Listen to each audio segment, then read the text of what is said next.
Hey guys, welcome. Let me make sure everything's connected and everything's right.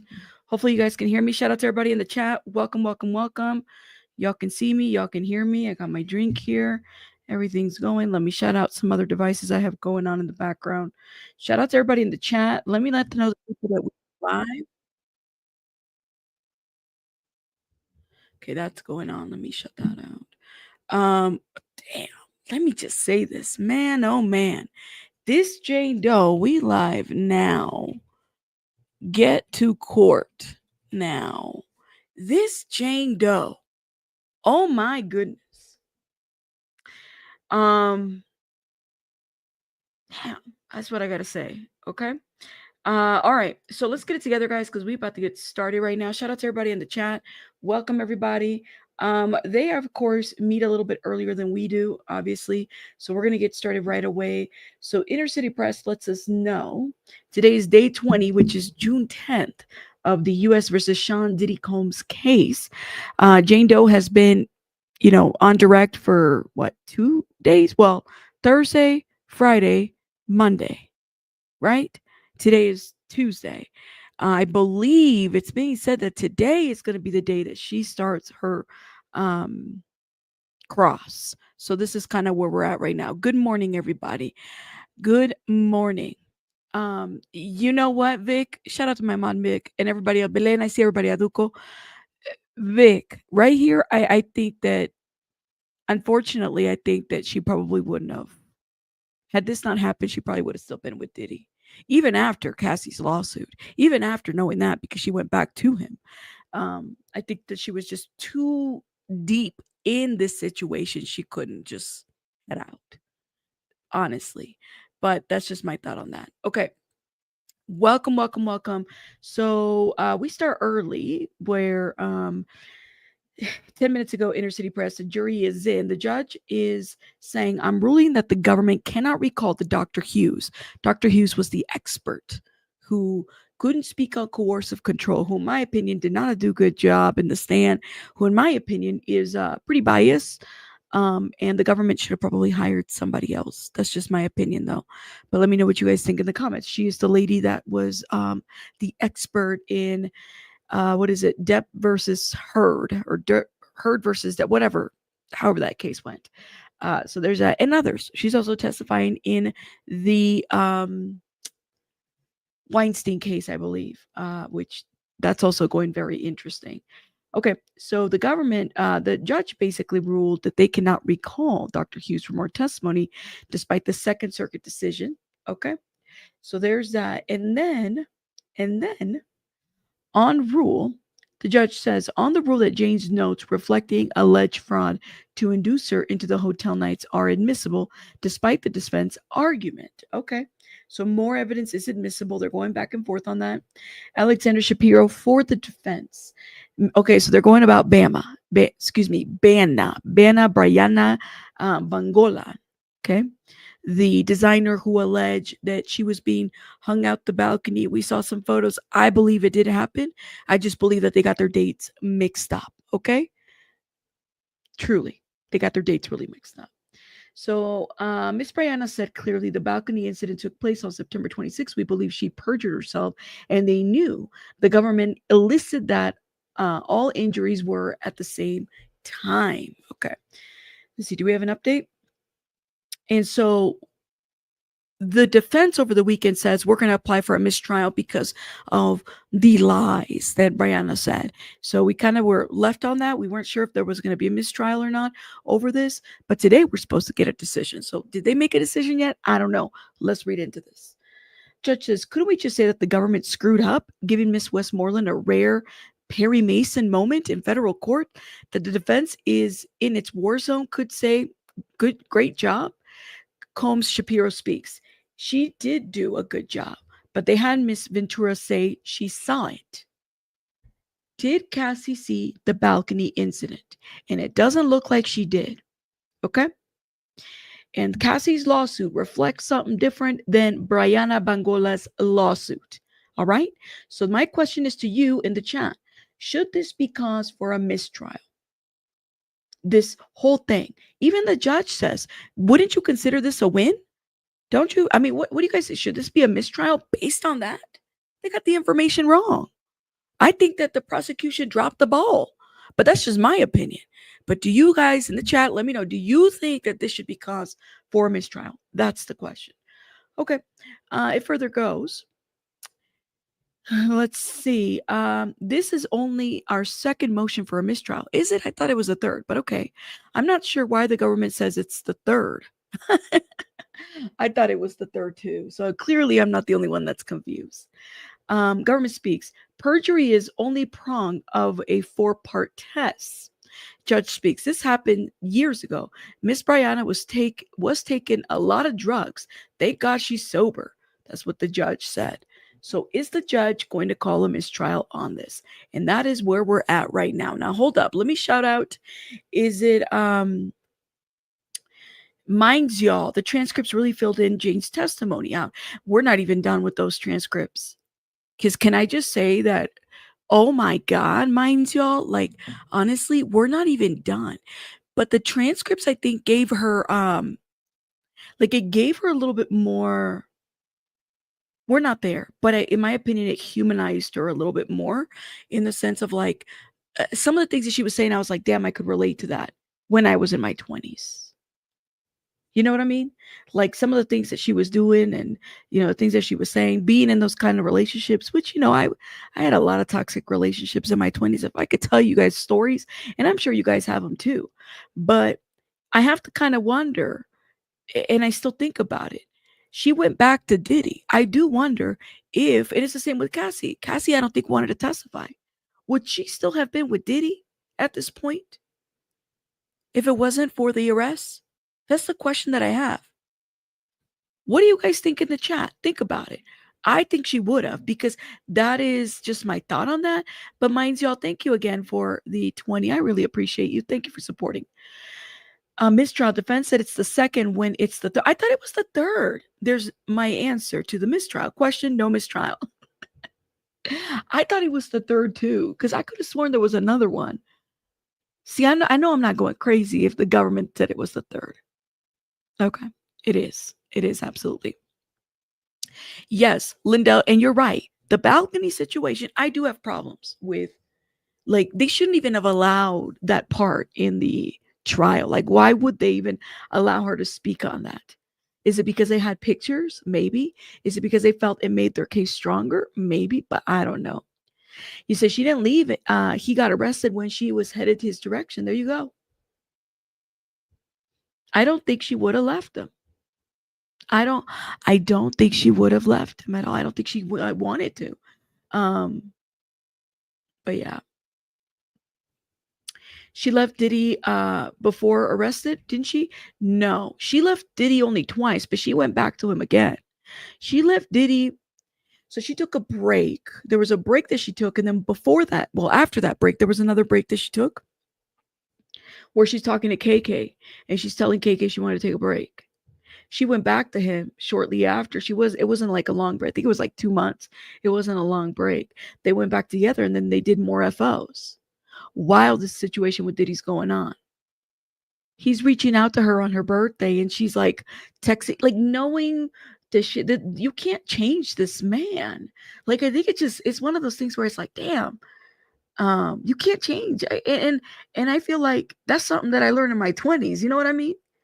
Being in horrible relationships. Yeah, well, there you go. She technically is with them. Are they still together? That's the question. Because he's paying for the lawyer and he's still paying rent for that $10,000 a month. Oh no, I might have misspoke. I was talking about Jane Doe. Sorry, Vic. It's crazy. Yes. If she got the date wrong, that means that the picture wasn't from Diddy. She recently said she took a shower after the incident. So where did this picture come from if she got the metadata wrong? I would agree with this. I think she loved him more than she loved herself. I think that speaks to kind of her mental state, but hey, that's just it. Okay. And they signed a love contract. Now, is that legally binding? Probably not. But like Franny Law said in the chat, the rent is. That's a contract. Paying for a lawyer is a contract. All of those things are contracts, right? So there's that. Okay. Let's get it together. Mr. Steele also moved for a mistrial, says the government. Well, he said he was going to move. Judge speaks. Shapiro, we object to juror 6 being stricken. It's under seal, but everyone will be heard, says the judge. Where? Juror 6 being stricken? Wait, they're striking jurors? What did juror 6 do? Oh, hold up.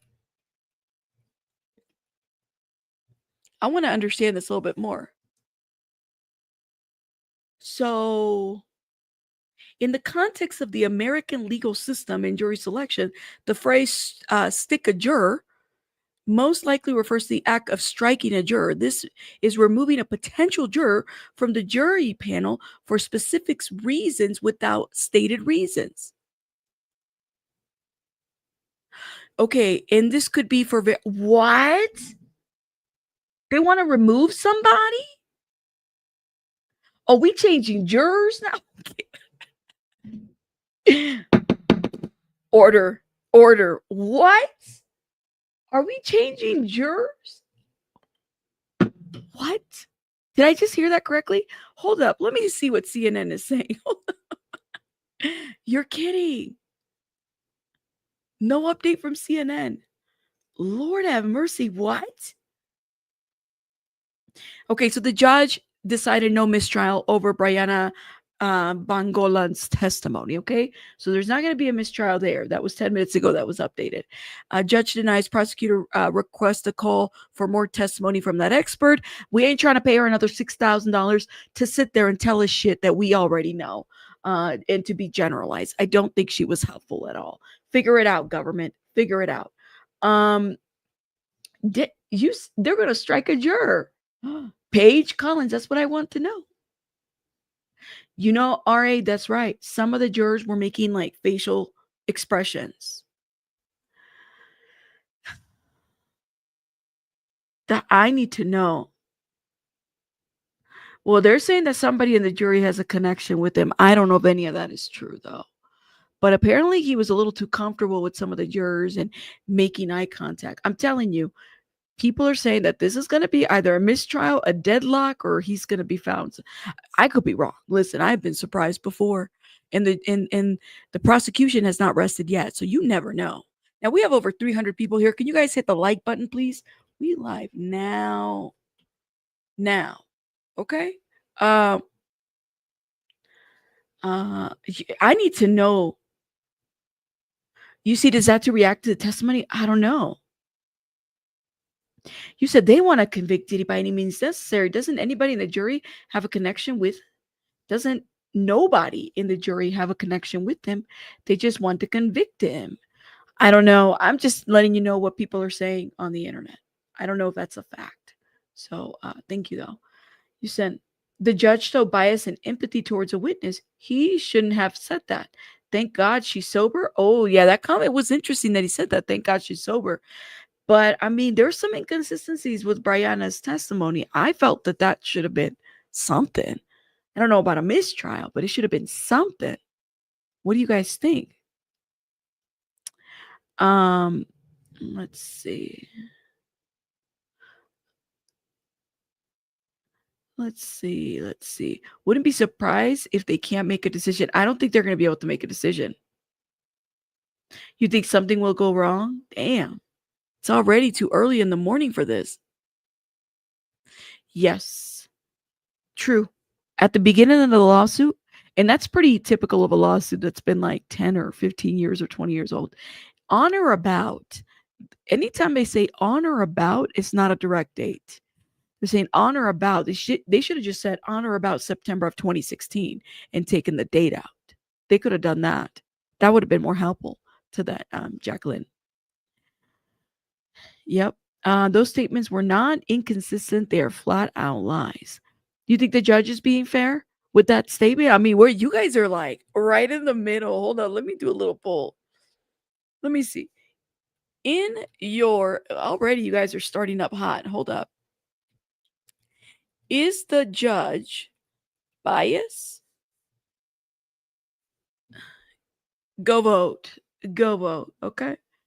Um, that's true. I think it would be difficult. But I also think that if we're talking about a specific event that couldn't convict a person, I think dates are important. But that's just my opinion. He won't call mistrial. That won't happen. But in the appeals, it will have a good fight, says Fact Check TV. He said, I think it would have been smart for the government to play safe and not include Brenna. Well, because I feel like they're playing with fire. The government is playing with fire here, too, guys. Like, they got to be smart what they admit, what they're arguing for, because anything could call for a mistrial. We talked about this a couple days ago. They have to be careful. And I think that with this one, it's like, sure, she probably doesn't remember what happened 10 years ago. But then would that have been beneficial to have admitted it into the situation? And there's a lot of context that I feel like we're missing from that balcony. You don't see the poll? The poll is there, Paige. Let me know if you guys see the poll. Let's see. Memories easily influenced. Well, and then she was also using rugs too. But I still think that I don't know, man. I'm glad I'm not making that decision. Okay, but let me know what you guys think. Look at this. Look at y'all are in the poll. Look at this. That's right. She did say she took a shower because of the incident. Did the incident happen on those exact dates? Is the metadata wrong? I don't know. There's some parts of the defense that I think they're doing a good job at kind of poking. I don't know. I think that there's some, in my opinion, there's some credibility issues, but that's just my opinion. I don't know. So they're not taking Banna's testimony out, Felicia, but I'm sure that they probably are going to do something about it. Hold up, you guys. We have an update.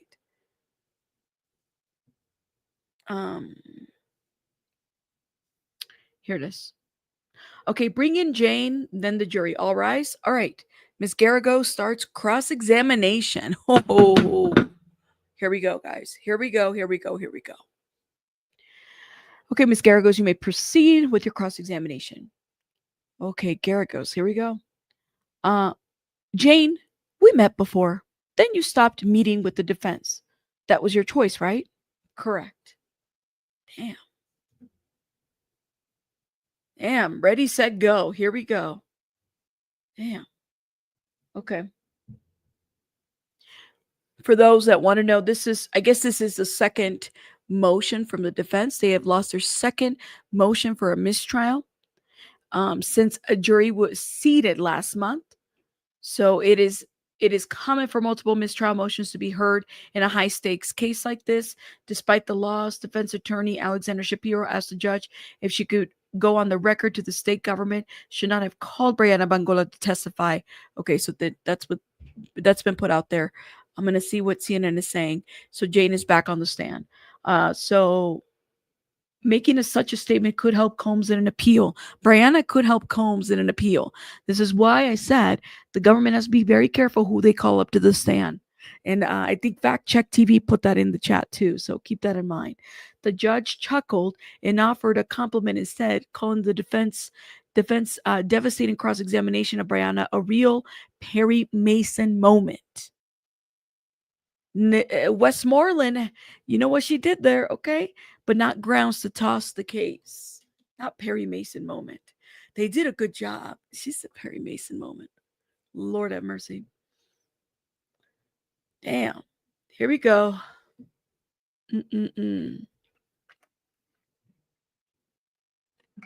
We didn't even understand what happened with juror number 6, but I guess I want to see it. I want to see what happened with juror number 6, guys. Okay. You're testifying against Mr. Combs.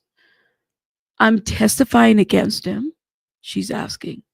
How many times did they prep you on how to be cross-examined at this trial? Maybe 2 or 3 times? Did you bring in other prosecutors to cross you? Yes. They brought in other prosecutors to cross her? Huh? Really? Okay.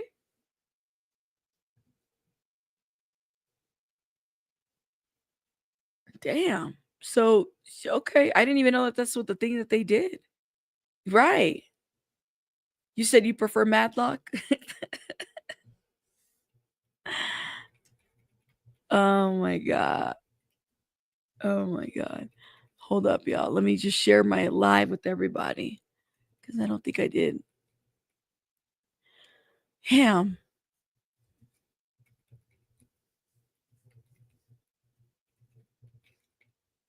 Let's see. And Jane Doe. Okay.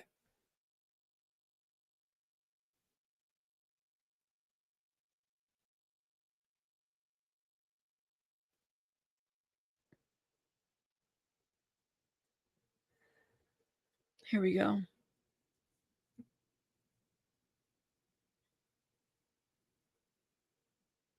No update. Good morning, everybody. They already on the BS bringing into question. The AUSA is leading the witness. Damn. Pretty much. Did you catch that? I feel like that's what they're doing. They're kind of like, you were already coach a couple times. I don't know, but I didn't even know that people could coach you that many times. That's just me, though. I didn't know that was a thing. Okay, here we go.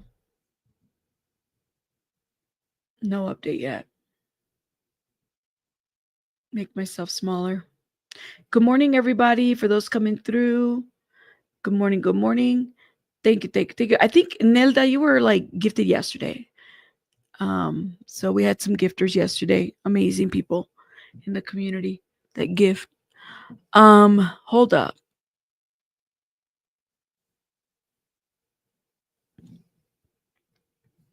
What is CNN saying? No update. So defense motion for mistrial is denied. I guess it's the second one, even though it felt like the third one. So we have already read that. He said that Nicole Westmoreland had a real Perry Mason moment. Oh man, that was funny. Somebody said in the comments, everyone rehearses with witnesses in a trial in this high profile. Hardly a revelation. I think that they're supposed to. I mean, wouldn't the defense do the same? You would be helping your client. Wouldn't you be rehearsing with them if you're asked certain questions? Um, yeah, I don't think that that's new. Thank you.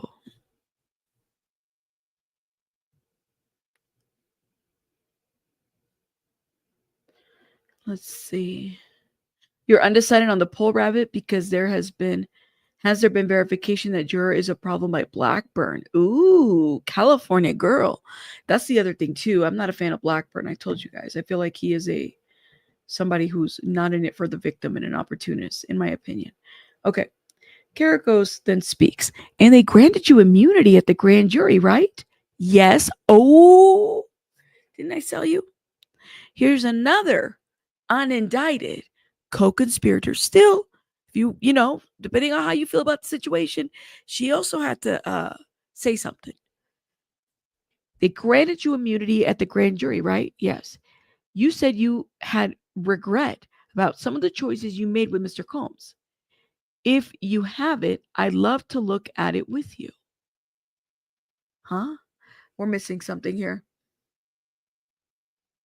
You said you had regret with some of the choices you made with Mr. Combs. If you have it, I'd love to look at it with you, she says. Oh man, I don't know. There's a sentence that was skipped there. Immunity for what? Well, she's also participating in a crime. Kind of like Cassie. She's there the between the what is it? The institutions that they were flying in. She's part of that too. Okay. You chose to participate in that lifestyle for many years, and you did not want to break up with him, right? I did not want to. You had S with other men for years. I resent the emotional control. I was hooked from the start. Oh, oh, oh. She said, you had S with years. Yeah. Yeah. So, no, he didn't. I said, I have issues with Blackbird. No, juror number 6, I don't know what happened. We're still trying to figure that out. Um, oh, really? All right, that's interesting. We're good, Franny Law. We're actually just talking about you. We were talking about earlier just about the leases. So we're doing cross right now, Franny, and they're getting so she testified at the grand jury. She has immunity. Garagos is saying you chose to participate in that lifestyle for many years and you did not want to break up with him. She was hooked. Like they hooked her. No worries, Soul Power. I was like, let me make sure I'm not confusing people. Um, yeah.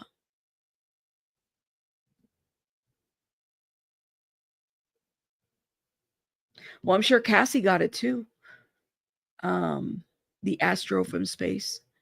Hooked from the start means that he had no chance to manipulate her, right? I don't know what you guys think. I'm just reporting the news. I want to know what you guys think in the chat. Okay. There was pressure to perform these acts. My lover desired, Jane says. Garrigo speaks. Use the word partner again and again on direct. He was your partner? Yes. You said you've having trouble answering for yourself. Why had S with these men? Yes. You said you've had trouble answering for yourself. Why you had S with these men? Yes. Okay.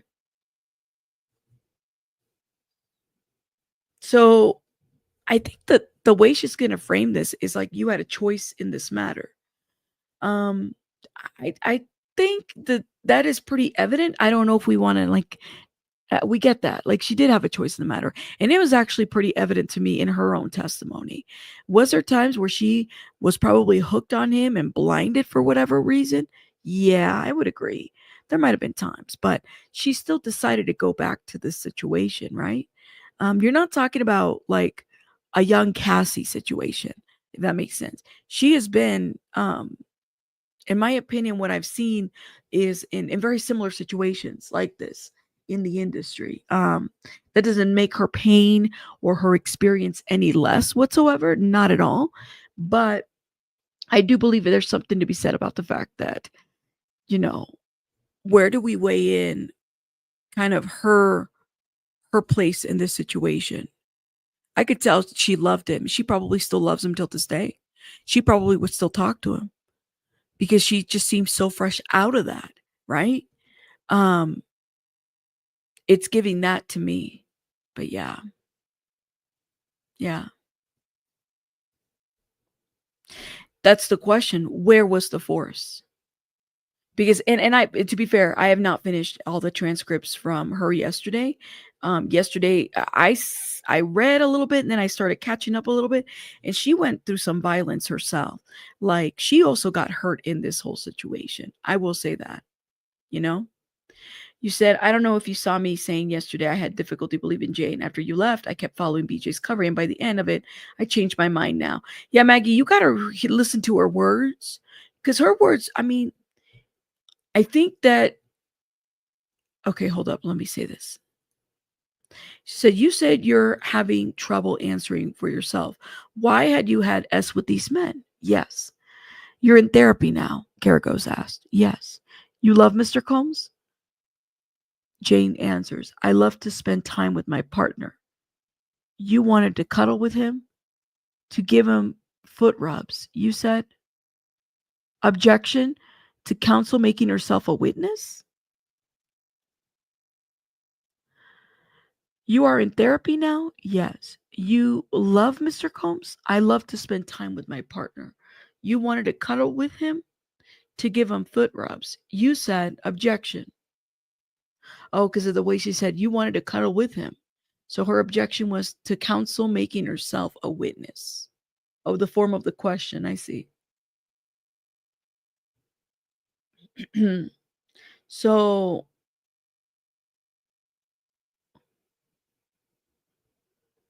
she got therapy. I think she's still kind of trying to figure out what all of this means. I think she's still in. I don't think she's completely off of him yet. Yeah, counsel not allowed to answer. I don't know. Is she still taking jail calls? I don't know. I think that, even listening to Jane's own experience, it was interesting just to hear her out, but I will say that. Um, and this was prior to the arrest, right? Fact Check TV, like she was saying things like gaslight me, things like that. That I'm like, it makes you wonder if she had been in similar situations before. You know what I mean? Like before Diddy. Was she in similar situations before Diddy? So I have to wonder about this, you know?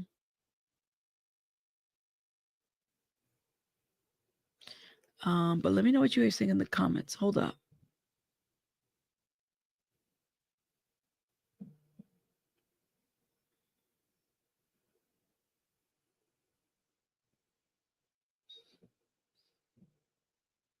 Okay, here we go.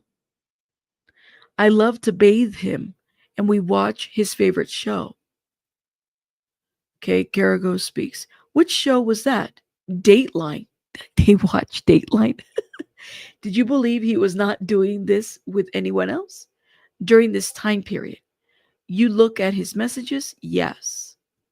Why would she believe that he wasn't doing that with anybody else if he wasn't monogamous? And she said so herself, that she knew that he wasn't monogamous. Not them ruining Dateline for me. Don't ruin Dateline or 48 Hours or any of those shows for me, okay? No. Mm-mm. Mm-mm-mm-mm. Franny Law, I get the sense that she's been in very similar situations, and these are very familiar patterns for her. Does that make sense? So, I think she was kind of like in it like that, if that makes sense. You said she did say that her BD abuse and ard her in the past. Not sure if that was proven. Who you talk about? Half dollar, Felicia?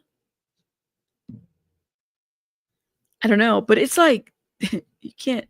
These industry men, man, I think these industry men are a different breed. You know what I mean? Yeah, she says she bathed him. I love to bathe him. Maybe she meant to say I love to bathe with him, but I love to bathe him. Hmm. But I think that I don't know, like prior to Diddy, it sounds like she might have been in other situations similar to this.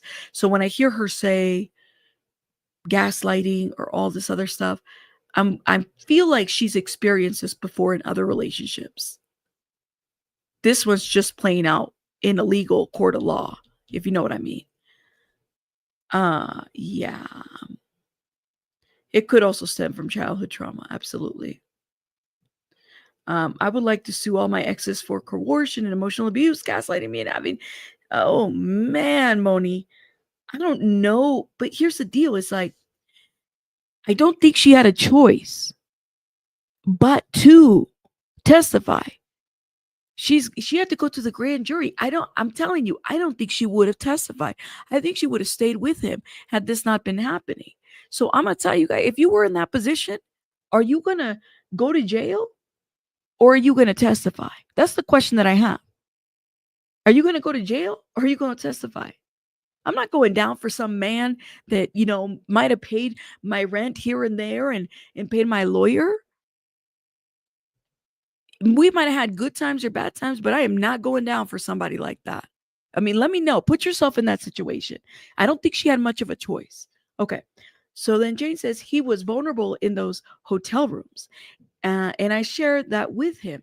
It was conflicting. I was breaking all my boundaries so that he would feel loved. So that he would feel loved. This brought you two together? Yes. The love making afterwards. That's why I enjoyed it, she says. So she enjoyed aspects of that relationship. You know what I mean? That's what I'm saying. Nobody's going down for Diddy. You better believe that I would probably it's me or him. I'm gonna and I'm finding out Sure, I might have been involved in this situation. Sure, I did the prostitution, ma'am, but I'm sorry, I might love him, but I'm gonna testify against him. I got a kid to look out after. I'm not going to jail. I'm not going to federal prison for this guy. Yeah. So I think people need to put themselves in that situation. It's a tough situation to be in. Um, okay. And by the way, it's not just her that needs therapy. I think her child's gonna need therapy too. Honestly, think about it. Look who your daddy is, and look the bullshit that he's posting up online, and look at the fact that they're making fun of your mother. That child's gonna need therapy. Honestly, this shit is painted out publicly. This is gonna follow that poor kid all over. Literally. Okay. Jane says she didn't understand the terms and conditions of her relationship with Combs at first. Okay. Defense attorney Tina Garagos asked Jane if she regretted a lot of the choices she made throughout her relationship with Sean Diddy Combs. I resent him for leading me to the lifestyle he led me to. Jane testified. Garagos suggested that Jane chose to participate in that lifestyle. Okay. My choices were made under a lot of emotional pressure. Could be very well so. Jane said that she was hooked from the beginning of the relationship, but she didn't understand the terms and conditions of what a relationship would be like. I go back to Rodney Jones' lawsuit, which names her and says Rodney Jones had Robin Greenfield pay these S workers. He called her an S worker along with Young Miami, along with Jade, along with a bunch of people. So, I don't know. And I know some of you guys, like, I get it. Well, she shouldn't have done this. She shouldn't have done this. This is her fault that she did it to herself. No, she didn't just listen. I get this, but Half Dollar doesn't have to do what the fuck he's doing. At the end of the day, they have a child together. Half Dollar has to know that that affects his child too. Not that he gives a shit, because it doesn't look like he gives a shit about the other ones either. But hey, just my opinion. I don't know. You said the three others get 10K a month for being flex workers. Yes. Yeah. Yep. Yes, that trip to Vegas where she saw Antoine putting on a show, she should have walked right out of the rapper's friend. She knew was Smut News was traveling fast. You know that they're going to test her on that too, right? Church of Chrome. Like they're going to be like, well, you're over here going to S part. I knew that when I read that part yesterday, I was like, oh, the defense is going to throw this on her face. Watch. Watch. Thank you. Thank you. Thank you. No, I don't think it's totally her fault. I mean, in general, I don't know. I don't think it's totally her fault. I think it takes two to tango. Um, but that's just my opinion. Let's see.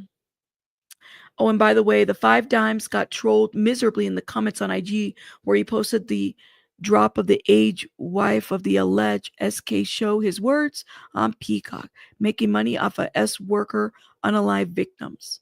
Oh, you're talking about the Liz? The serial murderer guy? I forgot his name. That was a case we covered briefly, not a whole lot though. Um, Garagos, you tried to be very sexy to him in those rooms. I think I was sexy in those rooms, Jane says, because you're a beautiful woman. Did you choose the wardrobe? Initially, he did. He liked baby oil. It turned him on?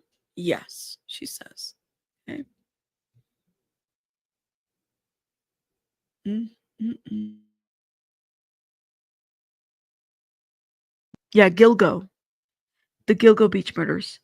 This guy, yeah, Rex. Uh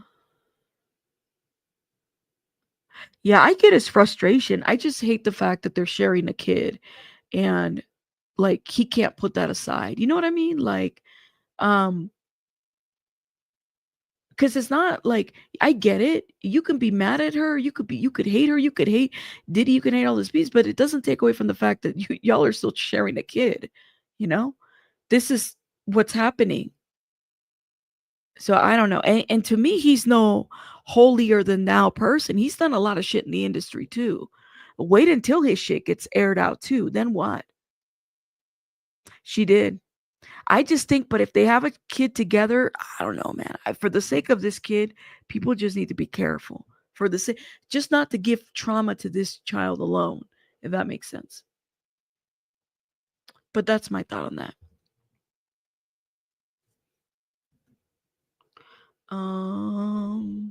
The infamous baby oil. You said, I disagree. This girl put herself here. She knew what he was offering, and she was just a bit delusional, thinking he'll end up with her. She's definitely lacks discernment, says Glory Days. Gotcha. Well, shout out to you. You're entitled to that opinion. You said he loved her at one point, made a child. I don't know if he loved her. I don't think Five Dimes likes anybody or loves anybody. I don't know. I could be wrong. I mean, you guys honestly think that he loved Jane Doe?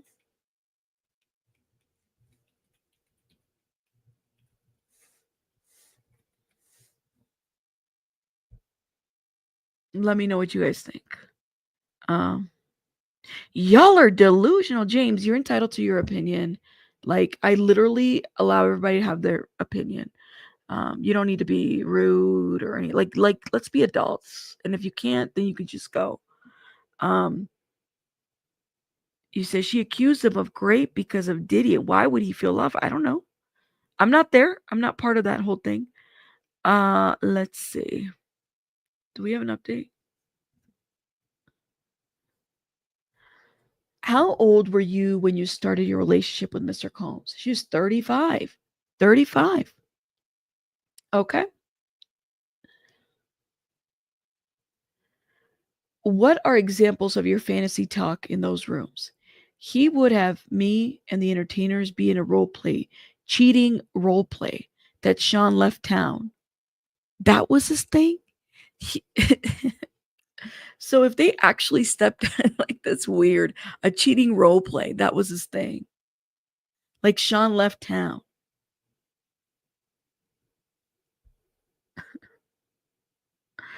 That's crazy, y'all. That's crazy. Um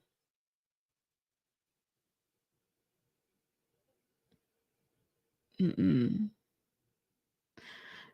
Right, Aries, it's given that. That should be no surprise to anybody. Actually, grooming can happen at any age, by the way. Doesn't have You don't have to be a child to be groomed. It can happen at any age. People can be groomed at any age, y'all. You don't need a disability to be groomed. It doesn't work that way. But yes, just letting y'all know. He was my baby. Jane says that she resents introductions to this lifestyle, but still loves Combs.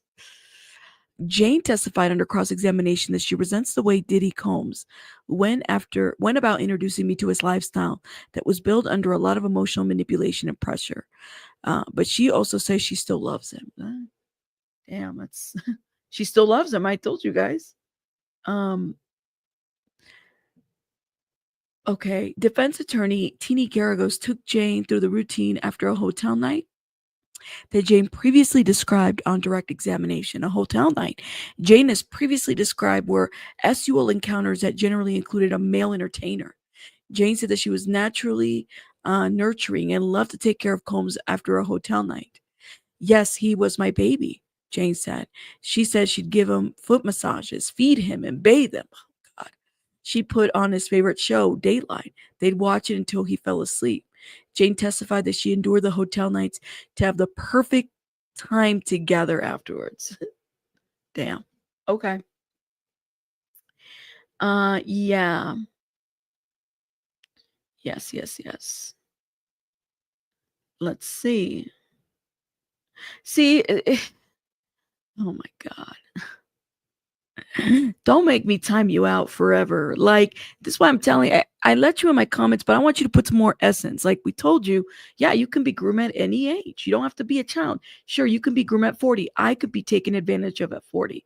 I could make anything at 35. Y'all, there's science behind that. Why do you think that adults, hell, even older adults still get taken advantage of? They get scammed all the time. Everybody goes through something. But at the same time, I get the sense where people are saying, well, there's a level of accountability. Sure. I'm not taking that away from her. I believe that she's been around the industry long enough to understand that some of these people in the industry are scam. They're scam. Like she's dealt with a lot of men in the industry. So in a way, yeah, like I believe she kind of knew what she was getting herself into to a certain degree. But grooming happens to just about anybody. Anybody can be groomed. Anybody can be taken advantage of. So it's not like you have to be 13 or a child to be groomed. There's different variations of things that can happen like that. It is what it is. But yeah, hell yes. Why do you think you have adult protection services? Even the elderly get taken advantage of all the time.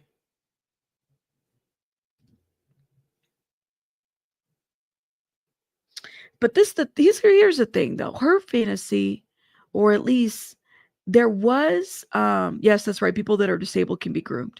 Everybody. Um, it just takes. You said she was groomed by that money. Well, there's all right then. If y'all believe it, let me know what you guys think. That's right. A lot of people, hell, even those that aren't elderly, people get taken advantage of all the time. But shout out to y'all. And thank you guys for keeping it cute in the comments. Thank you for having good conversation. I just want to have a open conversation. We don't have to I'm not right. I don't think everybody's right. Everybody is coming from a different angle on this. You know what I mean? And that's what I want to have. I just want to have a conversation about it. Okay. I think we have an update. Hold up.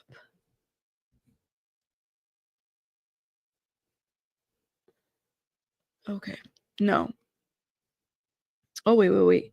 They're asking her how high her high heels was. Here it is. How high were your heels? 6 to 7 inches. Usually I wear 3 to 4 inch heels. You wanted your child to be closer to your child's father. But did the father see the child? What does that have to do with this? Oh, shit. Gara goes, you wanted your child to be closer to your child's father. But did the father see the child? What does that have to do with this? What?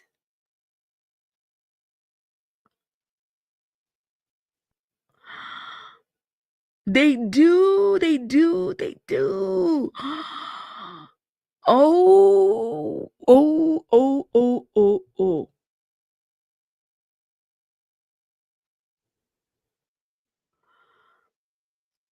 Okay. You wanted your child to be closer to your child's father, but did the father see the child? What does that have to do with this? Oh, shit. Jane said on CNN, oh my God. I'm breaking all of my own boundaries just to make him feel extremely loved. Jane testified that she didn't want Sean Diddy Combs to feel judged during a hotel night because it was a vulnerable moment, which is exactly what Cassie said. Um, I felt that my partner was trusting me in a very vulnerable moment. And well, so he made me believe that this was something very special, really special. This was something only he and I did. Yeah, right. I really took that on very strongly. Jane said she believed that while they were together, she was the only woman Combs was having hotel nights. Yeah, okay. Especially since he's not monogamous. That right there, I am calling BS on Jane Doe. Jane Doe, excuse me, hold up, y'all.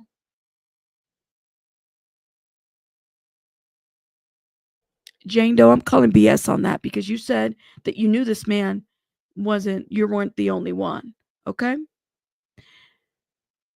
But I do believe this is BS on Jane Doe's part. And only because she said it. Jane testified that she uh, left loved, that she felt loved or left love. She felt love at the time because we experienced these things together and because they were really special to him. And at times, went on, it was very difficult, very conflicting for me internally because I'm breaking all of my own boundaries just to make him feel extremely loved. Now, why do you guys think the defense is asking about 50 pennies? Okay. Why is the defense asking about 50 pennies? That's what I want to know. Let me know what you guys think in the chat. And why would the defense go there? Why would the defense ask about 50 pennies? Let me know in the chat. Lord have mercy. This is like, I was not expecting that. Well, maybe I was, just because I knew this shit was petty. But why are they asking about 50 pennies? Let me know. I love how there's variations of half dollars names. You said, I didn't hear a name drop. No, not yet. They said baby daddy to rattle her. I feel like it's getting there though. They haven't asked about him. No. But she only has one baby daddy. So one would have to assume that they're talking about 50 pennies. Excuse me. Yeah, 50 pennies. Yeah. Damn.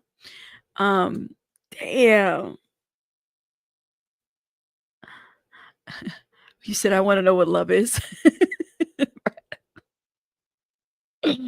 um because she only has one kid, Vic. So they're asking about the baby daddy. She only has one kid. So she says, you wanted your child to be closer to your child's father. She only has one child. So that's why we know she's talking about 2/4. Okay. Kergo says, well, she said, what does that have to do with this? What does that have to do with this? Kergo says, who you fly weekly to Miami to see Mr. Combs? Sometimes. Who or you? Says, who you fly? Would you fly weekly to see Mr. Combs? Would you fly weekly to Miami to see Mr. Combs? Sometimes. We listened to 5 voice notes in which Mr. Combs sounded angry, but he'd sent you thousands, right? Yes. Why did you feel he was larger than life? A bright light? Okay, I feel like I'm talking in codes here. Oh my god. But can we go back to this part right here? Can we go back to the question out there? You're fine, Vic. We said 10 nickels. Oh, that does make the other ones. YouTubers commenting on individuals jurors should not be allowed.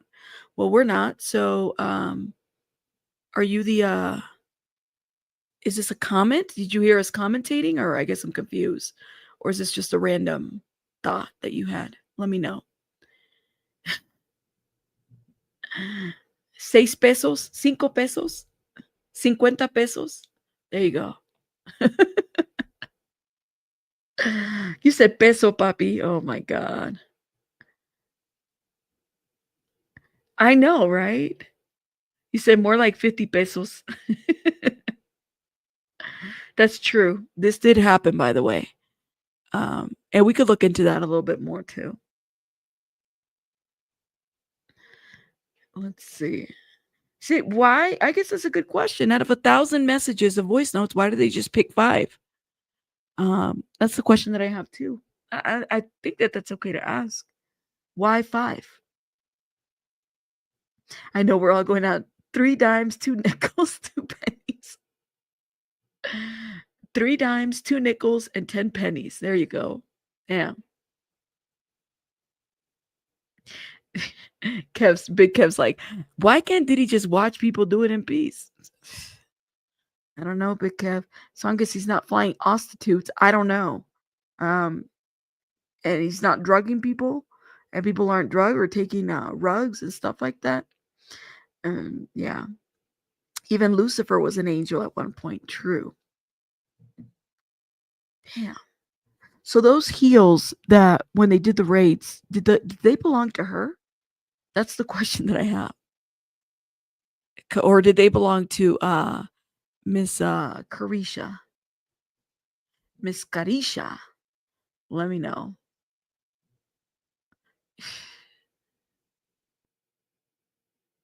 You said nobody says nothing to y'all when you're surfing the adult sites. Oh my god. I hope you know it's a little bit deeper than that, Big Kev. It's a little bit deeper than adult sites. No update. You said Lindell made it? What is Lindell doing? Lindell, you got everybody going. What's going on, Lindell? Come on, Lindell. It's too early for this, Lindell. Don't start wilding out in the chat. We can't do that right now. Don't get the chat going against you. And then I'm going to be like, all right, Lindell, you're on your own on this one. They jumping on you. I don't know what else to tell you. The heels belong to whoever they fit, says Glory Days. That's true. Well, I do wonder about that. You said, Lindell, I think she's really going to let into her for real. Well, just wait. You said Lindell's always on point.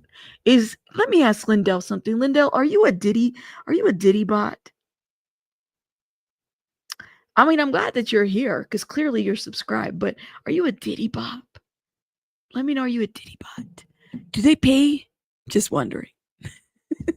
He probably isn't. Okay, wait. We have some updates. Describing Sean Combs' fetishes, his former girlfriend Jane testified that he would often watch her pretend that she was cheating on him when she had S with other men at his behest, describing these freak-offs as a lot of cheating role play. I don't know why she had the role play. She could have just cheated on him, because clearly he was okay with that. I mean, he was doing his own, but he wanted to see this play out. I'm sneaking in this entertainer, and it's just me and this entertainer, and just fantasy talk about how Sean is on a plane when really he's in the corner of a room getting a master's degree watching this situation play out. But when Combs erroneously suspected that she had actually slept with an escort without his knowledge, she testified on Monday he grew irate. That's what I want to know. You're fantasizing about this woman cheating on you, but then when it's actually possibly happening, you get mad? I don't get it. Why not get really cheated on? But I do wonder about that. Like, come on now. What do y'all think? Oh my god. He's like, I want to pretend that you're cheating on me. He's in the corner of the room getting a master's degree in a master's degree program right there. This is too much. This is too much, y'all. Okay, for Jane, breaking up was hard to do. The witness says she fell in love with Combs, but didn't understand what conditions would come with that relationship. He introduced her to this lifestyle under a lot of emotional pressure. I was so hooked from the beginning of the love and affection. I fell in love with him, and I didn't understand the terms of the relationship. She came to understand that having FOS with strange men might have been part of the deal. It was along the lines of love and pressure to do these things he desired and wanted to fulfill my duties as a girlfriend. Okay. So she's letting everybody know how she felt. Oh, okay. So why did you feel he was larger than life? She responds, a bright light. He introduced me to gospel. He had a favorite pastor he'd watch on TV. Oh my God. Isn't that, what's his name? Put it in the chat.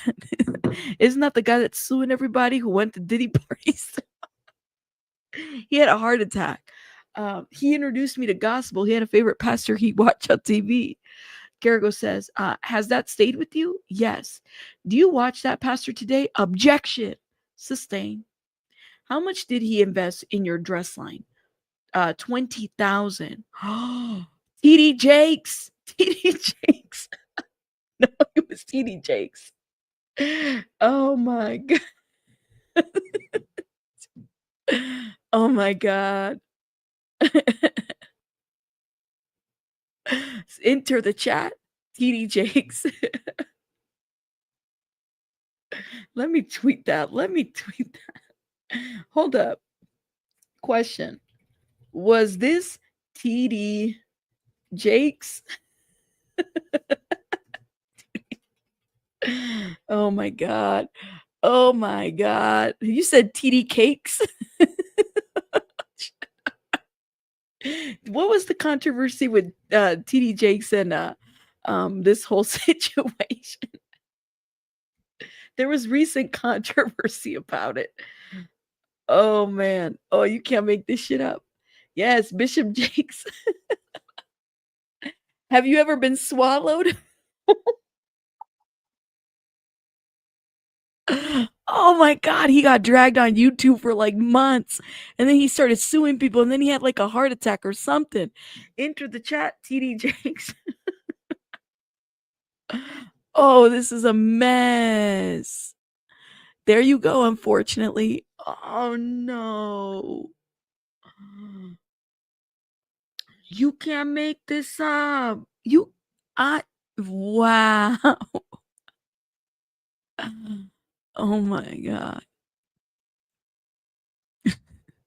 Well, okay, so she had a favorite pastor and he introduced her to him. I'm just laughing because TD Jakes has been the conversation for months. You can't be for real. That's what they said. And close the door. I know they didn't say his name. We're just assuming. Which pastor is that? TD Jakes? We're assuming. Why are y'all disrespectful? That's a good man who serves God and a black man that who helps lives. Why are we disrespectful? We're just talking about a pastor that had been dragged on YouTube. I don't listen to him, so I mean, you're entitled to your opinion. You said the judge is biased. To each his own beliefs. Okay, I don't serve. We don't serve the same person apparently. So you're assuming now? It's a question that we had. I'm not assuming, it's a question. That's the pastor that everybody's been talking about. We've all talked about him. Anyways, let me know.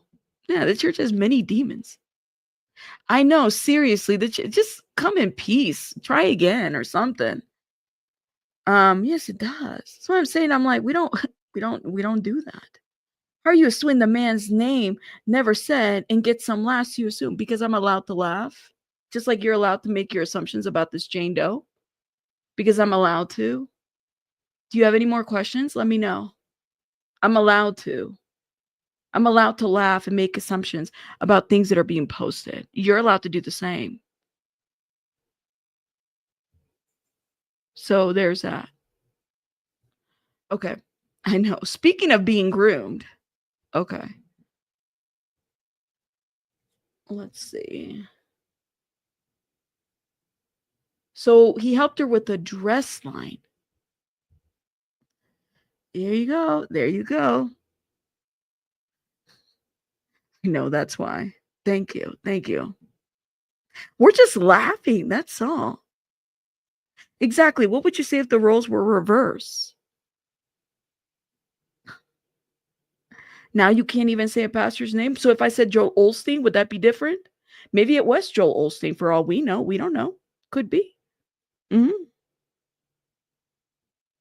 You say, I say hold her accountable, but you can make assumptions about TD Jakes without proof. I can make assumptions about whoever I want.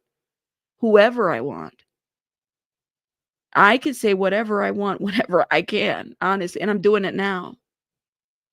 We can all make assumptions. It's TD Jakes. Okay. We can say it's the same about the Pope. Okay. Joel Osteen. Who cares? Who cares?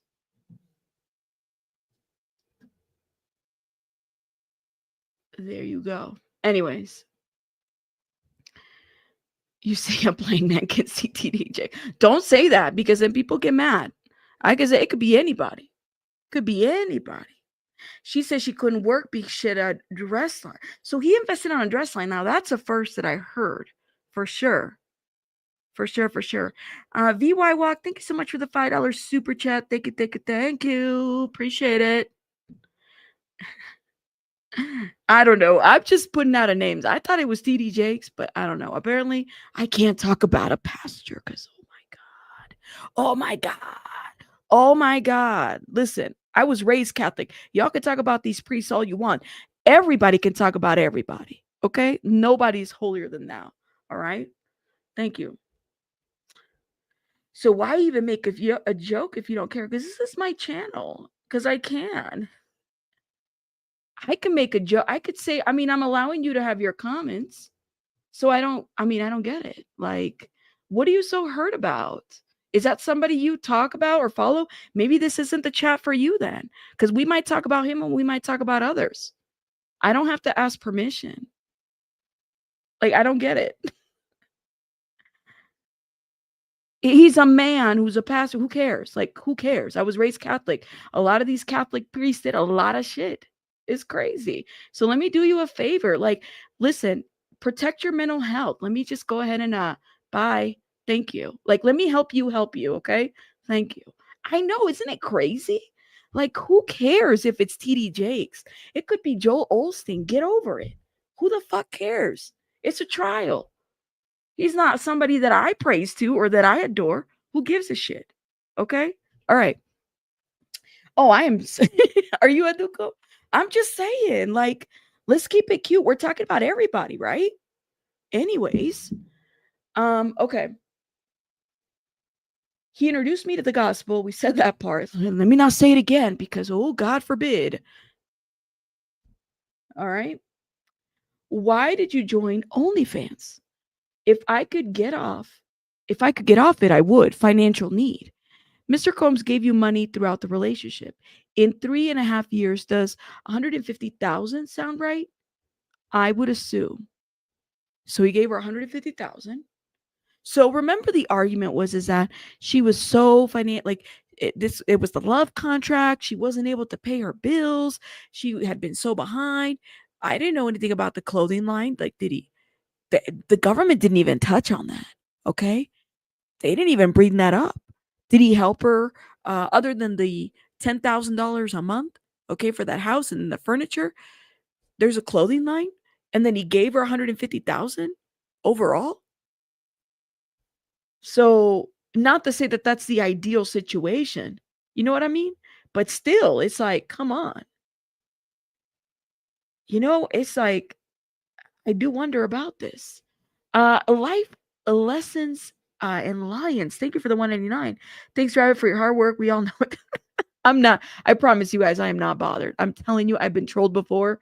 This is not new. To me, that was I would have allowed anybody to have said anything. Exactly. Do you know what I'm saying? Like, it doesn't matter. It could be anybody. I don't give a shit. Go praise somebody over there.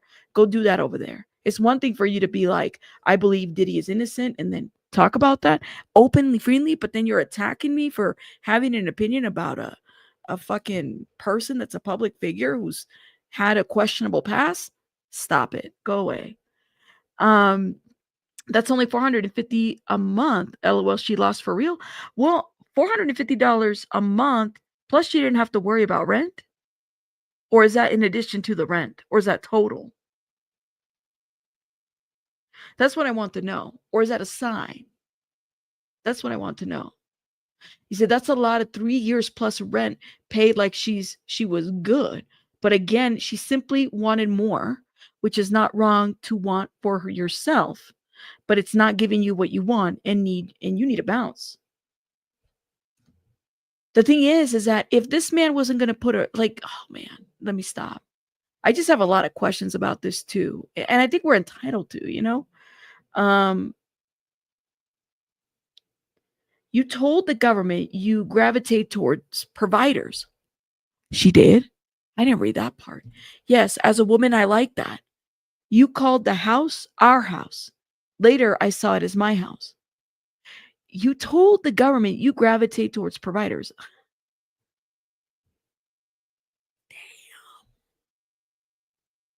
You told the government you gravitate towards providers. What do most women? Maybe let me ask you guys in the chat, my ladies. Do women? I don't know if I agree. Well, Maybe I did at one point. Hold up, we'll talk about that in a minute. Garagos says, you thought it was important that his staff not know about the entertainers, right? Objection, overruled. Right. And that's the reason you go to the house. And that a yard for your son. Can you say my child? Hold up, let me read that again. You thought it was important his staff not know about the entertainers, right? Objection, overruled. So government objected. She says, right. And that's a reason you go to the house. That and a yard for your son. I think he meant to say, and that's the reason why you got a house. That and a yard for your son. Can you say my child? What does it matter? It's your son, your child. I guess I don't understand. But okay. Um, the staff knew about these FOs because they were helping set up. So I don't know what secrets she thought she was keeping. Well, like government, this is what they said, Vic. This is interesting. You told the government you gravitate towards provider, like male providers. Male providers? Huh. You said, oh, I don't know. Ergo, she's lazy, or maybe she just wants a male provider. I don't know if she's lazy. Um, to me personally, I mean, I always felt like when I didn't gravitate towards male providers, those male providers would come to me. You know what I mean? Especially in my 20s. I always felt like I'm not even looking for a provider, and they would come to me, and I'd be like, I'm good. Because they would see that I didn't really need a provider. So I think that that's interesting that that was said the way that it was. I don't know. Do do do. She likes to look at, so she was like they're taking care of me, I'm gonna take care of them type of situation. Yeah. And provider's not always like financial. Well, for me, the way I see it, the way that it's painted out here, it seems like it's financial, but I could be wrong. You said I have an internet provider. Yes, I graduate to my internet provider. Oh my god. Oh my god. You think she wanted a man to pay the rent so she could spend whatever money she made on fun stuff for her and her kid? Nothing really wrong with that, in my opinion, especially, but then she also had the child support. Keep that in mind. So then now the child support can go to the child, right? Um, so if she's paid, so is the 10,000 in addition to, like, is that in addition to the whole budget? I don't think so. You said no shame in wanting to be taken care of. No, man. I mean, if you can find a provider, hell, find an internet provider, a cell phone provider, find you a provider however you want it. But then also, like, with that comes a lot of, the way I see it is, when it's stuff like that, unless you married, it's a little bit different, honestly. Call me old fashioned. Maybe this is where I'm kind of like old fashioned, but I wouldn't expect anybody to provide for me unless we have a ring. That's kind of how I am. Like, or unless it's been like a long-term relationship, you know? But that's just me, because I feel like when you're in that position, then there's expectations of you. He's providing for you, so you're expected to perform. I don't want that. I don't want to perform in anything. If I don't want to see you today, I don't want to see you today. That type of situation, you know? But there's no shame. I mean, do you, you know, do you? Maybe it's a different kind. Okay, so Jane says she felt like she only met 10% of her earnings potentials while dating Combs. Jane confirmed that Sean Diddy Combs sent her money throughout their relationship, and most of the time she didn't ask for it. Defense attorney Teeny Garagos asked if the total amount Combs wired her was more than 150,000. I never really counted, she said. So she got 150,000. She never really counted, right? But I would assume, yeah, that would be close. Jane said that she met Combs in 2020 and she was making money from Instagram influencing. She also received 474,700 per month in child support. Damn, that's a huge child. I know people that can't even get fucking $250 in child support. Are you kidding me? She was getting $4,700 a month in child support. I know people that can't even get $150. Damn, that is crazy. And that's child support alone. Once she was with Combs, she said she couldn't devote time to influencing and felt like she only met 10% of her earning potentials during that relationship. Shit. You said you know somebody who gets $25? Oh my God. See what I'm saying? Let me tell you, because I worked in government for 10 years, right? The child support department, they had to create a program to basically pay the deadbeat dads to help out. I'm like, this is some backward ass shit. You guys are going after them for not paying child support, but now you like they're dead. They don't even want anything. So you guys are paying. You're like, we'll cut your child support bill in half if you get involved in getting on a regular schedule. She's getting $4,700 a month for one child. Damn. Well, you know what? You're right. In LA. But I mean, I don't know, man. Maybe I'm that person that can make a dollar stretch and last, and we gotta hustle, and we gotta and we gotta do different things, you know? Because her daddy was five. You said it was 5 dimes. We call him 5 dimes here, Eric C. Shout out to Eric C. But yeah, that's a lot to compare to others. I mean, let me know what you guys think in the chat about it. I don't know. I'm not an expert, but you know. Okay, hold up. Jane credited Sean Combs for reintroducing her to religion. Oh God, here it is. Where's that person? That person got blocked because they were doing too much in the chat. So, which is great. He said that they often discussed God and they weren't in freak offs. He had a favorite pastor. Oh God, I gotta be careful when I say that. And he would often put a lot of sermons on the television. He would watch it together and we would talk about it. She said the witness testified under a court-approved pseudonym to protect her privacy. There you go.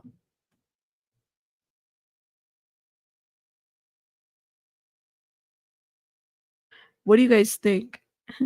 I remember when this drama was going on with he and hers, says Felicia. Really? Yeah. Look, there you go. My ex paid $0 and I raised my boys. Shout out to Steeler. Shout out to the beautiful, wonderful people, moms and dads and grandparents, okay, that raised their children with like zero support. You said I never look for a sugar daddy to pay my way. There you go. Shout out. Let me just say, because I know a lot of them. If you've ever been in that situation, shout out to you guys, both moms and dads. Okay. Not TD, my angel.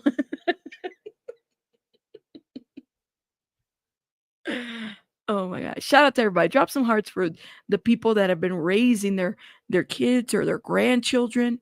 You guys are amazing. Thank you. Literally. Damn.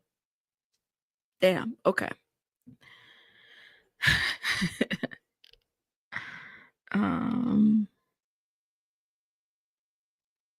No update yet. Thank you. I agree. Righteousness is not salvation. Thank you for saying that. I completely agree with that.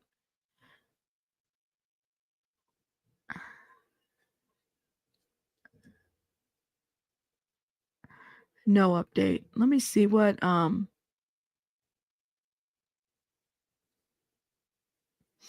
this is crazy. They're still talking about, I feel like we're ahead of reporting and we're kind of ahead of the updates here. Make sure you guys are hitting that like button, please, and thank you. You said your mom raised 3 kids and her younger sister with no help, and we always had the best of everything, and everything new. Wow. Not TD, my angel. They did, Eric. See, they denied the mistrial. The judge did. This is the they denied the mistrial for sure. Um, well, shout out to you, Berlin. I'm telling you, man. I mean, it just depends on the kind of lifestyle that she wanted. You know, clearly there was a specific lifestyle that she was used to. I don't know. That's what it sounds like to me. Like there was things that she was used to. 10K a month for a house. Like it would have been different if the way I see it, and this is just my thought. Say it wasn't 10K a month, but maybe just a house should. Oh God, hold up, y'all.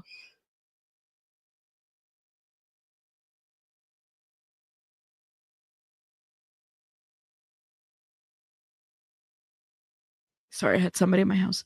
So say that say like it was a cheaper, I don't know, like maybe it was $4,000 a month instead of 10K, you know? So then she wouldn't have had to have relied on him for that if she should wanted to separate from that situation, which it sounds like at times she wanted to. She wanted to get away. I mean, when I read her words, it sounds like she wanted a break from this. She didn't want to be part of it. Especially after reading Cassie's lawsuit, but she did go back, you know? You said, I believe juror 6 got removed. I haven't read anything. Let me see. Let me see what else they're saying about juror 6.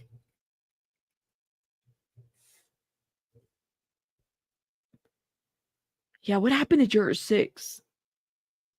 Nothing has been announced. Huh. And I think we have notes on juror 6. We don't know yet, Savannah. We don't know anything about juror 6 yet. We're waiting. Yeah, she's very capable. She's a very capable woman. But I think that she was used to a certain lifestyle. That's what it sounds like to me. Um, yeah, absolutely. I hear you, Yanni. I mean, everybody's situation is a little bit different, right? Absolutely. I agree.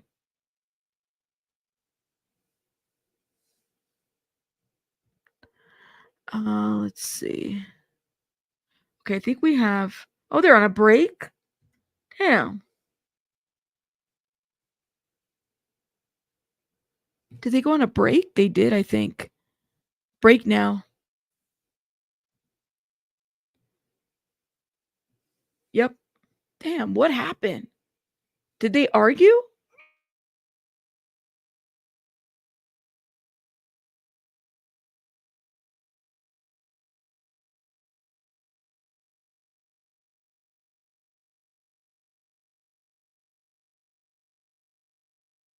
You said child support was 40,000 at first. They got it reduced.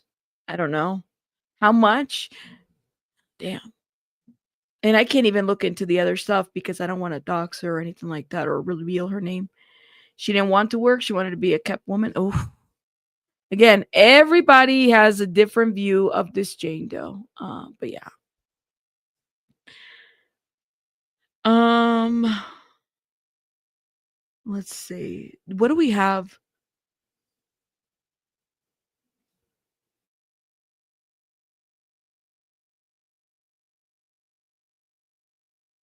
CNN says Jane and Combs didn't want any hotel night information to leak, she says.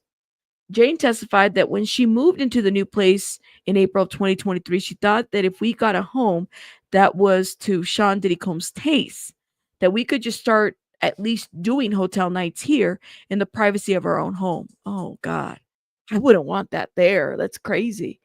Um, Jane confirmed that she and Combs did not want anything about the hotel nights to leak. She confirmed that it was important that the public didn't know anything about the hotel nights and that Combs' employees didn't know anything about the entertainers. Defense attorney Tini Garagos asked if they had done any hotel nights at Jane's previous apartment. She confirmed that they had. So, mm,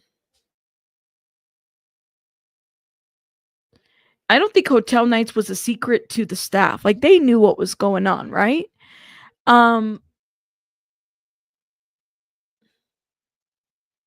Here's the question that I have.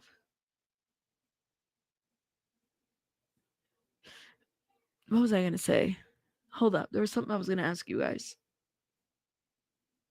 So if they had moved to the house and they were going to do hotel nights there, like, I feel like now that we have been, 20 days into this trial now, um,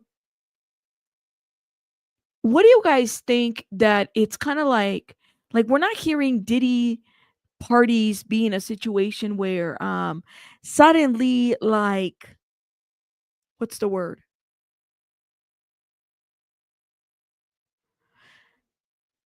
That they're not like, it's not like the white parties and then they're having a freak off. We're not hearing any of this in the criminal aspect. It doesn't mean that it didn't happen. It's just that we're not hearing any of this happening.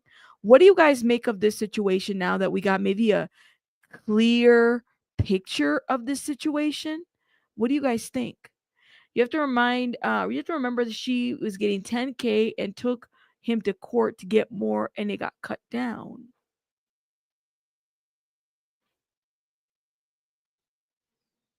You have to kind of wonder that none of this, I'm not hearing the celebrity S tapes, unless they've said, I don't know, because if they're celebrity S tapes, we only know of a couple victims, okay, literally, some of which haven't even testified. So I have to kind of wonder about this whole situation. Let me know. Let me see what you guys are saying. Diddy made her stay on call. She was unemployed, and their entire relationship, he had an issue when she tried to make her own money. We don't know that, though. We don't know if that's the case, and you don't know that. Was she going to? I don't think you can make an assessment based on that. You don't know that. So it's like, that's a statement. I told y'all she cared more about Diddy than her kid. I don't know about that. Just because she was going to, doesn't mean that she didn't. She was on call. You know, it gave you an answer, Jason. What did they say? Keyword, we got a home, and that's why he has, and that's why he said it's my house too. There you go. There you go. But see, yeah, no minors, no S tapes, no. What did that one lady say? That she was walking people out of Diddy's parties. You already know who I'm talking about. Yes, I went to Diddy parties to walk motherfuckers out. Where are those people? How come she's not taking the stand? Where's the Alley Carters? Where are the Alley Carters at? Oh, they're not. She's not testifying because she wasn't invited to this. It's not a fucking get together. It's a court hearing. Where is this at? Oh, they did talk about diseases, though. They did talk about that. I mean, they did talk about the UTI, if you consider UTI. I do wonder what had happened there. Where? How come that lady is not testifying? Why isn't she one of the witnesses? Because my friend, they got Daniel Phillips, they got the Punisher. Okay, they got other people there, right? They got pictures of the S worker. Did any of those S workers work with that lady that was talking about, yes, I went to Diddy and I got Diddy tapes. I got my own tapes. Okay. She said she went on Piers Morgan. She said, I got my own tapes. Where's that lady? She said she got her own tapes. I don't believe shit that she says. Where's she at? Oh, I did my job with the Diddy stuff. What was that? A video where you talked about this shit and provided no receipts? I thought your job was to actually go to trial and testify.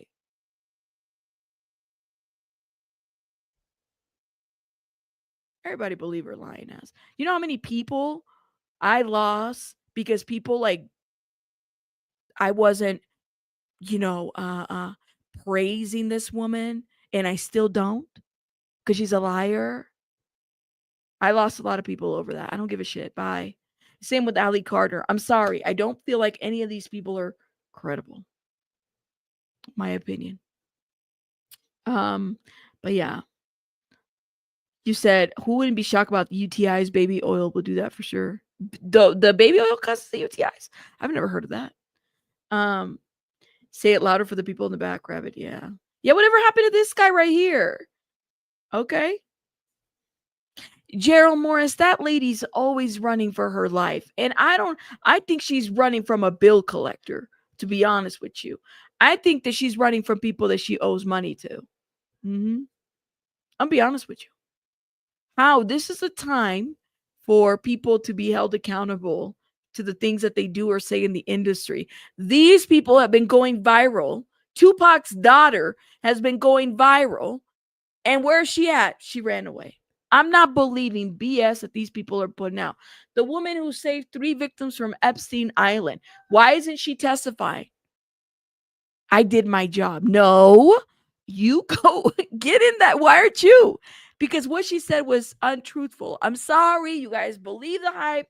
I don't. Never did. Never did. Mm-mm. Yeah, that lady's running from the police or a bill collector. Okay. That's it. I just think that people need to hold these people accountable that are lying, but people don't want to, in my opinion. But okay. Um, yeah. All this stuff though. What the Limesha spoolers? What happened to that one? What happened to Limesha? She says she was like 2, 3 different people on that food table. Turns out that the lady was a white lady. That that wasn't even the right lady. I sat there and I said, "Oh my god." She named so many people. I said, I can't even she even blamed the mermaids. I'm like, there's mermaids? What? Telling you, man, people will believe anything and everything. And then the minute that you tell them that they're lying, then they get mad at you. Okay, whatever. Do your thing. Mm-mm.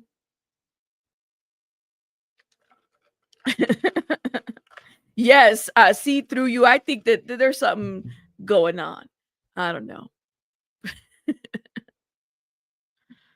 I don't know, y'all. Now, do I believe in conspiracy situations? Yes, I do. I believe that there's some conspiracy. In some truth, there might be some conspiracy, but as far as the people that have decided to make money off of this because they can, yeah, yeah, they can. They find a bag and they do it. There is money to be made in making up shit online. It happens all the time. People just believe it. People pull at your heartstrings. There's a lot of people that do that. I believe it, but I don't believe everything that people say, and I'm a pretty big skeptic when it comes to different things. Okay, hold up. So jury hears a loving audio message between Combs and Jane sent after Turks and Caicos trip. So remember, out of like, I think they said 1,000 messages, voice notes, only 5 of them were of Diddy being angry or whatever. Okay. Defense attorney Tini Garrigo showed the jury text messages and audio messages between Jane and Sean Combs March 2023, right after the Turks and Caicos trip. Okay, so then the Cassie lawsuit was in November. She previously testified that during the trip, Combs sprung an entertainer in a hotel night on her, prompting an argument that threw things off between them for days. The two traded loving text messages and voice messages about how much fun they had in Combs' voice notes. He said he loved her. Combs also mentioned Jane's contract on the audio recording, which Jane testified was a reference to the love contract they just brokered. Okay, so there's a voice note that says that, which led Combs to renting a 10,000 per month home for her. Mm-mm. The jury heard an upbeat recorded message response Jane sent to Combs, telling him that she had so much fun on a trip and she loved him and felt closer. She said that on a recording, everything just feels good and I'm so happy. And she testified that she had fun with Combs and was expressing that she loved him at the time, excluding the time that they spent with the entertainers. Let me just say something about this, guys. I was once in a really bad relationship in my 20s, in my early 20s, really bad relationship where, no, I think I was 18, probably the most, yeah, because it was like, it's a really bad relationship, right? And this person, it kind of started like this, right? They would buy me everything, anything that I wanted, I had everything, right? But there was this like and I didn't have any children with this person clearly, but there was this isolation period that happened. And so for me it's like I could relate a bit to the things that she's saying, but mind you, I was 18. I met this person when I was 15. So it was kind of like a first love situation.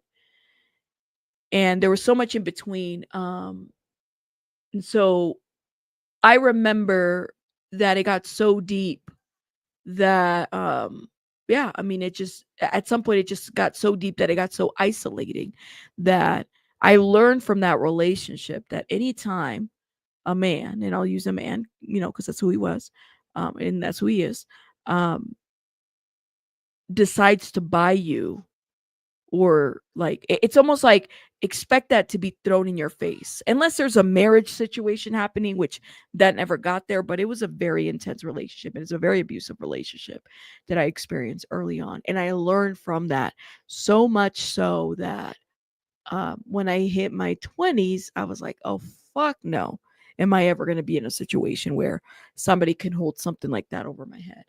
um yeah, yeah, so it's something different um, when you're in a situation like that. Let's see. Let's see. Um, what are you guys saying? We got a it's Lindell. Lindell with the we got a problem. Shout out to Lindell. Lindell was getting eaten up earlier. Lindell was like, "We got a problem." Um. Yep.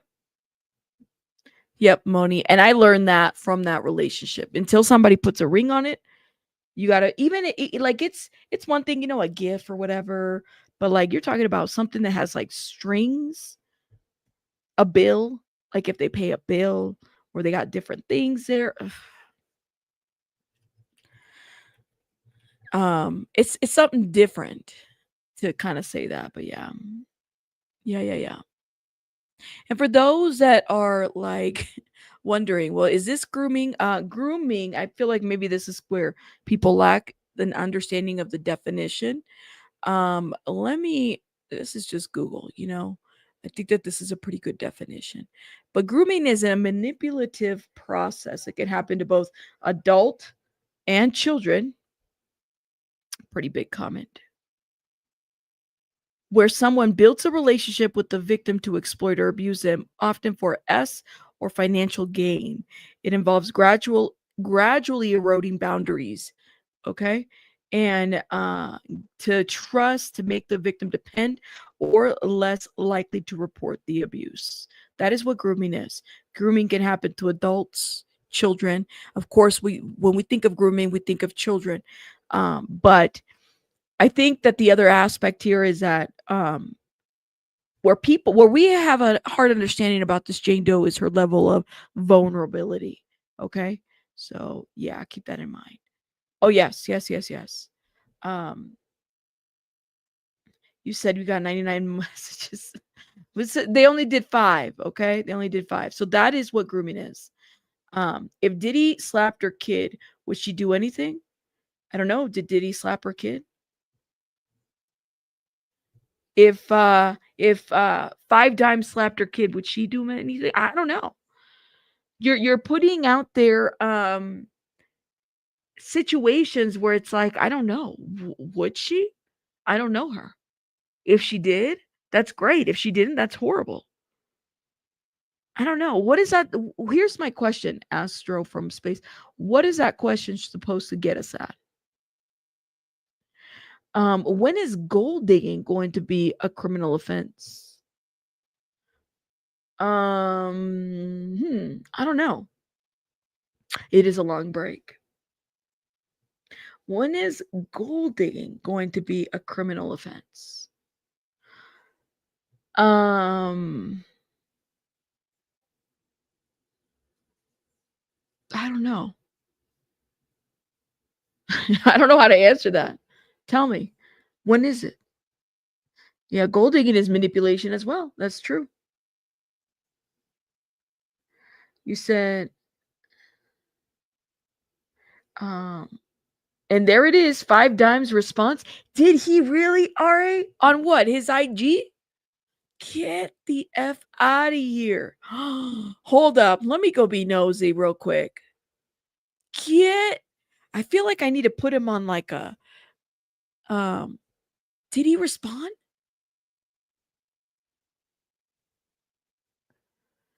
That was 20 hours ago. That was an hour ago. No, that's the series. Rex. What did he say? No, what did he say? Where did he respond? All right, on IG? I can't even see it on the computer. It might be on the app. Hold up. Lord have mercy. Get out of here. Let's see. Um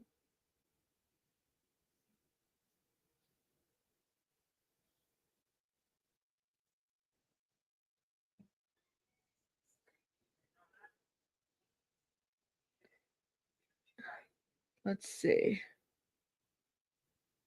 I'm looking. I don't see nothing. What happened? I'm looking. What did he say? He posted about being represented by a oh. Oh my god. I swear to God, he's so wrong. I'm telling you, man, you share a kid with this woman. You need to be careful. See, and here's the deal. Jane Doe's attorney, you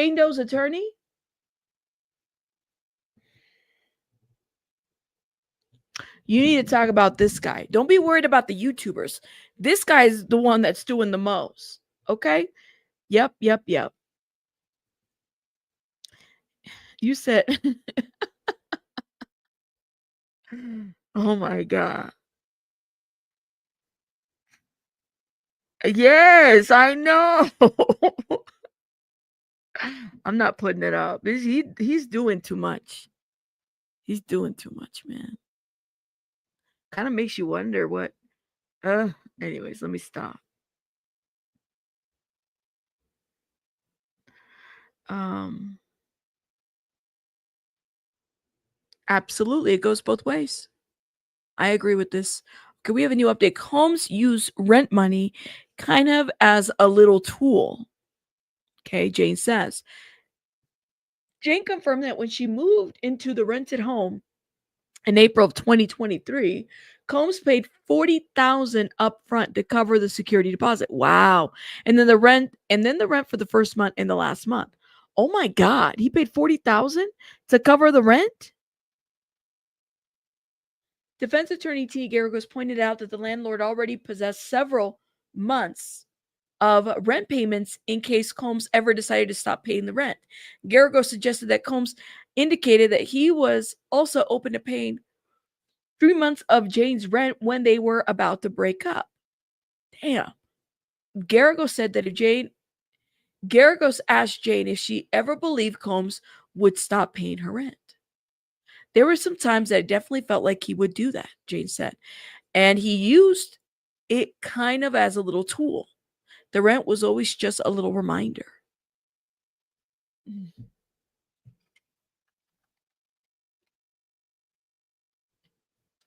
Oh, math. 150K over 3 years. It's less than what he was paying his assistants. How much was he paying KK? Do we know?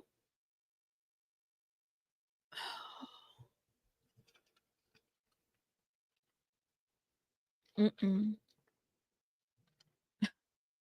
How much was he paying KK?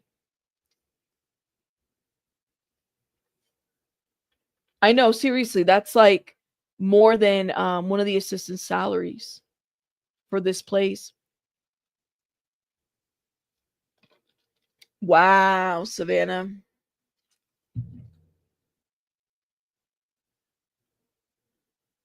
Yeah. It sounds like she got some stuff while working for him. You talk about KK Preston. No one does anything, nothing else. There's something behind it. And these are the people that would do without strings attached. Mia wasn't making a whole lot either. Damn.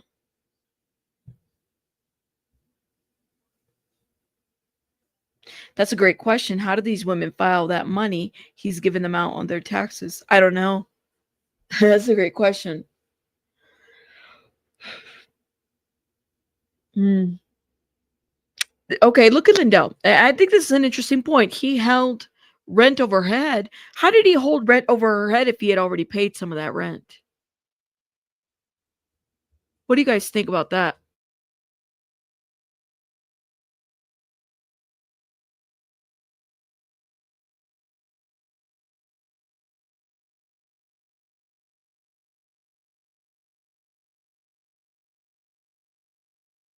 How did, let me ask my question again.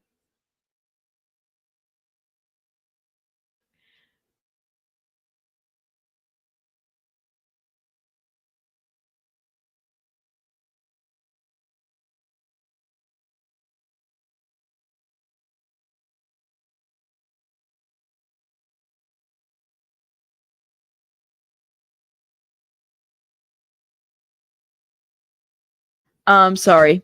Baby bunny break. She came in and gave me a kiss. That's the question that I have. How did she had he had paid months? So how was she worried about the rent? Who owned the house? A landlord. That's a good point. I do have a question about this. How was she worried about? That's the question that I have, y'all. Like, could he have removed the name on the lease? Possibly, but the payment was already made months ahead. How do you leave a house that's already paid for months ahead? Hmm? I don't think he just get her name removed without his permission. The name was on that lease was on her name. That is a whole legal thing. I don't think she could just remove me from the lease. Yes, but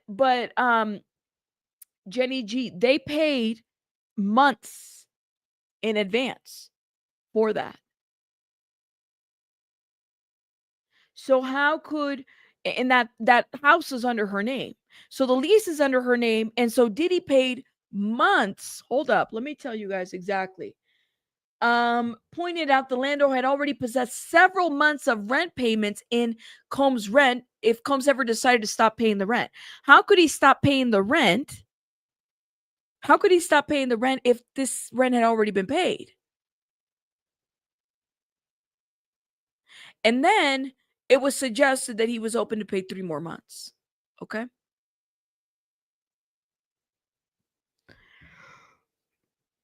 Mm, there you go.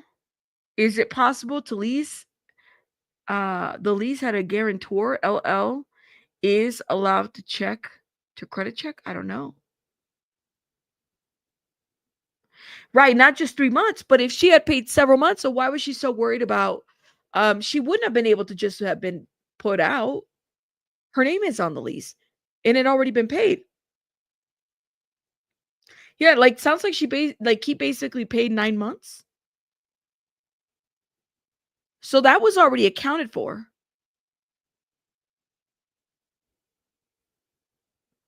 I don't know. Just a thought. I don't know. I do have a question about that. I think that's a good point to make. Just a question, you know? Hmm. I'm waiting for this coffee to wake me up. Eric, but they said they had painted out several months. I don't know if that's 3 months though. And if the rest of the rent doesn't get paid, she's breaking a lease agreement. That's right. Um, I don't know. I heard rumors. What do you mean? Is there something going on? Shit, what's going on? I'm not even seeing anything yet. No update. Hold up. New details merge about the love contract. Defense lawyers are combing through audio messages from when Sean and Jane signed a love contract, an informal agreement that provided Jane with funds in exchange for free cuffs. Jane previously testified that it was a harrowing agreement that became coercive. Got your contract, find yourself a nice little spot, Combs is heard saying in an audio message, adding that he was addicted to Jane. You are a crack pipe. That's my new name for you, crack pipe. Or should I call you CP? Wait, he called her a crack pipe. That's not even cute. He called her a crack pipe. You are a crack pipe. Oh my God. Um,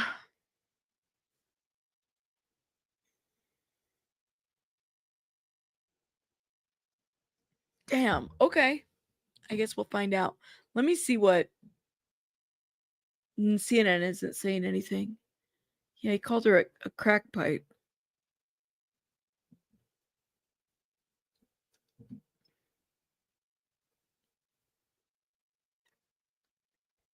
Hmm. You said I wish we could post. I know, wouldn't GIFs be funny in the chat if there was GIFs that you guys could post in the live chat? He said, "What a compliment! Yeah, he called me a crack pipe." I don't know how I feel about that. Like because he's addicted to her. That's not cute at all. I didn't think so. um, I don't know. You said how adorbs. You said New Jack City vibes. I don't know. I'd have been like, "Did you just call me a crack pipe?" It's a weird thing to be called. Okay. Um,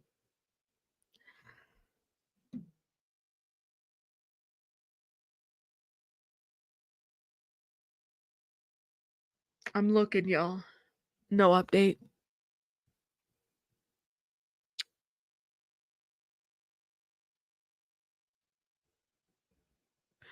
So no update. We've already reported on the rent. Combs gave Jane, look at NBC News is reporting. Combs gave Jane nickname Crack Pipe. He said Combs said that he enjoyed being with Jane and gave her an edgy nickname to go with those good times. I don't think that's a good thing. According to the text message shown in court, they had just returned from Turks and Caicos in 2023 when Combs reflected on the fun trip. Get your rest. You are the crack pipe. That's my name for you, crack pipe. I'm going to call you crack pipe. A very good time together. She's over here calling him my baby, and she's calling you a crack pipe. I don't know about that, but okay. I know. Is it edgy or is it trashy? That's what they said. Well, they had the Bert and Ernie thing too, so there's that.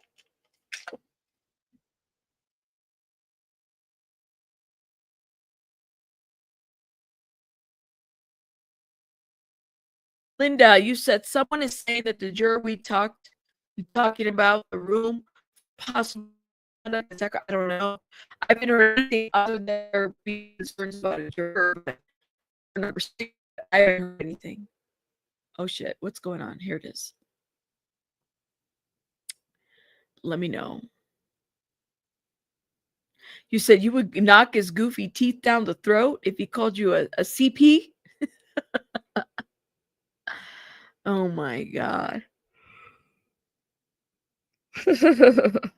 That's too much.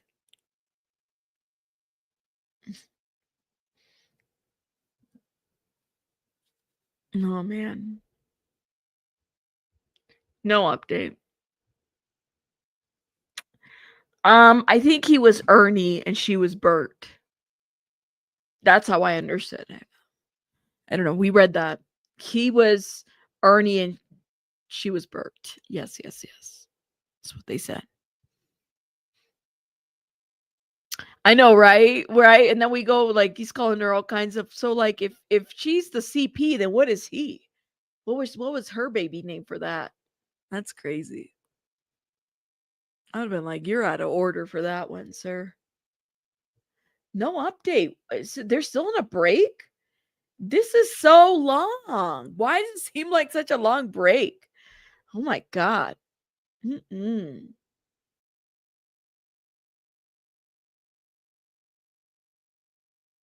I'm like yawning, guys. I need to get this coffee in me. You know, Miss, oh, that's a good question. How did Diddy end up paying for Jane's attorney in this trial?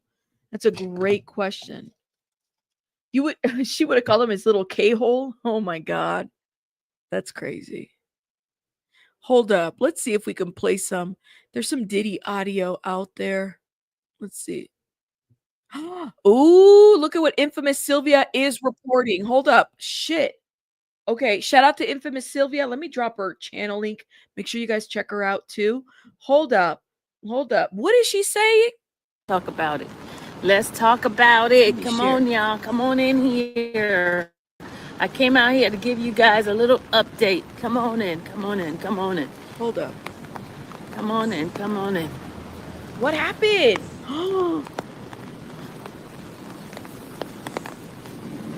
Come on in. Come on in. Where are you guys at? Okay, hold up.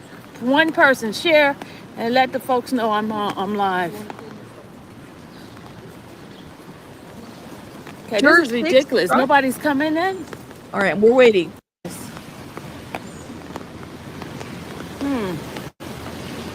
Interesting. Only 5 people. Now listen, Lola, y'all share this because I'm being shadow banned. It doesn't make sense. I've been on here. I'm trying to keep me from bringing trying to get to where she's talking about it. 29 folks like, come on, share. Okay, let's go.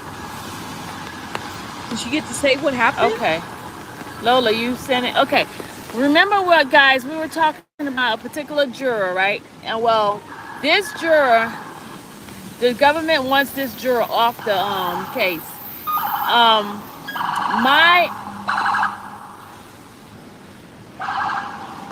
And the juror is juror number 6. Juror number 6 is a black male that they want off.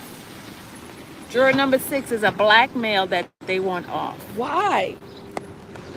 I'm looking at my list of jurors. Okay, this is strange why YouTube is not pushing this video out. There's not a lot of people out here. There's not a lot of people doing a live, and my video is being shadow banned. You guys gotta share it, share it, share it. Where's my folks at anyway? Why does the government want him out? Okay, hold up. What is going on? Hold on.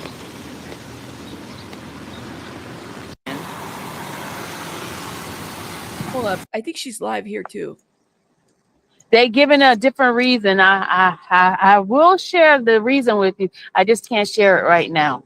Oh my God. I can't share the reason why they giving it. The reason they saying has to do with his eligibility of being a juror. But they should have sought that out from the beginning, y'all. They should have sought that out. They knew his position and where he is and things like that before they even allowed him to be on. So why do it now? It's 5 weeks into the trial and you want to take him off now? What? You should have took him off from the beginning. Wait, she said it was misconduct? For what though? What happened? Who's doxing the jurors? I'm confused. What happened? We're trying to find out what's going on with juror number 6. I wonder they know what's up for misconduct of what? Is he the HBO guy? I thought the HBO guy was a woman. I could be wrong though.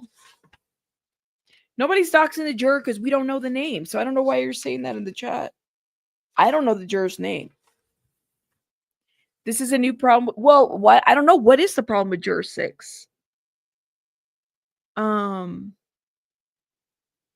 don't remember. There was the HBO guy, and then there was the what's his name? The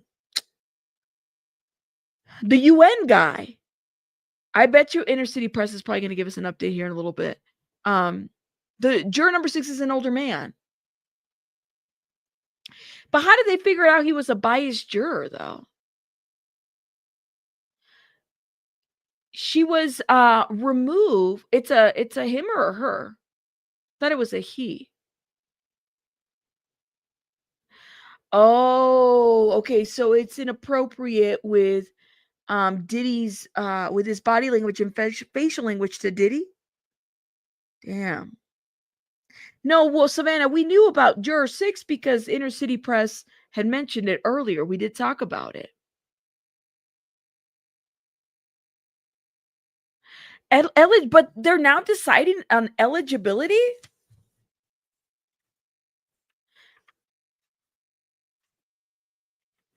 Oh, you can know the race of the juror. You can know the gender. We don't even know.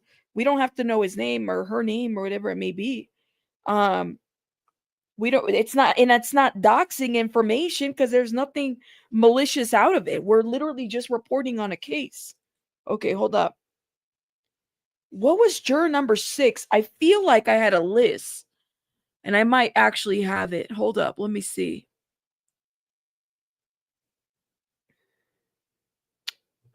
Damn, I got some notes here. Let me see. I bet you I do. Juror on my legal pad. Nope.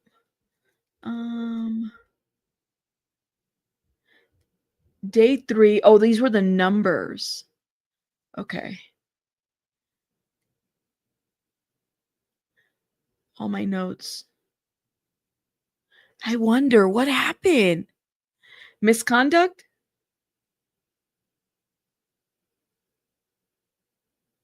Yeah, you can know everything about the jury except their names and and we won't know. We won't know because it won't be reported. But still, yeah, that doesn't affect their race, their gender is not a big deal. That is crazy insane. So was he nodding too much? What was going on? And I bet you that's probably what they're talking about.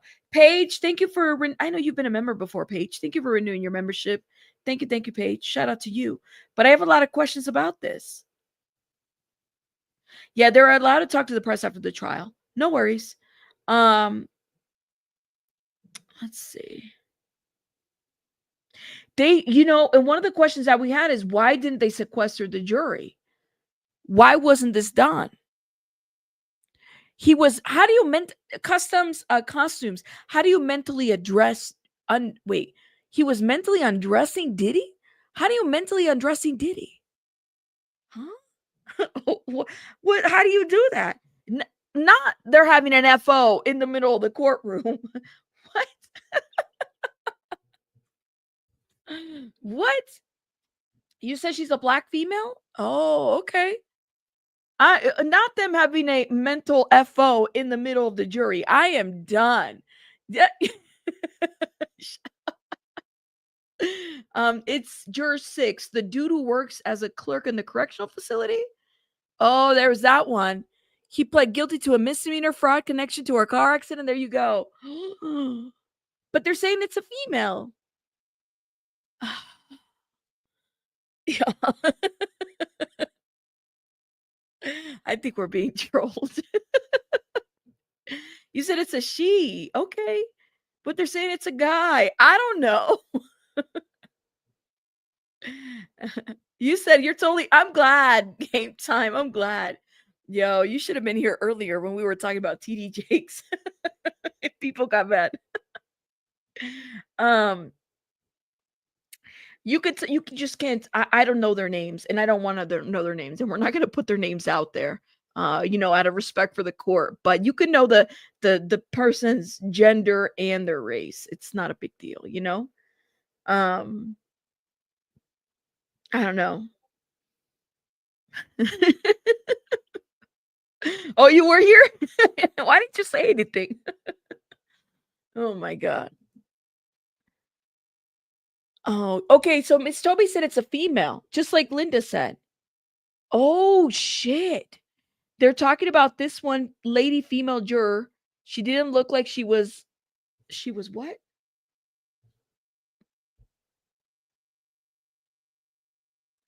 She didn't look like she was about to be on Diddy's side. She was passing notes, whispery. Addie came on and told us in another chat. Oh my God.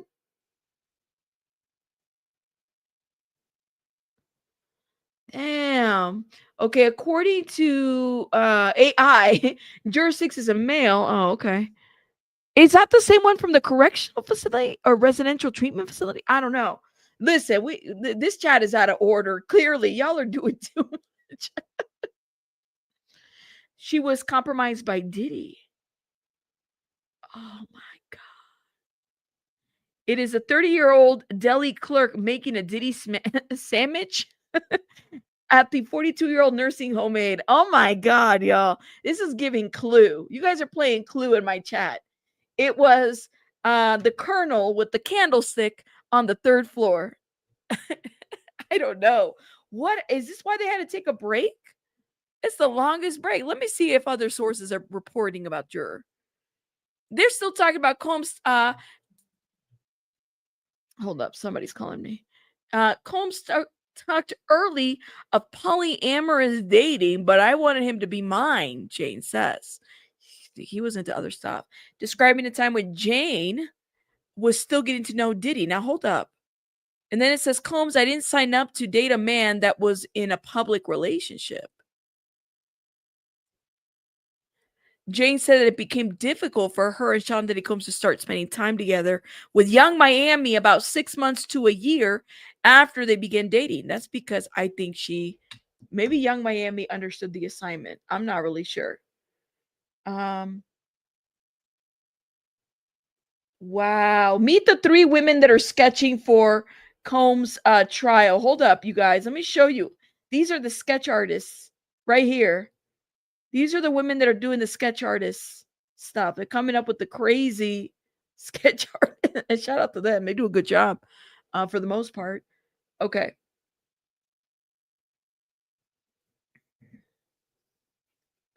No update. Damn, what is going on? All right, let me see if I can find about the information about the juror. Hold up. Now, let me see. I didn't want to play Sylvia's because she was live. I didn't want to do that. Hold up. Juror number 6. Diddy trial juror number 6. People are looking into this clearly. Nothing has been reported on major outlets. They have 6 alternates, so they can replace the juror if they need to, I guess. I mean, that could happen, right? What is going on? So was juror number 6 struck or not? Damn. I'm telling you, man, I don't know. Law and Crime has something. They always, but they always strike people. Let me see if I can. Law and Crime, real quick. While we wait for an update. Let's see. That was 21 hours ago.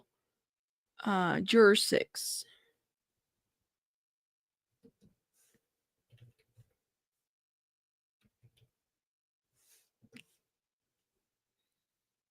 Nothing new. We're waiting.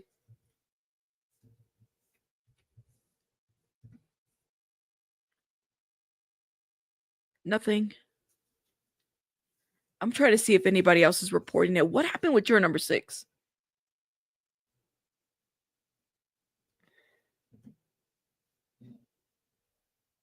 Hold up. Do we have an update? Nope. Something's going on. There's something going on. I know they always have a bar.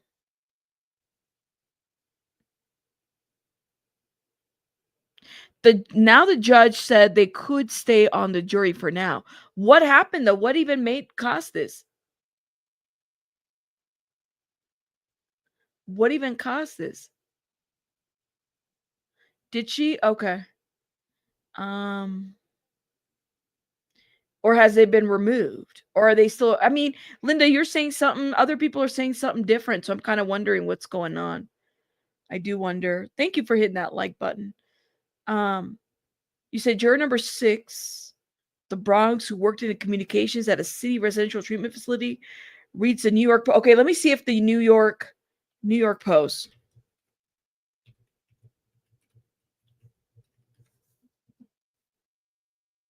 I didn't pull them. Let's see what they're saying. Oh, Diddy scores legal wins as feds blocking from calling psychologists back to the stand. So they got that. Okay. Now, that was 18 minutes ago. But what happened to juror 6? Diddy joked about calling her a CP.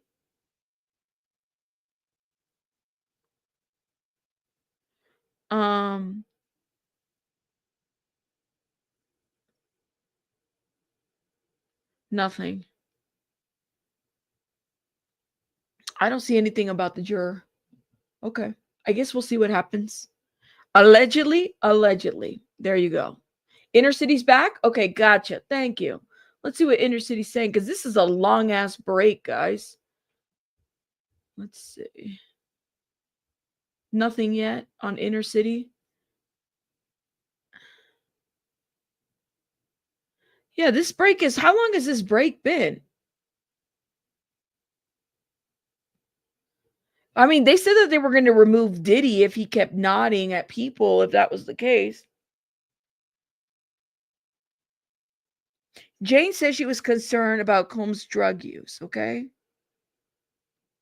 Jane said that she was initially okay with being polyamorous with Combs, but things grew difficult. Okay, those were the updates there, but let's see. Combs wasn't taking care of himself. Jane says his defense suggests that she knew early he was an addict. Hold up. Court is taking a break. Okay, CNN is just now reporting on the break when we've been on break from Inner City Press for quite some time. Like, they're just now reporting on the break. I wonder if there's something going on. And Sylvia, who's in the courtroom, is outside.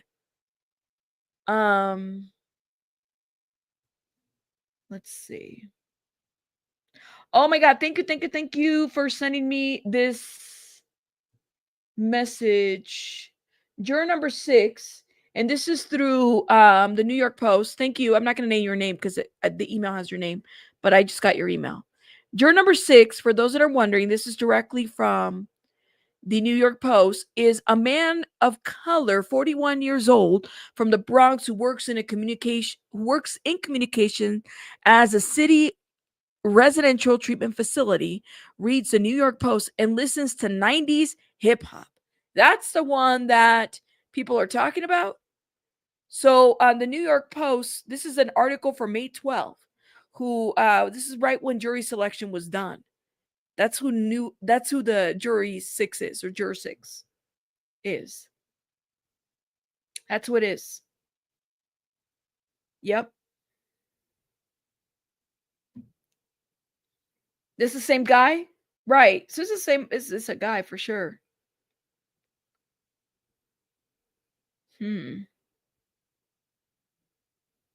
But what happened? Because he had an interaction with Diddy?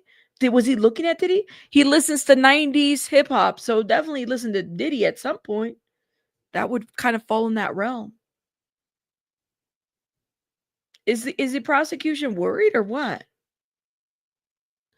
I don't know if it would be too early for a lunch break. Well, AI picked it up from the New York Post. That's who said it, and they reported it about a month ago.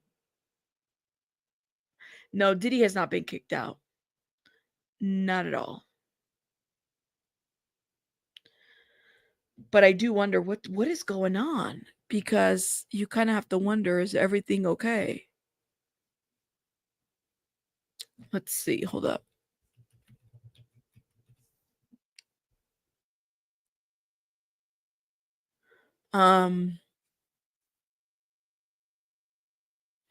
That's crazy, y'all. I have a lot of questions about this. I wonder if it's just the interaction, maybe facial expressions, maybe stuff like that. I mean, what do they think was going to happen, you know? You said at first, and now he has this notepad under his arm. Oh, okay. So he was interacting with Diddy through his head, nods, and eye contacts? So he was going like this and looking at him. Why would they make it this obvious? This is not a lunch break. But I'm like, they better speed it up because I gotta eat. Okay? I gotta eat. Okay? There is no mistrial yet that we know of. There's no mistrial. I don't know why you're asking that. I'm like, what mistrial? You said they will be returning, then break for a lunch at this rate. Right. Well, they should just make this the whole lunch, right? You know? If the prosecution gets to keep Banna's testimony, then this juror needs to stay. Fair is fair, I say. Like, make it fair. This crazy, guys.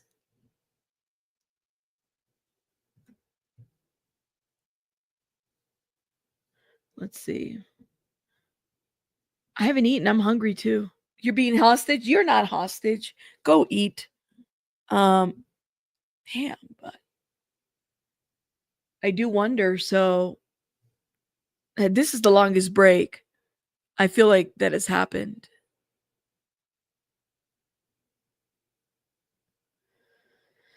Huh. Sorry.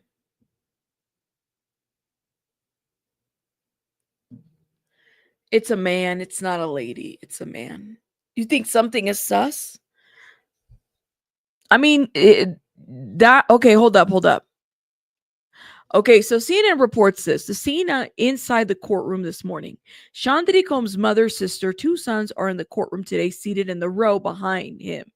Attorney Mark Garagos is seated in the defense row. Why is that guy here?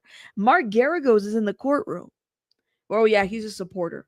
Watching his daughter, Teeny Garagos, question Jane on the stand. Combs smiled when Jane testified that she liked to give him foot massages and began nodding when she said, "He's my baby." He also briefly spoke to the sketch room artist. Who briefly spoke to the sketch room artist? Diddy did? I didn't think he was allowed to talk to anybody. Wow. Okay. Well, that's what this courtroom is so like every day has always been something, guys. You can't even sleep for a little bit because every day is always something. There's always something happen. Honestly. Yep, Moni, that's right. I know he called him the baby. Sylvia, about time you woke up. You're watching the riots over there. Shout out to everybody over there. That whole situation is crazy. Please stay safe, everybody. Diddy thinks the rules don't apply to him.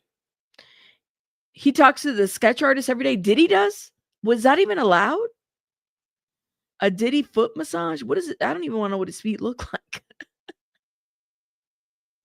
She was bathing him too. Mhm. He said, "Don't draw him. Be very careful. Get all of his features." That's what he's saying. I mean, she's the one that got the one with the heart. He went like this for the family. There's different ways you could do a heart, though. I don't know. What's the young people do it a certain way now? I would do this, but the young people are doing something different now. I don't know. But they're the ones that got that heart artist situation. Oh my God, this is not a quick break. We've been on break for how long? How long? This is when did he post this? 8:22. It has been an hour. Well, no, a good 35 minutes now. I don't know, man. Something's going on. I need to chew on some ice. I'm getting nervous. I love ice.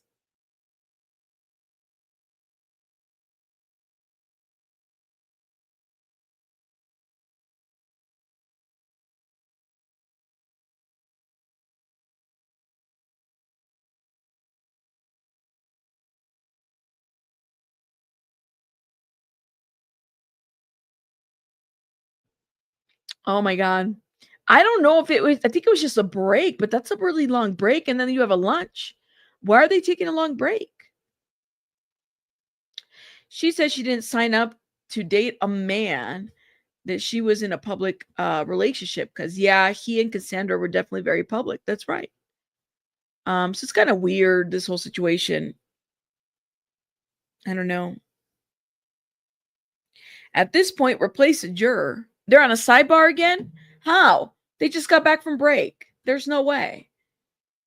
They're letting them in. Hold up. Let me see what's going on here. Okay. What did hold up. This is what Infamous Sylvia had to say. Shout out to Infamous Sylvia. She was there. On his behalf. So While I we don't know if wait. it's to open up the case or what. I don't have the details about it, but I just wanted to tell you guys the information on that. So, but the juror that they want off is the black male. The black male who is number 6, juror number 6 from my count. Okay? Did they say why though? You know, Tinny Jericho's daughter, and he's in the courtroom too. Her dad is in the courtroom. Listen to her cross-examine Jane. Okay. And for some strange reason, YouTube is not letting my videos go out, and I think I'm shadow banned, so they're taking my stuff and not letting it spread out. And I understand, because how am I doing? I'm doing fine, Miss Bennett. I'm doing fine, but it's kind of like upsetting that they're not letting my stuff go through.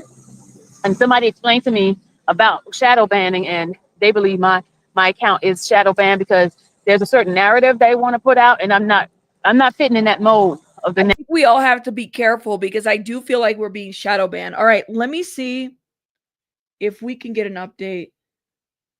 Do we have an update? We don't have an update yet, which is fine. I want to know what happened though. Why are they? What was the concern from the prosecution side? Shows that, hey, this is Sylvia speaking. I'm not buying this. I'm not buying it at all. So now they're trying to find a reason why he needs to be off, and the defense does not want this juror off, but the government does. Okay. Okay. The other thing too today. Hold up. Did she say why though? Let me see.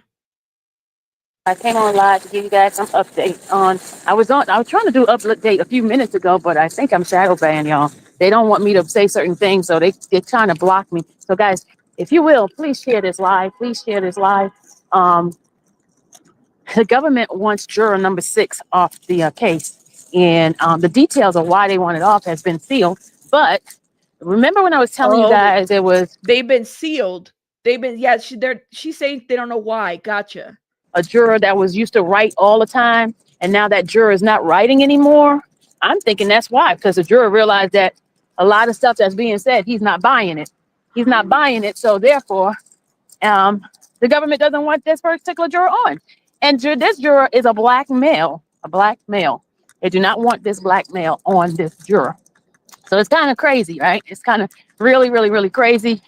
And I explained to you guys how he's no longer writing. When I first got, first into the courtroom, he was writing a lot. He was just writing and writing left and right. And now he's just sitting there with his notebook folded to his chest and just looking.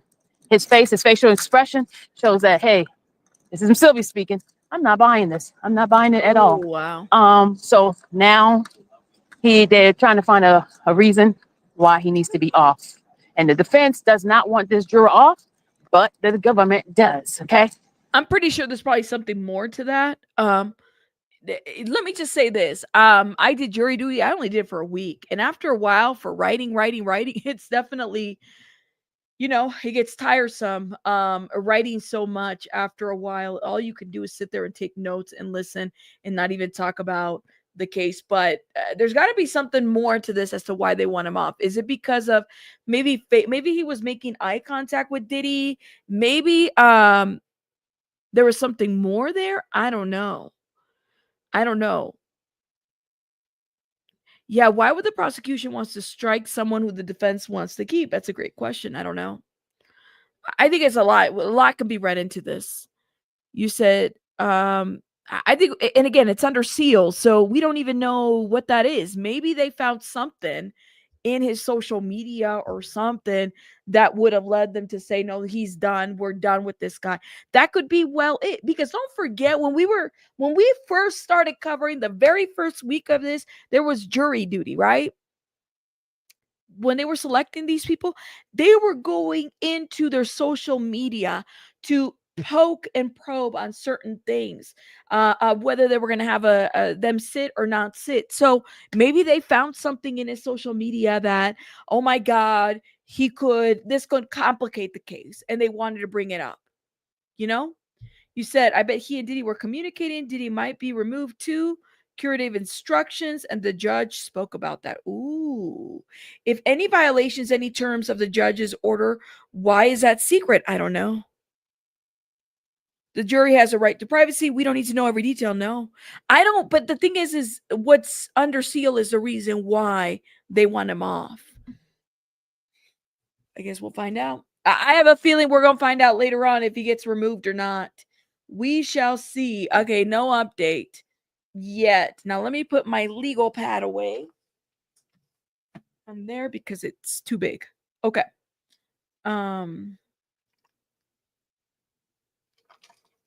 Let's see. Oh, he was late a few times and has been the one nodding with Diddy. Oh, Terrell, that's interesting. Is that the only reason though? I don't know if because they can't get started until they all get there, right? So he has to be there on time.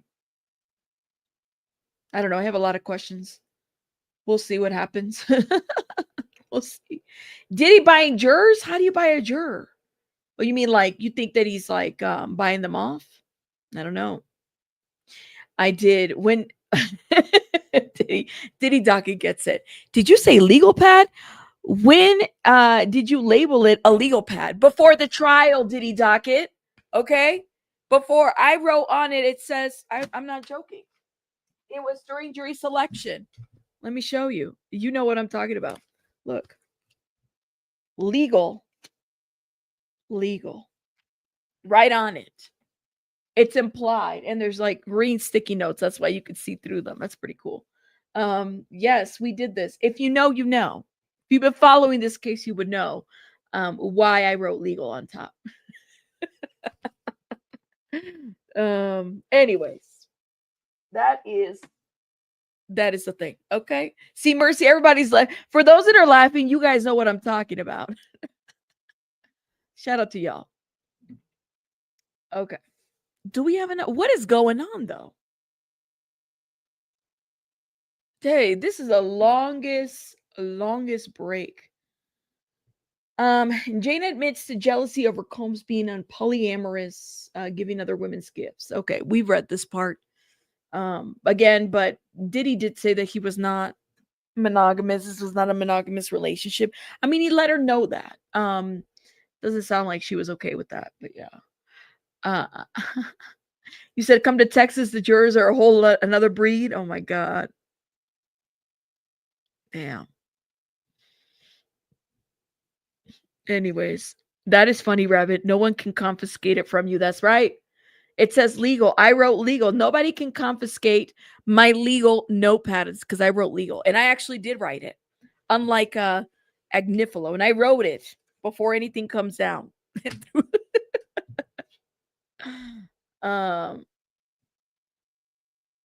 Let's see. No update. Damn. So do we think that the break is for juror number 6? I don't think so. I think it was probably to something else. It was probably for something else. Thank you. Appreciate it, Gregory. Thank you. Thank you. That's right. You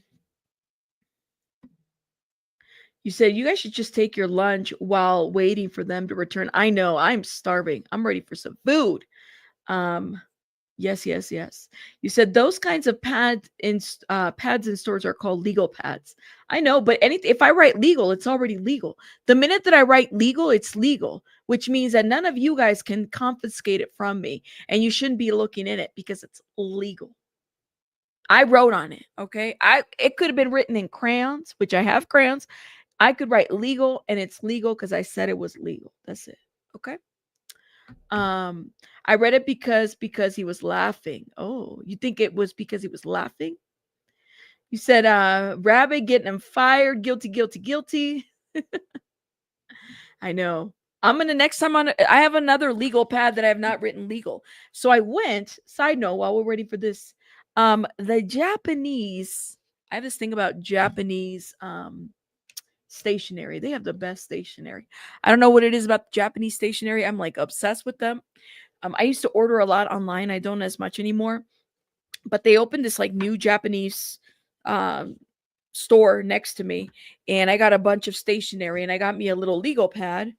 So yeah, I just have to write illegal. It's something about the quality of their stationery that it's kind of like it's different than most. Definitely recommend it.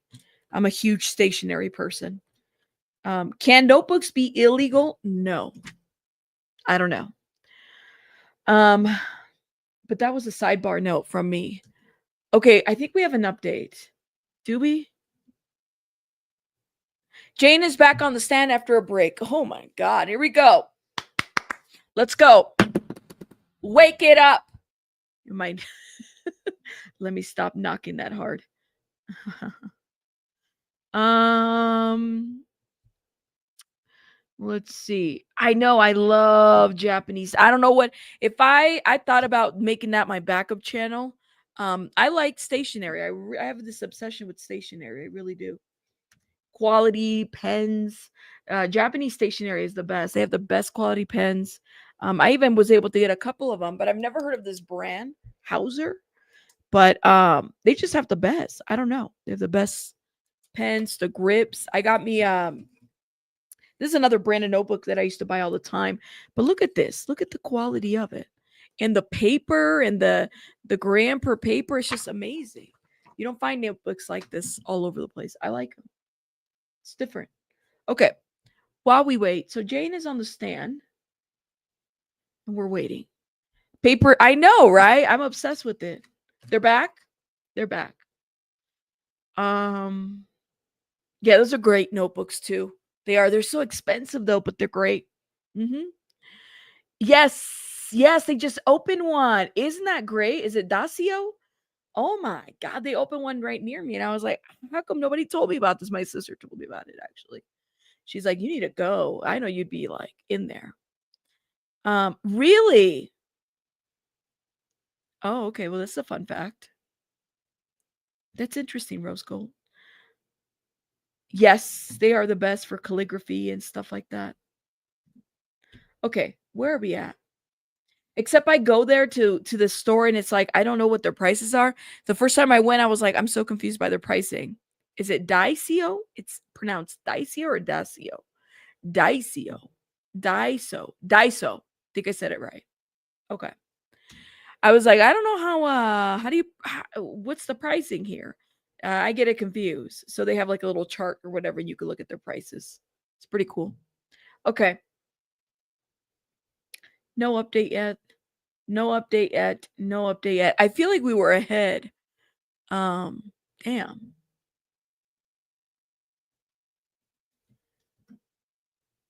Update. Where are we at?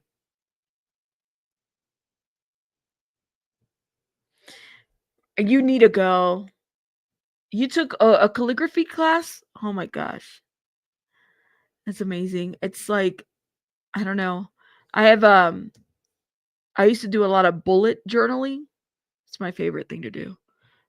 When I'm able to. I don't do it as much anymore. I used to create my own planners too. It's like a thing. Not with like a bunch of stickers because I'm more of a a minimalist when it comes to planners. But I'm not a big sticker person. I'm not a big like I like just simplicity of it and but I like creating it on my own. It's actually pretty relaxing. It is Taco Tuesday, Chimichanga Tuesday. I didn't even go and get a chimichanga when I said I was going to. Oh well. Um Yes, you could find some really good stuff and it's not expensive and I mean it's all imported so but this one was like the best find. I just haven't decided what to do with it yet, but the paper, it's the paper quality and it doesn't bleed through. And I just like how small it is and I'm definitely a a B5 person, notebook person, so because it fits into your bag and stuff like that. Okay, you said if what do prisoners get? What do they get for lunch? Well, I mean, can we find out what the menu is at the MDC today? Let's see. Let me see if I can search it while we wait. MDC menu, uh, lunch menu. It took me to a school. It's not what I wanted to find out. Okay. Hold up. No update yet.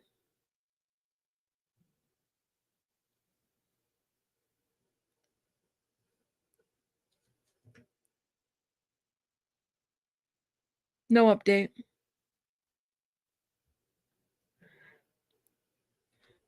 He said, can't stop, won't stop touching paper. Cream bologna sandwiches? I mean, I'm sure they got what's the word? I'm sure they got applesauce. What is going on, guys? What is going on? Is Inner City Press okay, or is this just a break?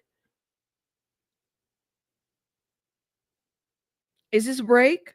Is this a break? What's going on? What's going on? What's going on? What's going on? What's going on? Let me know.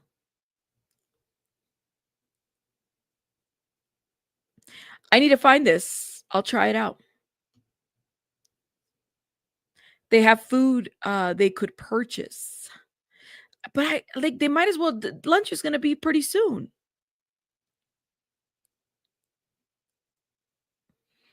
Gotcha.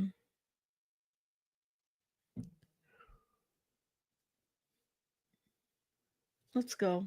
Guys, we are, by the way, we are trying to hit 80,000 subs. Shout out to us. I think we're pretty close. Hopefully we'll be hitting it this week. That's the hope. We got to be related. I used to like making journals as gifts. Yes, I like making calendars. I thought about like there's something very relaxing about calendar making. I don't know what it is. There's something very relaxing about and I'm not artsy like that, but I do like rulers. I don't know what it is. I like making straight lines. Look, I got me this from that stationery, from that place too.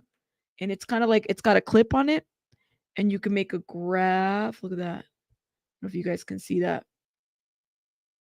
It's pretty cool. It's very relaxing. I like it. Um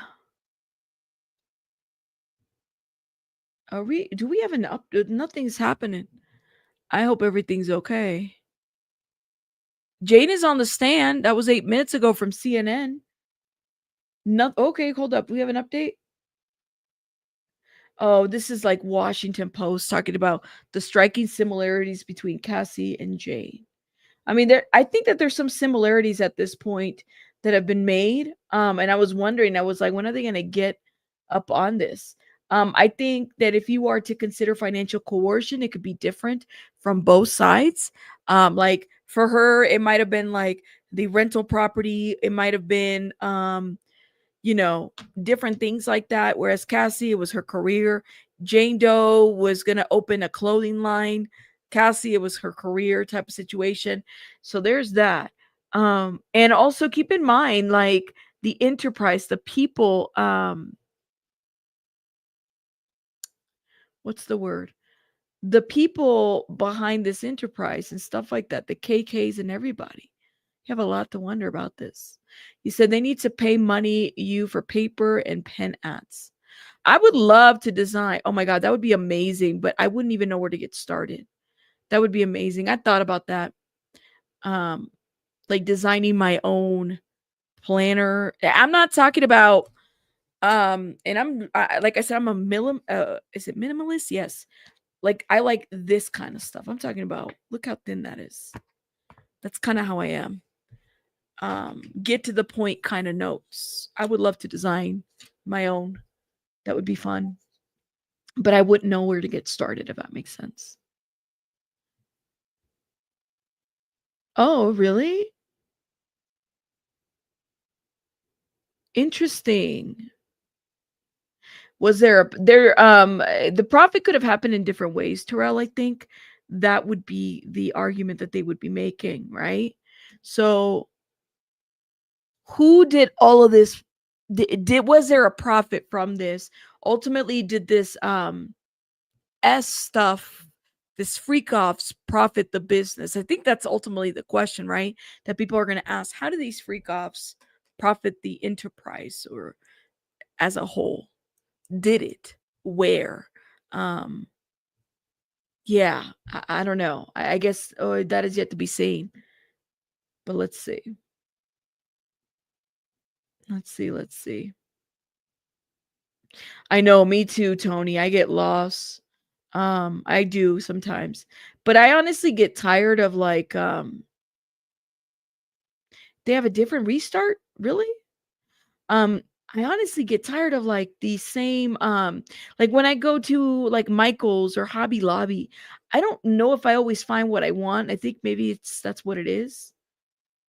So, I don't know, I get tired of it. I like their little house decorations, they're kind of cute, but I get a little too lost on that. Like, what is going on? CNN is not reporting anything. Nothing from NBC or New York Post or what's going on? That's the question. I wonder what is happening here. We're all waiting. Damn, I could have heated up my food. I could have done all that. But I guess we'll have to wait. And what is this break? Are they taking long because of this? I think KK is a co-conspirator. Oh, she is.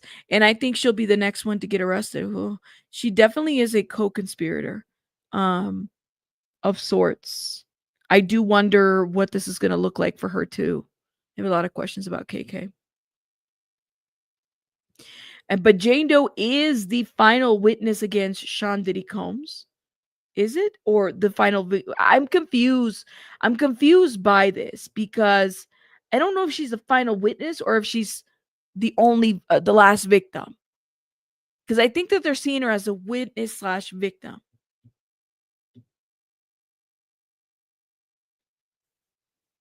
I don't know. Is there going to be more people?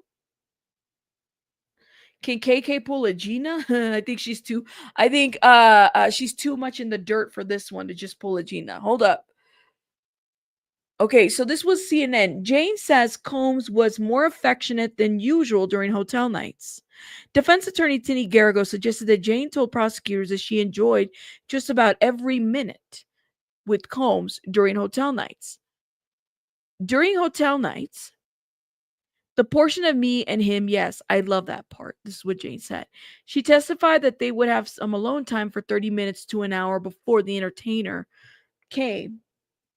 And after they left, she would enjoy when the two of them would make love. Jane confirmed that Combs gave her attention and affection she wanted during hotel nights. He's the most affectionate during these nights, she would testify, adding that he wasn't generally that affectionate. Jeez. Okay.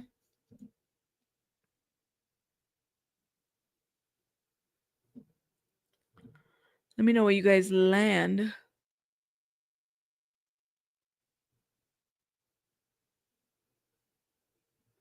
Um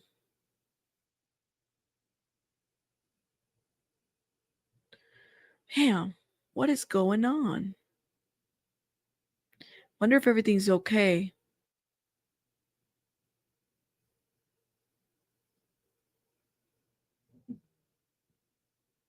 I'm checking to see if we have an update. We don't have any updates. Oh my gosh. Hold up. Let me shout out. See, this is why I need to have notifications on.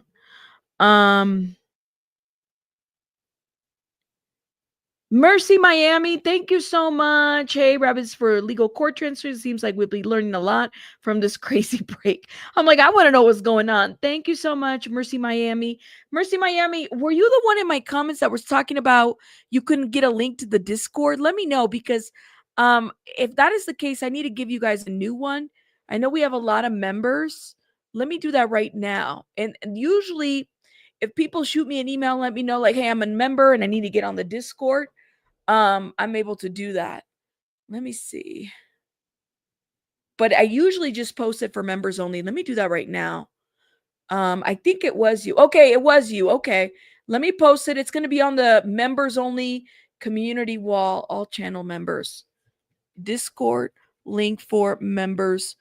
I was like, somebody's been messaging me, but I don't know if I couldn't figure out if they were a member or not. And I think I'm like, well, now that I know you are, let me post it in there. All channel members. Okay, it's in the community wall on the channel. Just go check it out. Thank you, Mercy Miami. I appreciate you. Thank you, thank you, thank you. We'll definitely have those. They haven't returned yet. We're still waiting. I mean, it sounds like they're on the stand, but I don't know what's going on with Inner City Press. Maybe he's busy or something. So we're keeping up with CNN. Is 3 minutes ago we gave an update. Washington Post doesn't have an update, and neither does NBC News. Now let me see what the New York Times is saying, or the New York. I don't like the New York Post, but whatever. We're gonna use them for now. Sweater-clad Diddy, who drew judge's warning for vigorous nods at a juror, nods repeatedly during cross-examination. This was 10 minutes ago. Diddy, you gotta stop nodding. I think Diddy's gonna get in trouble for nodding. Every time he's like nodding. I don't know if it's a habit, but he's nodding. He needs to stop nodding. Sean Diddy Combs, who already drew the judge's error for nodding at a juror earlier in the trial, nodded repeatedly Tuesday during his lawyer cross-examination of government witness Jane. Okay, so Diddy is nodding. He's wearing a baby blue sweater and black reading glasses, looking like Mr. Rogers. Nodded his head when Jane testified about giving him foot rubs. I guess he's agreeing. He needs to nod because he agrees to the foot rubs and baths while nursing them back to health after their grueling sexual escapades with male escorts. God, I didn't want to hear all this. Okay. Yes, he was my baby. And I guess he was nodding when she was saying this. Combs gave an exaggerated nod minutes after when Jane, in response to questions from Combs' lawyer Tini Garagos, talked about deciding to see him again because she missed him. Oh my God. But don't forget, the judge had previously threatened Diddy to throw him out if he was nodding at the jury. But if he's nodding to what Jane Doe is saying, I guess that's okay. I don't know. But Tuesday morning, repeated nods did come in the jury's presence, but it did not appear that Combs turned his face towards the jury while nodding. The nods did not appear to have caught the attention of the judge or the prosecution at this point. Oh my God. Oh my God. Stop. Don't nod. Don't nod. This is where we're at. So that is an update that we have. You think Twitter's acting goofy? Well, I'm checking. Hold up. Did he start a new post? Let me see. Nothing. Is there something going on with Twitter? Let me see. I'm a member, so this was 2 hours ago. That was his last post. Yeah. Nope, nothing's going on. We're not getting kicked out. Yes, we just talked about that. Jane is back on the stand. We just got back on the stand. Let's see.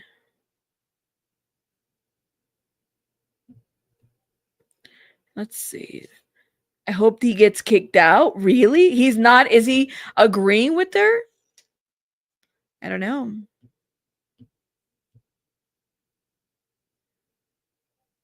Why don't you create a link that won't expire? I'm okay doing the links that I have right now, Maggie, because to a certain degree, we have to have, I mean, there's people that kind of come and go from the Discord, especially like the Discord is a perk of the membership. So I'm going to leave it at that right now. I know that some links don't expire, but for the purposes of this, I don't want to, I want to be able to do a new link every once in a while. She is the last victim. That's what's being said, Felicia. Did she? Let me check what Diddy Docket said. Diddy Docket. What did Diddy Docket say? Let's see. Diddy Docket is funny. Diddy Docket didn't get yelled at for saying TD Jakes. Let's see. Shout out to Diddy Docket. I don't know what they posted. Let me see. That was an hour ago. I'll have to check. Well, I guess Gina's not going to be a no-show.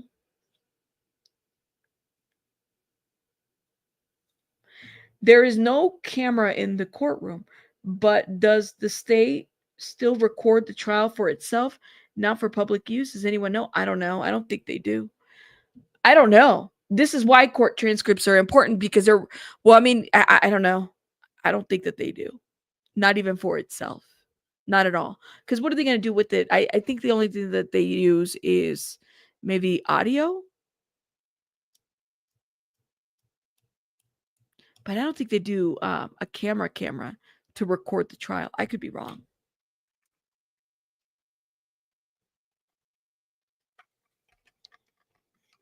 It's in the community, Gen X, it's in the community wall on the membership tab. That's what you need to go. Just go to the community wall on the channel, and then you'll see it there. If you're a member, you'll see it there. We don't drop the Discord links here on the chat because it would just be too much going on.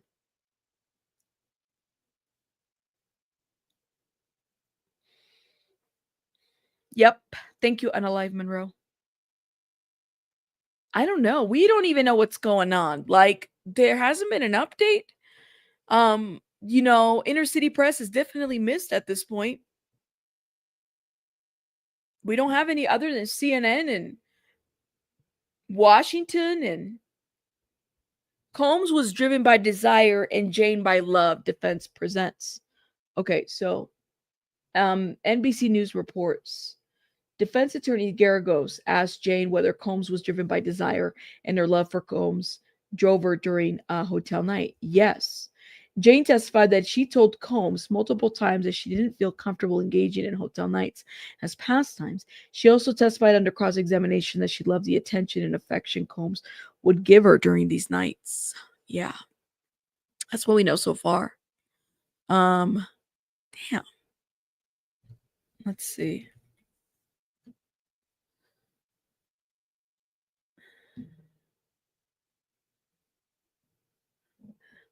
Wow. No update.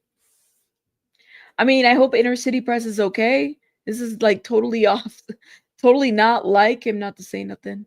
I wonder if something's going on. Somebody said, curious, this is 46 minutes ago. Is everything okay?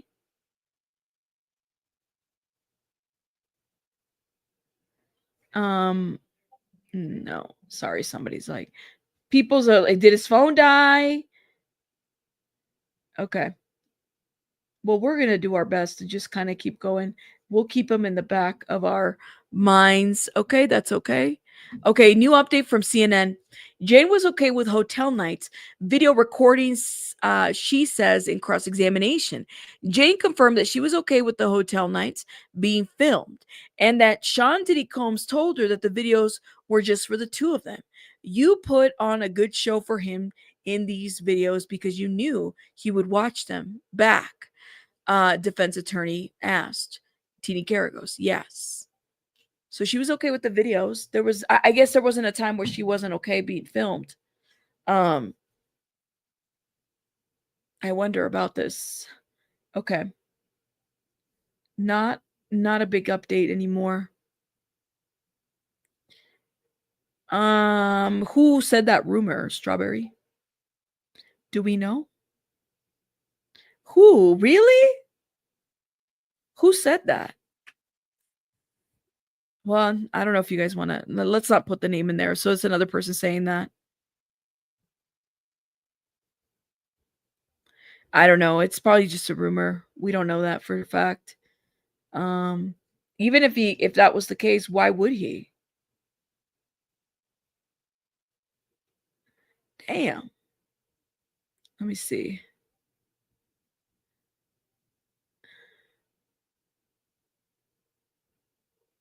I'm sure he'll let us know. Okay. Well, we're gonna keep going. I mean, that's all we could do is keep going. All right. Here it is. So, Washington Post says the court has been running longer than expected the last few trial days, ending 2 hours after the 3 p.m. stop time. The judge promised jurors that because the government wants to finish the entirety of Jane's testimony, including cross examination, by the end of Thursday, the pseudonym witness who has accused her ex, Sean Diddy Combs, of trafficking her, is crucial to the government's case. Some good news Tuesday for jurors then. Defense attorney Tini told the court that she may pause her cross-examination of Jane at 3 p.m. and finish up Wednesday and Thursday. Damn. Okay. I agree and I concur because keeping it going for 2 hours longer is just insane to me, especially because I can't be on for that long. So if she stops at 3, well, we're going to be here. Okay? We will. Especially with the time difference. Okay? Because I got to get up earlier. He had court approval to report. Yeah, so I don't know, Savannah. I don't know if I believe that he got kicked out, but I don't know. You know, a lot of the vloggers, and I don't consider him a YouTuber, even though he has a YouTube channel. A lot of the vloggers, honestly, have been getting really sloppy about covering this case. Okay? I'm just going to say that. You said this is why I stick to Rabbit for real-time coverage. It's too many people just saying stuff for the clicks and views. I know it's Money, I appreciate you. And thank you for having my back in the chat when they were dragging me about TD Jakes. That was funny though. I'm not going to lie. That guy really got in his feelings about it. I'm like, I appreciate you. Thank you, thank you, thank you for having my back. Thank you. I felt that. I felt that right here. What did Sammy Sosa? What's his name? Sammy Sosa said something. He does this little thing right here. Thank you, thank you, thank you. I appreciate it. I don't know. What do you think they're taking? Well, they're giving them 2 days though. See through you. I'm sure Agnifilo will say something about that though, if that's the case. But I'm here for them to leave at 3 because I feel like you lose people when you make them stay longer, if you know what I mean. That's my thought on that. Now I'm noticing that the chat is not moving.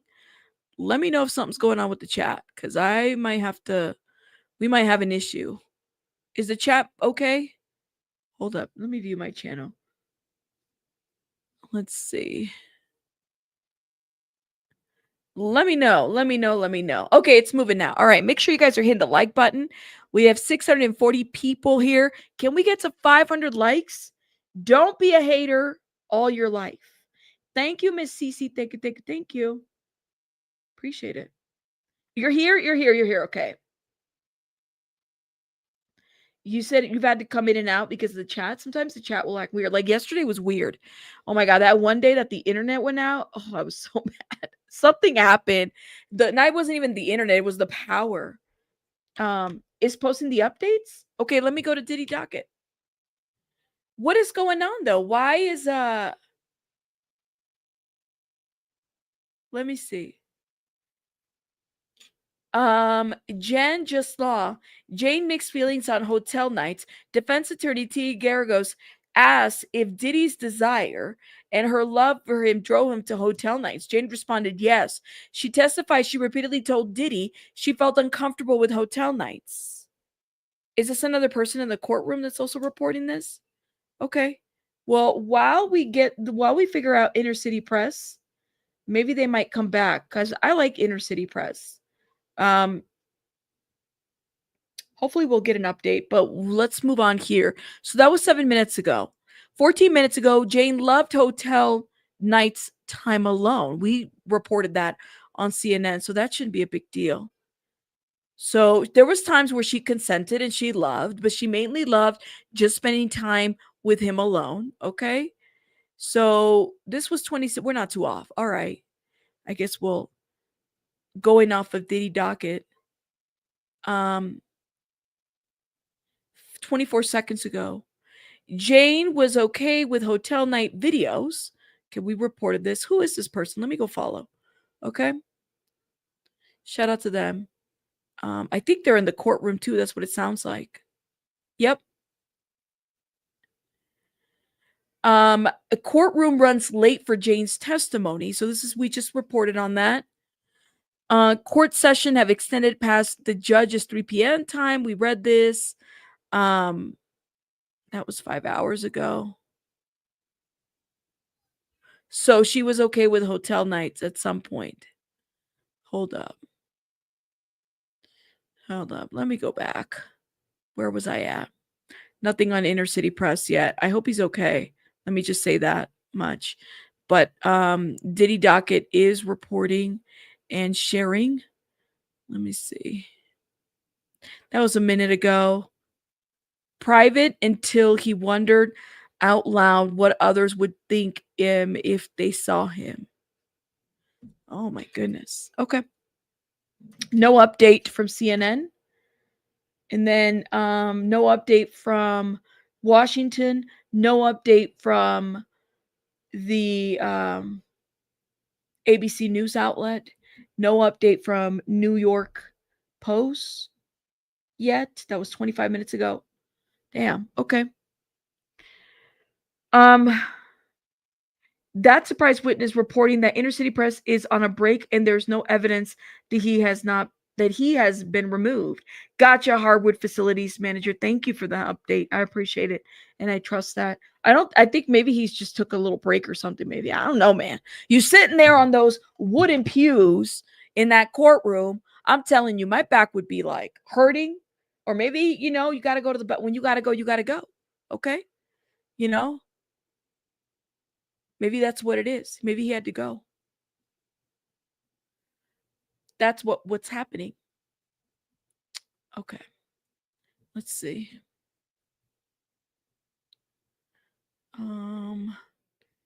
Let's see. While we wait. Man, they got a lot of tweets. That was an hour ago. I'm trying to go to the latest one. 7 minutes ago, 2 minutes ago. Okay, so trial defense case timeline is unclear. No details have merged on Diddy's defense will present its case this week or not. The court runs late. We read this part. All right. I guess this is the latest of the thread. Legal news. No update. We'll give Inner City Press some time to get back. As soon as he gets back, we're going to go right back on the page while he gets back. But that's what we have. I'm so used to Inner City Press, though, honestly, because of the way he writes. There are times where I'm like so confused, but I'm so used to the way in which things are reported. NBC News reports a minute ago, Jane was curious about Combs' need to see her without a man. Excuse me. Jane was curious about Combs' need to see her with another man.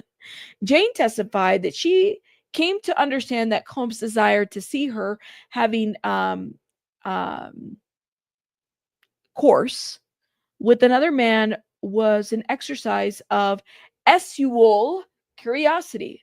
I was trying to figure out the relationship. I came upon the word. Oh my God, the word starts with the C, ends with the word old. A man turned on by watching the woman having S with another man. Jane told the court, I just wanted to know what was driving him.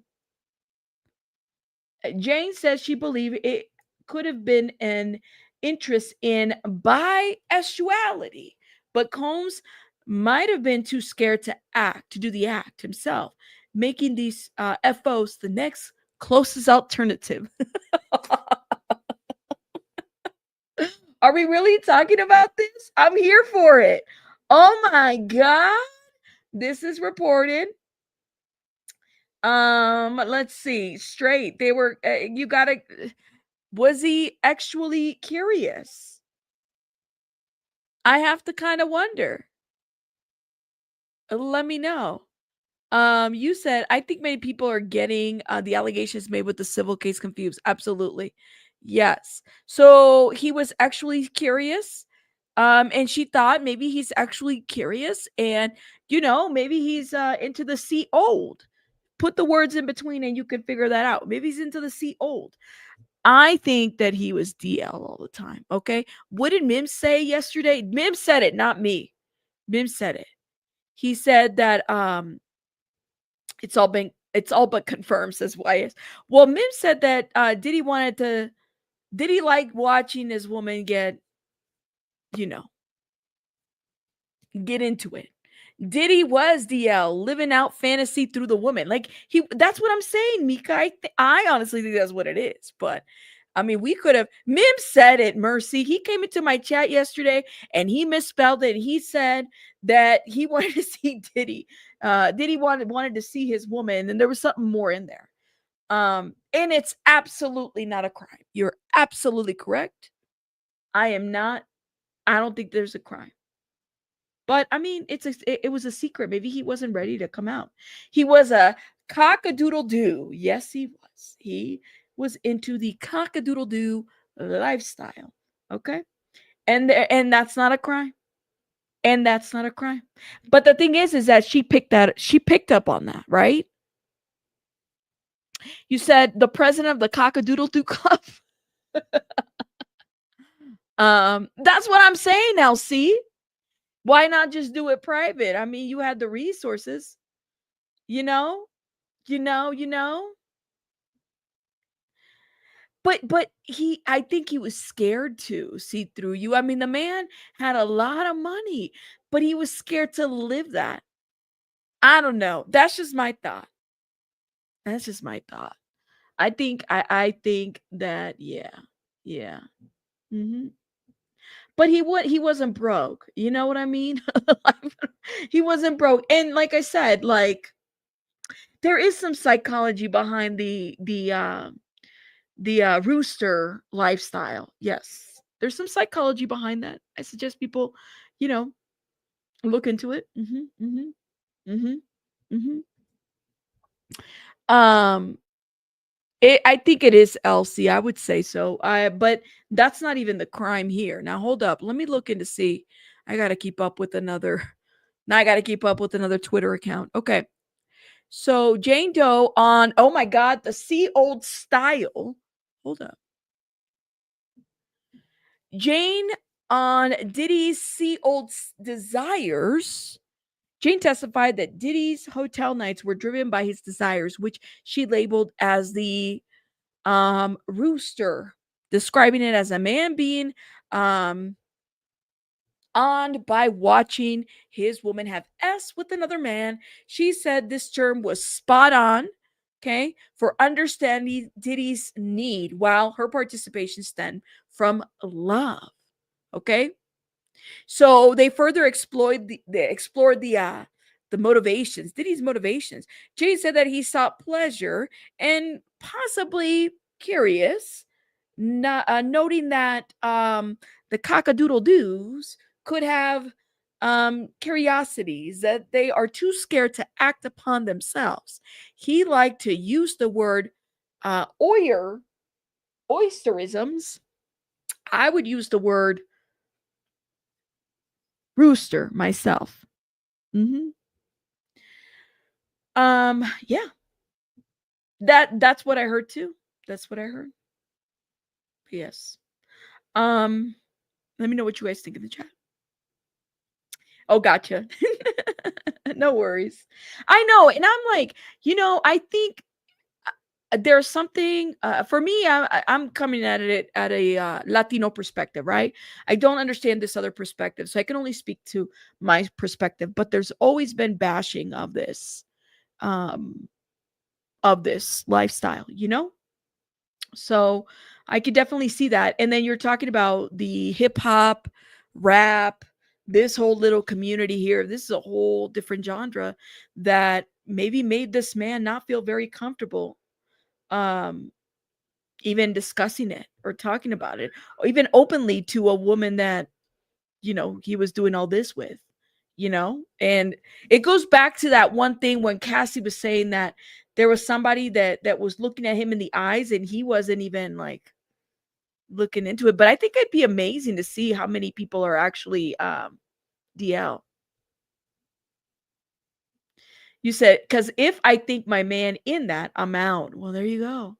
And so then if she saw Diddy this way, um, did she accept him that way? You know? But I think that I don't know, there's a lifestyle, there's things. Yeah, it's frowned upon in the Black and Latino communities. It is heavily, heavily, even now, even now. Latino men are supposed to be machistas. Machismo is way too much in our communities. It's supposed to be a thing. Um, so yeah. As a Black woman, I could tell you that this lifestyle is not something that's accepted in our culture. I think that, yeah, kind of keeping that in mind. Some of the stuff is just not accepted. And I'm refreshing Inner City Press. I really think that maybe he took a little break. Okay. So it further goes. Jane on ending hotel nights early.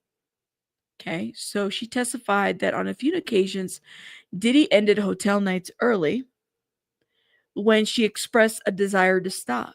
She noted rare instances where Diddy dismissed an entertainer if she was uncomfortable or unattracted, but only after she attempted sexual interactions with them. Jane on ending hotel nights early. Okay, further goes. Tini Garagos for the defense suggests Diddy readily dismissed entertainers. When Jane was uncomfortable, Jane countered that she had to endure sexual interactions with the men first before Diddy could agree to stop the hotel night. So she had, oh God. So she had to kind of like, oh my God. This is like, damn. Okay. When Jane was uncomfortable, Jane countered that she had to endure sexual interactions with men first before Diddy would agree to stop the hotel nights. Damn. Okay. Like what if he was gross? I've been like, what? Why don't you do it then? Yeah, why don't you do it then? Because you seem to be the one that wants to be involved in this. Jane says that, Mrs. CNN, there were rare occasions where the hotel nights ended early. Okay. So Jane confirmed that there were a few occasions when Sean Diddy Combs ended a hotel night early when she vocalized that she wanted to stop. She testified that there were a few rare occasions when Combs would agree to dismiss an entertainer when she wasn't attracted or comfortable with them. Oh my God. But only after she tried to have sexual encounters with the men for a period of time. That's crazy. Oh no. So, defense attorney tried to suggest that Combs readily agreed to dismiss the men when she wasn't comfortable. What? So, okay. But Jane pushed back and she had to endure sexual encounters. So, Teeny Garagos is saying, well, like Diddy would end those nights if you weren't comfortable with the guy type situation. And she's like, no, sometimes I had to do the deed before we end it just to make sure that that's what was happening. That's too much. Everybody has to be consenting. That's what I thought. Everybody has to be consenting. That's my thought. But hey, I don't know. I don't know. Um, you said mistrial. They plotted on Diddy the whole, especially on their insecurities. These females all knew what they were doing. Oh man. Oh Lord. Christy Power, do you want to like listen, you're entitled to your opinions, but can you have like thought-provoking comments? Because I ain't never seen you here before, and I don't want to block you, but like, can you do some more thought-provoking comments? Because that's too much. I'm giving you a warning, okay? You think both parties were wrong. And one can say that. You could say that this, like GameStop says, like, listen, this was a setup.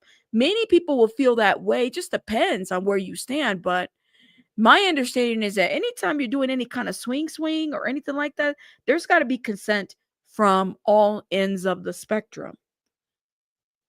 Even like she shouldn't have to have S with any gross, disgusting, sweaty, you know, person.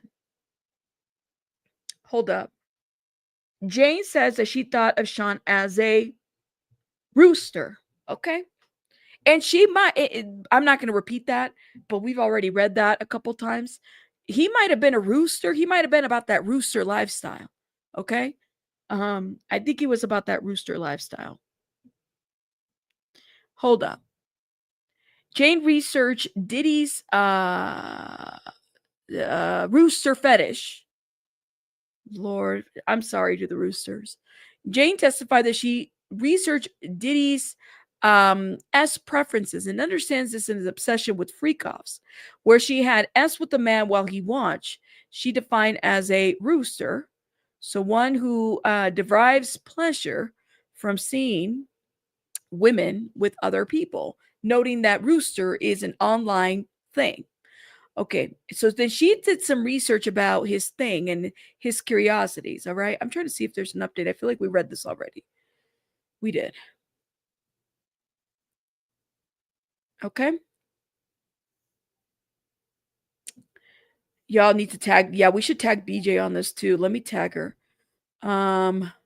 Actually, because I know we follow each other, so I know she'll probably get it here. She's probably trying to figure out where to get the updates. Let's see.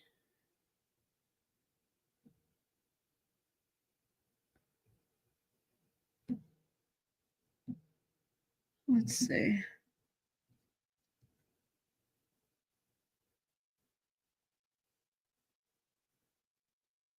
Okay. Update from NBC News.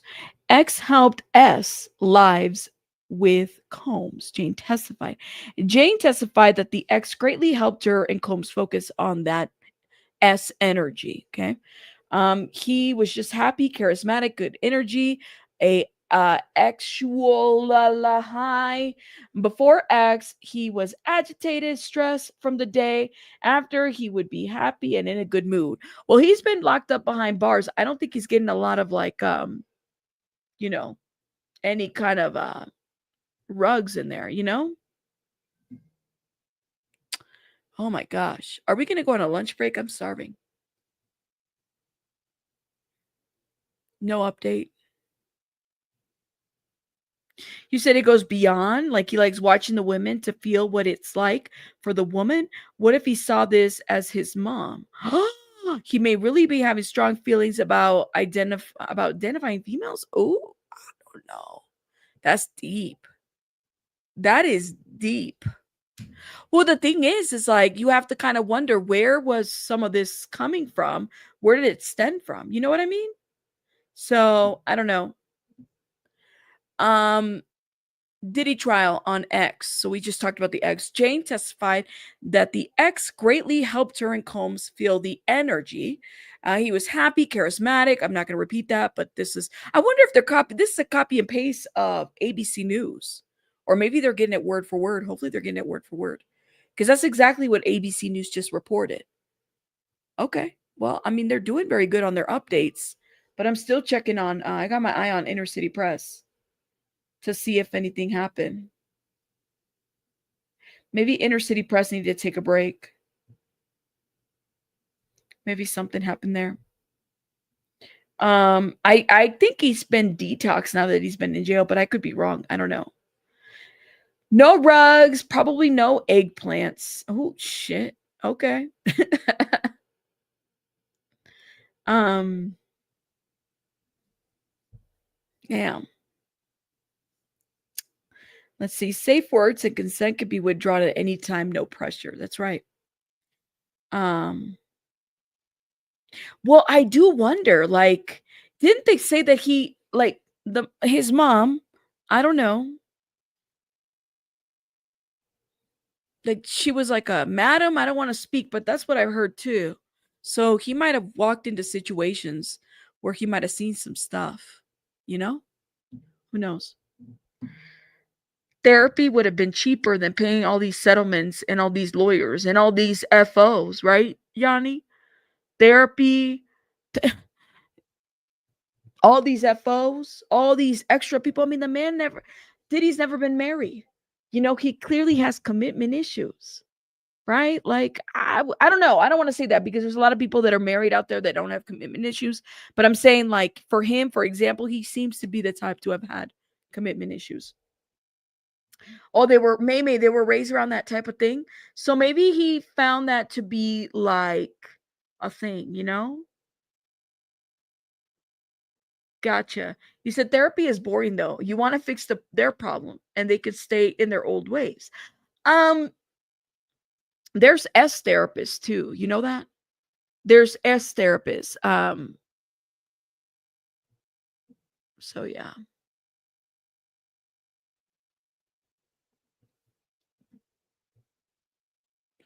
Okay.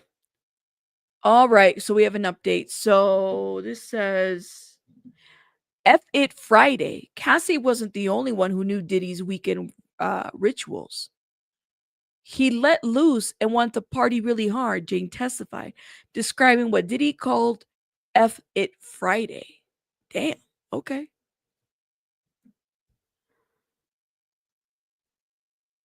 Okay. All right.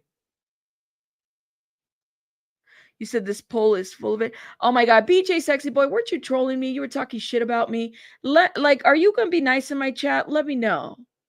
Let me know. Cause like here you are. You know that you don't even look like that in that picture, I'm pretty sure. Are you gonna come talking shit? Let me know. Cause I could just block you. Let me know. Here we go. All right, thank you. Let me do you a favor. Let me do the honors on this one, okay? I don't typically block people, but this one right here, we could just hide you from my channel. Thank you. Bye. Bye. Bye. That right there is just somebody that comes in and just stirs up shit for no reason. Um and there you go. I had timed them out. And I'm thinking, well, maybe they needed a break, but clearly maybe their wranglers are a little too tight. I'm not really sure. And you guys know I don't like to block people, but yeah, I did block that one. Um, okay. Let's see. Do we have an update? I might have to move this over here. No update. Okay, let me move this tab over here. It'll be easier for me. While we wait for inner city press. I still want inner city press. Okay? I like inner city press. That because I also have a membership with them. Um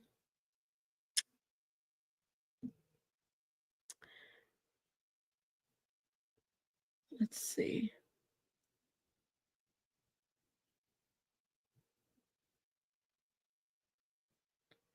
No update.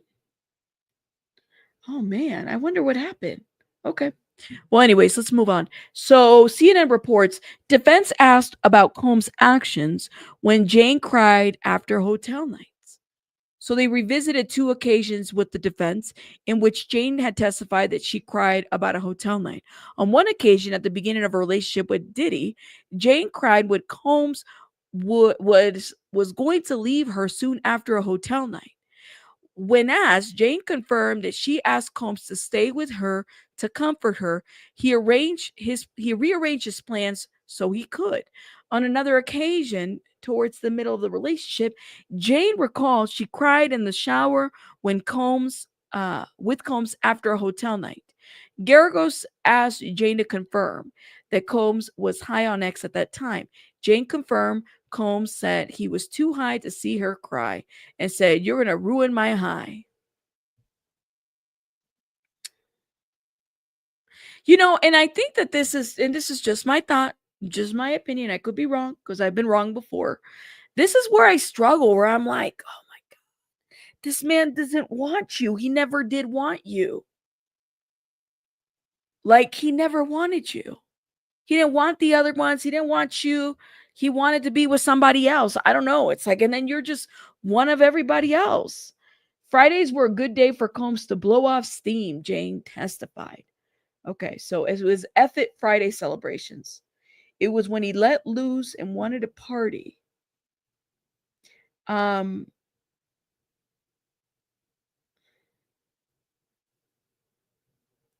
Defense tries to show Washington Post. Defense tries to show Jane had agency during FOs. Okay. So defense attorney Terry Garagos is now walking through Jane's earlier testimony of a hotel night or freak off, highlighting moments when Sean Combs' girlfriend appeared to have some say about how those encounters would go. The defense may be hoping that jurors see these details as Jane's consenting to have some more control over these evenings. There you go. That's true. They did say that. They did say that. You know? Nothing has been confirmed. I don't think anybody's confirmed that. We don't know that. So I highly doubt. And I'm sure that if it was, he would probably be saying something. So I think that that's just a rumor for now. That somebody else put out. Y'all, I'm telling you, people be putting up shit we don't even know. You know, I'll let you know if there's a rumor going on. I think we have an update here. You're going to ruin my high. I just read this through CNN. During cross, Teeny brought up 2 moments. Jane cried after hotel nights. Okay. So there was one in the shower and earlier on in the relationship. And he was telling her, you're going to ruin my high. Okay. And then they did a cross-examination poll. Jane says Diddy once stayed to comfort her after a hotel night, but after told her, you're going to ruin my high. Garagos brought those 2 moments on cross. Which matters more to the jury? Ooh, I like that there's a poll here. What do you think matters more to the jury? Early comfort, later cruelty, or pattern of both? Show more. Neither. It's just a spin.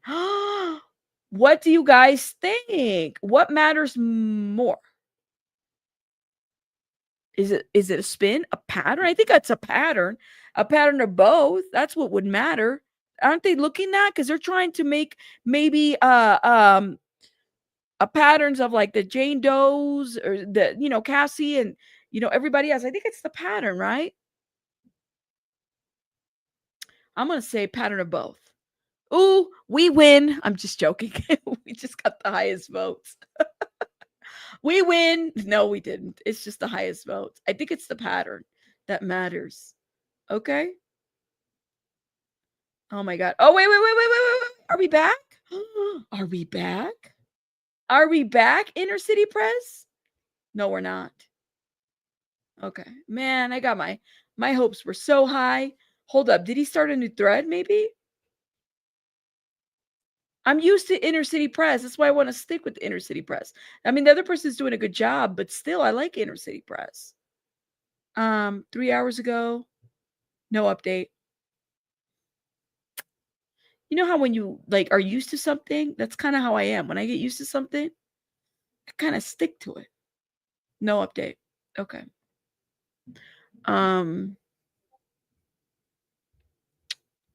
Let's see.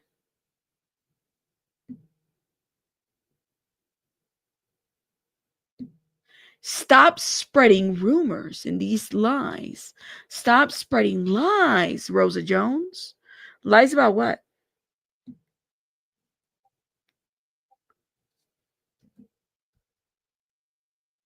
No update. No update from CNN. No update from Washington. No update from NBC. Hold up. And some of the stuff we've already reported on New York Post. Let me see. Yeah, the pattern could be related to the woman. You said, Rabbit, do you think the FOs were part of some of these women's fantasies as well? I've heard a lot of women fantasies about having 2 men. Could be. I mean, I'm going to say this about the FOs. There were times, what it looks like the government is presenting, right? At least. And what I've picked up even independent of the government, there were times where they consented to some of these fantasies, but there were times that they didn't, right? So you need consent 100% of the time when it comes to situations like that. Both of these women could have changed their mind. I think that that's the situation that the jury has to weigh in. There could have been times where Cassie, where Jane Doe, they were into it and it was all good and everything until it wasn't. And I think part of it is until it became so repetitive that they were like, this is your whole life. Like, I don't want this, right? I want you, but I don't want this piece. They didn't accept him for that lifestyle because he wanted it the whole time. And he wanted it so much so that it became too much of their time, so much so that it became a job. Equals enterprise, equals the RICO. Insert all that in there. I think that's what it became. So there were times where all of this became a pattern. There were times where consent was evident. And then there were times where it wasn't. There were times where they didn't want to do it. There were times where there was clearly violence, right? To a certain degree. Yeah.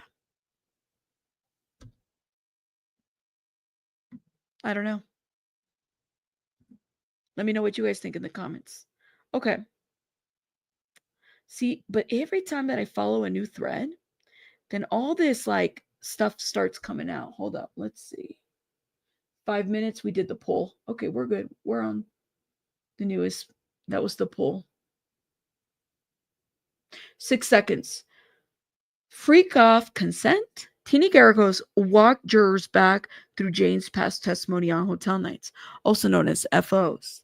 She highlighted moments where Jane seemed to have some say in how the nights played out. The implication: Jane wasn't entirely powerless. The defense is pressing a narrative: consent by control. Ooh, okay. Mm-hmm.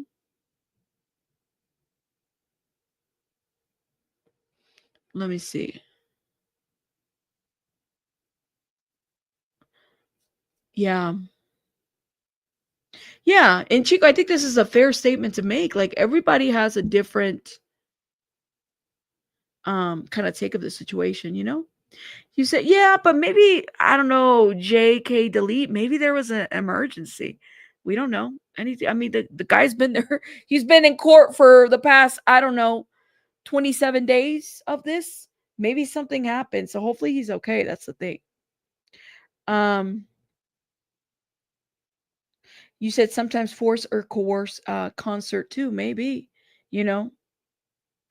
Yes, but I don't know if they're here's the deal about there's somebody that's doing that's like messing with inner city press too, and they're taking away from things, so we got to be careful. But okay. All right. So hold up, we have an update. Who had control? Jane testified Diddy decided when freak-offs ended and discouraged the use of condominiums when she asked escorts to wear them. On cross, Tina Garrigo press, were there times Diddy let her in the night early?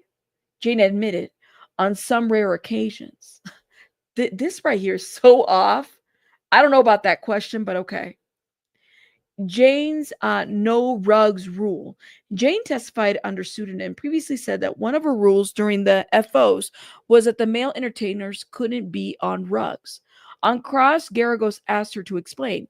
I just didn't want to have a stranger be out of their mind in a very vulnerable environment with me. Okay. But hold up. On cross, Teeny Garagos press, weren't there times Diddy let her in the night early? Like this right here. Like Diddy told you. Diddy was like, okay, you can end it now. She says on some rare occasions. I don't know about that question, but okay. It almost implies that like she had to ask versus like, okay, like we're done. It's consensual. We're done. Anyways, rug mule and jealous staff. Jane testified that she transported rugs for Diddy twice and reached out to his then chief of staff, KK, Christina Coram, for instructions on how to pack it in her luggage. Oh my. KK, we're still thinking about you. Day 20. She knew how to pack rugs. The lady was the queen of the South. Okay. Despite being close to Coram, Jane said that their dynamic was strained. Oh, it was difficult for our relationship. I believe she had very strong feelings about me, which influenced a great deal with how Sean treated me. KK, were you in love with Diddy too? Plot twist. The person who lit the Molotov cocktail was KK. Oh my God. There we go. We solved the crime. Y'all go home now. Go home now. We solved it. We did it. We solved it. I'm totally just joking. Oh my God. Oh man. So look at CNN is reporting Janice was innocent all along. All along. Okay? You guys over here blaming Janice. She was innocent. Okay? Hold up. Hold up. Hold up. Jane described her difficult relationship with Combs, chief of staff. So there was some like animosity or jealousy. I don't know. Jane previously testified that she spoke with Coram on the phone, and Coram told her it was fine and instructed Jane to do the rugs in her checks luggage. The message read out loud did not include Coram saying that, but Jane maintained that she spoke on the phone with Coram about it. Well, okay. Well, what are we doing here with these luggages and messages? The message read out loud did not include that. Okay. Garagos asked if Coram would fly on Combs' private plane when she traveled with him. And Jane says she assumed so, but she says she wasn't sure. How are you not sure? Jane testified that she and Coram were not close. She said that Coram didn't like her. Coram didn't like her? Jane said that her dynamic with Coram was hard on her relationship with Combs because the employee was always with Combs. I believe she had a very strong opinion about me. She influenced a great deal of how Sean also treated me. Oh, damn. Damn. Damn. That's the plot twist. It turns out that Janice had nothing to do with it. You guys are blaming Janice in the chat the other day. Okay, rugs text versus phone calls. Garagos read text between Jane and KK from the time Jane carried rugs to Miami for Diddy. No message showed KK giving rug packing instructions. Jane insisted it happened over the phone. Happened by phone. Oh, it's going to be hard. Because then it becomes like who said what and who said, I mean, unless this was recorded, we don't know. Asked if Coram flew on Diddy's private jet, Jane said she assumed so. She now says she and KK weren't close, a reversal from the earlier testimony. I got to find out. Well, is it a reversal? Because she had told KK, she reached out to KK, you're his right-hand woman when all this stuff was going on. I'm going to have to go back on that. Okay. Rug courier legal risk. Jane admitted she knowingly transported rugs for Diddy and sought instructions from his staff. Even if coerced, that makes her material witness to a federal drug trafficking charge. If the DOJ pursues charges, or testimony could cut both ways. Evidence against Diddy, but also self-incrimination unless immunized. Immunized? Damn. If the DOJ steps in on federal rug trafficking charges, Jane testimony becomes Exhibit A, but also potentially toxic to the prosecution. Her admission to moving rugs under Diddy's direction helps establish the conspiracy. But if she's charged too, she becomes a co-conspirator, not a victim, forcing the prosecution to either grant her immunity or risk undermining their own witness. Damn. What is this? Oh my God. Well, does it mean that she does? It's like a reversal of immunity? But if the trafficking, because she's like basically confessing to drug trafficking, right? So it's not a reversal. I'm confused. I'm not a legal person, but I'm wondering about this. Damn. Okay. Does one trump the other? I guess that's my question. Damn. Oh my God. Can we go to lunch now? I need some food. Somebody said lock them all up. Oh my God.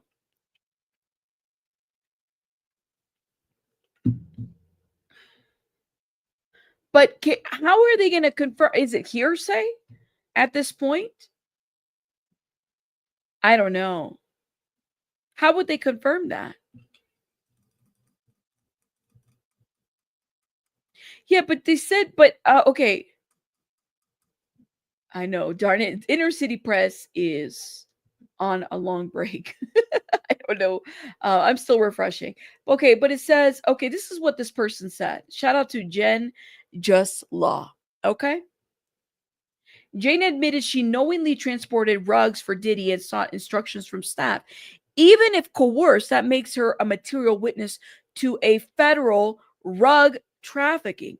If the DOJ pursues charges, her testimony could cut both ways, evidence against Diddy, but also self-incrimination. So would she need immunity for that too? She needs immunity for this and for that? She needs immunity both ways? If DOJ opens if they open, that's the question, or if conditional. If the DOJ opens a federal rug case, Jane's testimony becomes exhibit A, but also potentially toxic for the prosecution. Her admission to moving rugs under Diddy's direction helps establish conspiracy. But if she's charged too, she becomes a co-conspirator, not a victim. So I think she would need immunity from that too, not just from, I think it would be twice, right?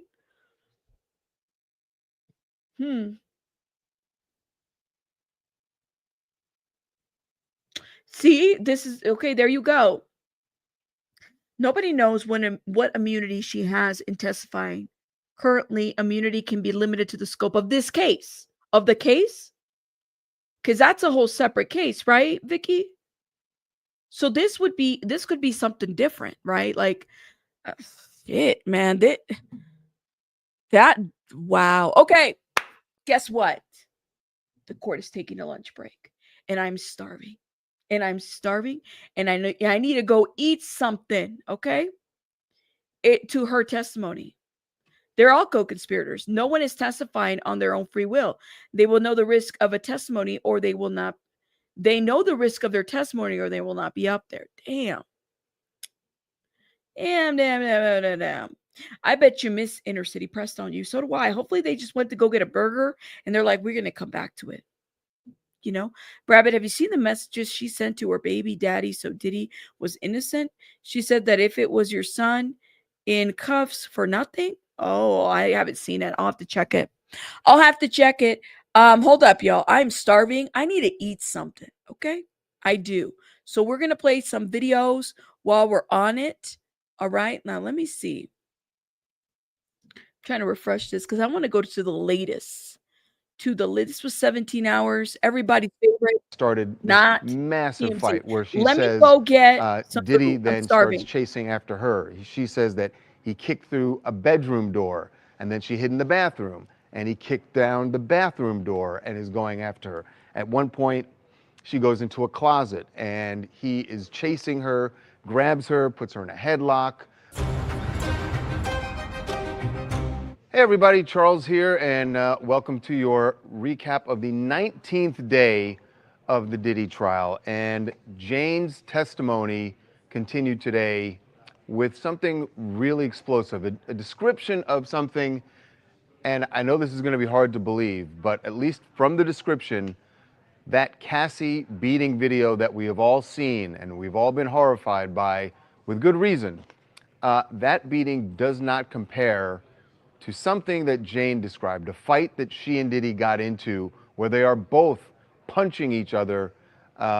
It is really brutal. We're going to get to that in a moment. But the day started with the mistrial and the judge addressing what we told you happened over the weekend, that Diddy's attorneys had filed for a mistrial, accusing the prosecutors of intentionally putting someone on the stand, that person being Cassie, and having her tell what they believe is a lie about this incident where Diddy allegedly hung Brianna Bongolan over the 17th-story balcony. And the lie they claim in the mistrial filing is that Cassie, when she was on the stand, said that she witnessed this, that she actually saw Diddy do this to Brianna. Well, when Brianna testified, she said that Cassie was home. This happened at Cassie's apartment. Cassie was home, but she did not come out and actually see anything until after Diddy had pulled Brianna back over the balcony and thrown her into some deck furniture. So there is also this text message where Cassie says to Christina Coram, Diddy's chief of staff, says to her, look, I just found out something really shocking that happened. So the fact that she's saying she found it out does not sound like she was there witnessing it. And they believe that this is prejudicing the jury and that you had someone commit perjury. They say, they contend that it is Cassie who lied because Cassie did not actually see this. So we will see what the judge said this morning, that prosecution will get a chance to respond to that, and then he will make his decision on whether there's a mistrial on Tuesday morning. So tomorrow is a big, big day. As for the rest of the day's testimony, once the jury came in, Jane was back on the stand. This is Diddy's ex, who was testifying under that pseudonym. And she talked about being with him on the day that the lawsuit was filed, that Cassie filed the lawsuit. Actually, not being with him on the day the lawsuit was filed, but reading the lawsuit after it had been filed. And remember, it was settled the day after Cassie filed this. She and Diddy reached an agreement, and she got $30 million. But Jane says she was reading the lawsuit, and she told Diddy that it was very upsetting to her because it felt like she was reading her own story. She said that there were so many things in Cassie's lawsuit that felt like events that she had gone through. And then she also talked about being with him the day the Cassie tape was released, the hotel beating tape was released, and watching the lawyers come in, watching staff members huddle around him, family members huddle around, talking about how they were going to go forward here. She says that she even saw his first draft when he was doing his apology video, what he was going to say. So she talked about all of that. And while it was upsetting, she did say that they were sort of on a break after Cassie's lawsuit, and they finally did come back together around Jane's birthday in February the next year. And she talks about feeling like this was going to be different, this was better, but she ultimately said, yes, there were more hotel nights, as she puts it. Cassie called them freak-offs, she calls them hotel nights, and that this even continued after the raids went down. Now, she says after the raids at Diddy's homes, they would no longer go to hotels, but they would do it at his home or her home. And there was one night in particular that she talked about that was in June of 2024. And this was, actually the date was June 18th. And this is this huge fight that they got into, that just to read her description of this, it sounded to me like, if you've seen the old movie The Shining, when Jack Nicholson is chasing down his wife and breaks through the door with the axe and says, "Here's Johnny." That's what, and I don't mean to laugh about it. In the movie, you can laugh about it, but what Jane described is really horrifying. And she says that they were having a pleasant evening. They showed photos of the dinner that had been laid out. There were candles, and she thought it was going to be a nice romantic night at home. But she said about 30 minutes into this, they had been having some champagne, they had some tequila, and things got a little touchy at first because he had been on a trip to Utah, and Jane said, "Who were you on this trip with?" Accused him of being with another woman.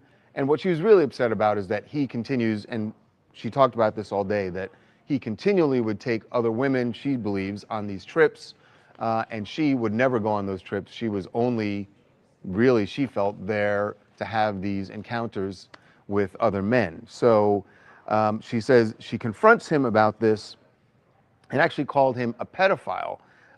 Said that, now, not, she very quickly made it clear she didn't mean that the woman that she was accusing him of being with was under 18, but she was, as she put it, 27 years his junior, not yet able to buy alcohol legally, and she felt like that was like being a pedophile, and that started a huge fight between them. She admits that she pushed his head into the kitchen counter, and that when he bent over to tie his shoe, and she pushed his head into the kitchen counter, and that started this massive fight where she says Diddy then starts chasing after her. She says that he kicked through a bedroom door, and then she hid in the bathroom, and he kicked down the bathroom door and is going after her. At one point, she goes into a closet, and he is chasing her, grabs her, puts her in a headlock. She finally escapes from this closet, says she managed. Hey, that Ellen, thank you so much for the cash app. I don't think I said I thanked you yesterday. Thank you. I appreciate you, that Ellen. I got it. Thank you, my love. Thank you for supporting. Manages to change her clothes, and then she runs down the block from her home 6 blocks away and hides behind a wall and stays behind this wall for 2 hours and then goes back to the house. And when she goes back to the house, she says that Diddy is still there, and there's more fighting that goes on. She says he eventually kicks through a guest room door. I mean, the way she's describing that there's no place she can hide, and this fight keeps going on and on and on. Eventually, she ends up going in to take a shower, and she says he comes into the shower. He has pants on, she's naked, she's looked in the mirror, she's seen welts developing on her eye, and that he comes into the shower, according to her, slaps her 3 times and tells her to just put some ice on it and leaves her in the shower. It is a horrible, horrible scene that she has painted, if it is true. Now, this is her testimony. Again, she's going to be cross-examined tomorrow, and I would imagine there are going to be some challenges from Diddy's team about this story, but it really did just paint this brutal, brutal story from that night. Now, what's interesting, after that night, she does say she goes back to him the next week, and this is a pattern that continues. She says up through August, that is when they had their last sexual encounter with another entertainer, as she puts it. Now, her going back and continually going back to him, we heard this with Cassie, and there was all the debate about whether she should have just left him. Now, she's saying she's going back because she loved him, and that's what she, wanted to be with him. But every time she goes back, she says she ends up having another one of these sexual encounters with other men that she didn't really want to have. That's what she's said all along. This is going to be really critical tomorrow when she is cross-examined, because she does admit this as well, that even though she went back to Diddy every time, what would end up happening, and she described at least 2 occasions where they would be together, she would take ecstasy, he would give her either a pill or sometimes it was in liquid form, and that she would then suddenly, in one case, she said she missed one of the entertainers. She turned to Diddy after taking the ecstasy and said, "I miss Paul." And he says, "You want to get him over here?" And he calls up Paul. They get Paul there. There's another time they flew someone in, Don, that she missed. So she's asking him, she's, according to her own testimony, initiating these instances where they are having these sexual encounters, which she said she didn't want to have, but yet she's initiating it. I would think that she's going to say the ecstasy had something to do with that. I don't know, but that is going to be critical when she is cross-examined, because this is really about whether or not Diddy was sex trafficking Jane. This isn't really about the RICO charge so much, as far as we've heard so far. It's not about that. This is about the sex trafficking. It's also about transporting individuals for purposes of prostitution. There have been several times that she has mentioned them doing that, flying people in for these sexual encounters. So the sex trafficking part, though, that's got to be coercion. And there is even a moment where she says that Diddy used the word, and this was in the summer of 2024, that Diddy used the word coercion. She said she didn't want to do a sexual act with one of these men, and then she took the ecstasy, and Diddy asked her, according to her, is this coercion? And interestingly, after No worries, Gregory. Thank you. Thank you. I appreciate it. No worries. he asked that, she still went through with the sexual act with this other man. So cross-examination with Jane is going to be really critical. We will see where that goes. We're also going to find out tomorrow about the mistrial. But this Jane certainly has revealed a lot about their relationship that we just had no idea all of this was going on, and going on so late into 2024, just a month before he was arrested. So who are the winners and losers today? The winner is the prosecution. And, you know, as far as the sex trafficking, I think, you know, Jane has certainly painted a picture of every time she's with him, it is purely for those purposes. Now, again, like I said, the big question is going to be, was she willing? Was she doing this willingly? She has said that there are many times she didn't want to do it and felt forced into it, or she was drugged. Although the question is going to be, was she forced to take the ecstasy? Did she do it willingly? All of that will be cleared up, I hope, once the cross-examination begins. And then, of course, there'll be a redirect. Tomorrow is going to be a huge, huge day. And Yep. we are, of course, And going to that have would be all of today. that for you on the website. Okay, hold up. Today, the woman known only as Jane was back on the witness stand describing her stormy 3-year relationship with Sean Diddy Combs. And her allegations have closely echoed Cassie Ventura's, except this is different. She calls the freak-offs hotel nights. That was the way she referred to them, hotel nights. And there was no mention of violence in Jane's testimony until today. Today, she opened up about the violence. She described a, quote, very terrible day, one that she admits to starting. It was last June, she said, almost 1 year ago, after what she said was 3 years of forced sex with escorts for Diddy's amusement. She said Diddy came over for what she called a date night, and she confronted him about talking and taking another woman on a family vacation. And things got heated, she said. And when he bent down to tie his shoe, she pushed his head into a marble countertop. She described this in great detail. Pushed the head into the marble countertop. That was yesterday's reporting, Lindell. Yes, of course the day's not over, but yesterday they're saying that the prosecution had a win. I mean, the prosecution had the day yesterday, but the defense didn't. They objected to a couple things here and there, but nothing else other than that. Countertop, and then she says that she threw candles at him. And Diddy allegedly fought fire with fire. Shocking. She said he chased her into her bedroom, kicked down the door, then kicked down the bathroom door. So kicked down 2 doors to get to her. And then she said he kicked her and he put her into a chokehold. She said she ran outside. She hid outside for 2 hours because she was so scared. But she says that Diddy never left, and they fought again and again. She said punching each other until Diddy grabbed her by the hair and dragged her back inside. And then Jane said he invited an escort over and then forced her to take ecstasy so she'd be up for sex. Is it Ty? How do you know? Has it been reported yet? We haven't even heard that news. What's your source, Ty Soyo? Ty Soyo? Let me know, because I haven't heard an outlet even say that juror 6 was dismissed. They were going back and forth on it. We don't even know the reasons why, but we don't know that. So yeah. So he beat her, forced her to take the ecstasy, then forced her to have sex with the escort. Today, she also testified that she was with Diddy the day CNN aired the surveillance video of him beating Cassie back in 2016. She said she consulted him on the apology video that he posted. Remember that selfie apology video where he said, oh no, I'm not a bad guy.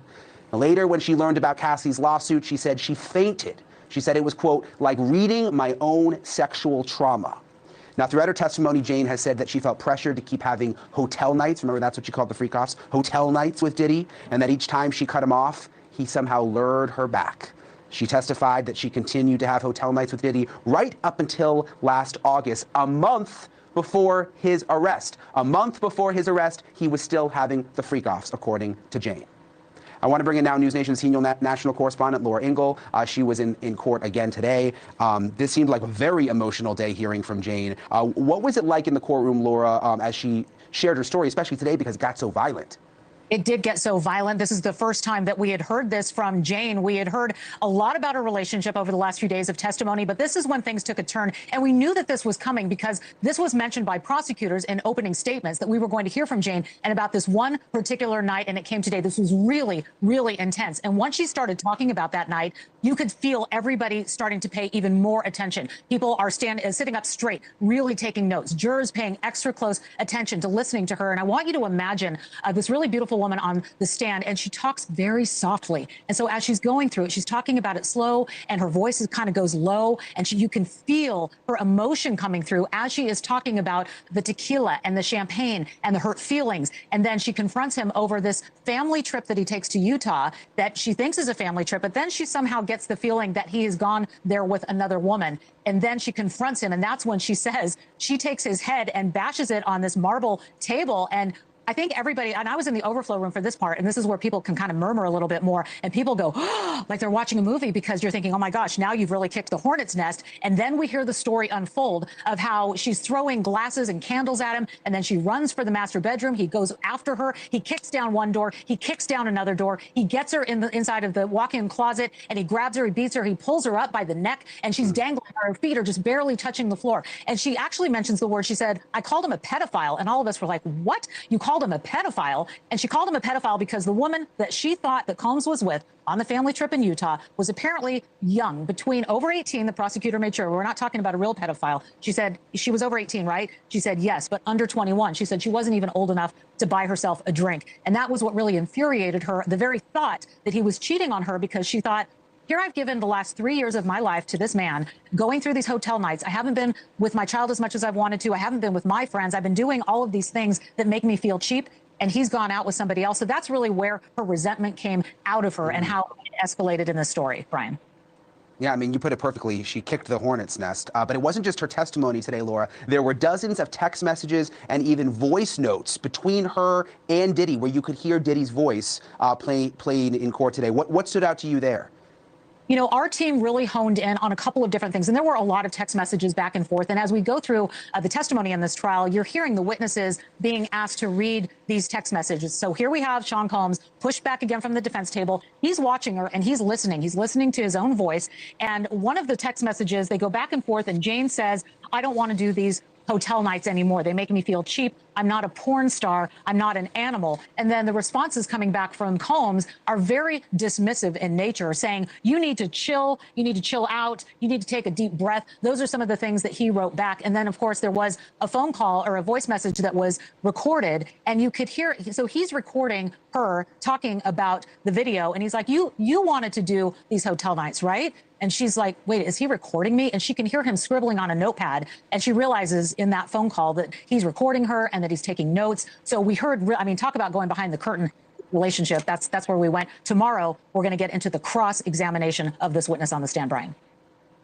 Yeah, I mean, it was just awful to listen to. Laura, we appreciate the update. We appreciate you being in court today and letting us know what happened. After each day of raw emotional testimony, we are left to wonder, is any of it proving the charges Diddy actually faces? Because remember, a lot of this is just awful, but are they actually proving the federal charges here? Sex trafficking and racketeering, because that's what's going to matter at the end in terms of a conviction. I'm joined now by Maria Cruz Melendez, former federal prosecutor who handled multiple organized crime cases and secured the conviction of R. Kelly. Maria, welcome back to the show. We appreciate you being here. You heard Laura describing Jane's testimony. It lines up so closely with Cassie's. How important is that for prosecutors to sort of show the pattern here of the behavior? I think it's extremely important, particularly where you're dealing with a situation where, although you have video and audio evidence, some of it boils down to he said, she said. You know, even if Combs is not taking the stand, there's this aspect of he said, she said. And so where you have multiple victims, including Mia and now Jane, talking about the violence, it provides not only corroboration of some of the information that Cassie testified to on the stand, but also it provides, as you just mentioned, this idea of this pattern that Combs engaged in order to coerce and otherwise threaten and force the victims into the conduct that he's been charged with. And again, it's off. You said Juror 6 is gone. There are YouTubers saying it's true. That doesn't mean it's true. I haven't seen a source, guys. Who said Juror 6 is gone? I'm looking. I don't see a source. The thing about this is like everybody says, didn't they say that Tisa Tells was at a trial or she was gone? That was misinformation, that she got kicked out. She hasn't been kicked out. This is what I'm saying. I'm like, we can't trust everybody that puts out information because nobody's really putting out like what's real. That was misinformation. Tisa Tells has never been kicked out. I know people are talking about juror 6, but how do we know? Where is it at? Like literally everybody's just saying everything. I haven't heard. Now, hold up. There is a source that I trust. Let me see if I can find her channel, because she talked about juror 6 as infamous Sylvia. Let me see. Did infamous Sylvia say anything? Then I'll believe some of it, because I know she'll say, like, literally, guys, they were going back and forth on the juror. They're not saying that that juror's dismissed. I'm telling you, this is break. She probably would have gone live on this right now. She's not saying anything. So I don't think it. I think you guys are like listening to just about anybody. But we don't know if they're gone. And why would it explain? All that information is sealed. So we don't have that information. Y'all stop it. Stop it. Stop it. You guys don't know if he's gone or anything like that. We don't know. You guys are just believing anything and everything that people are pointing out. Do we know?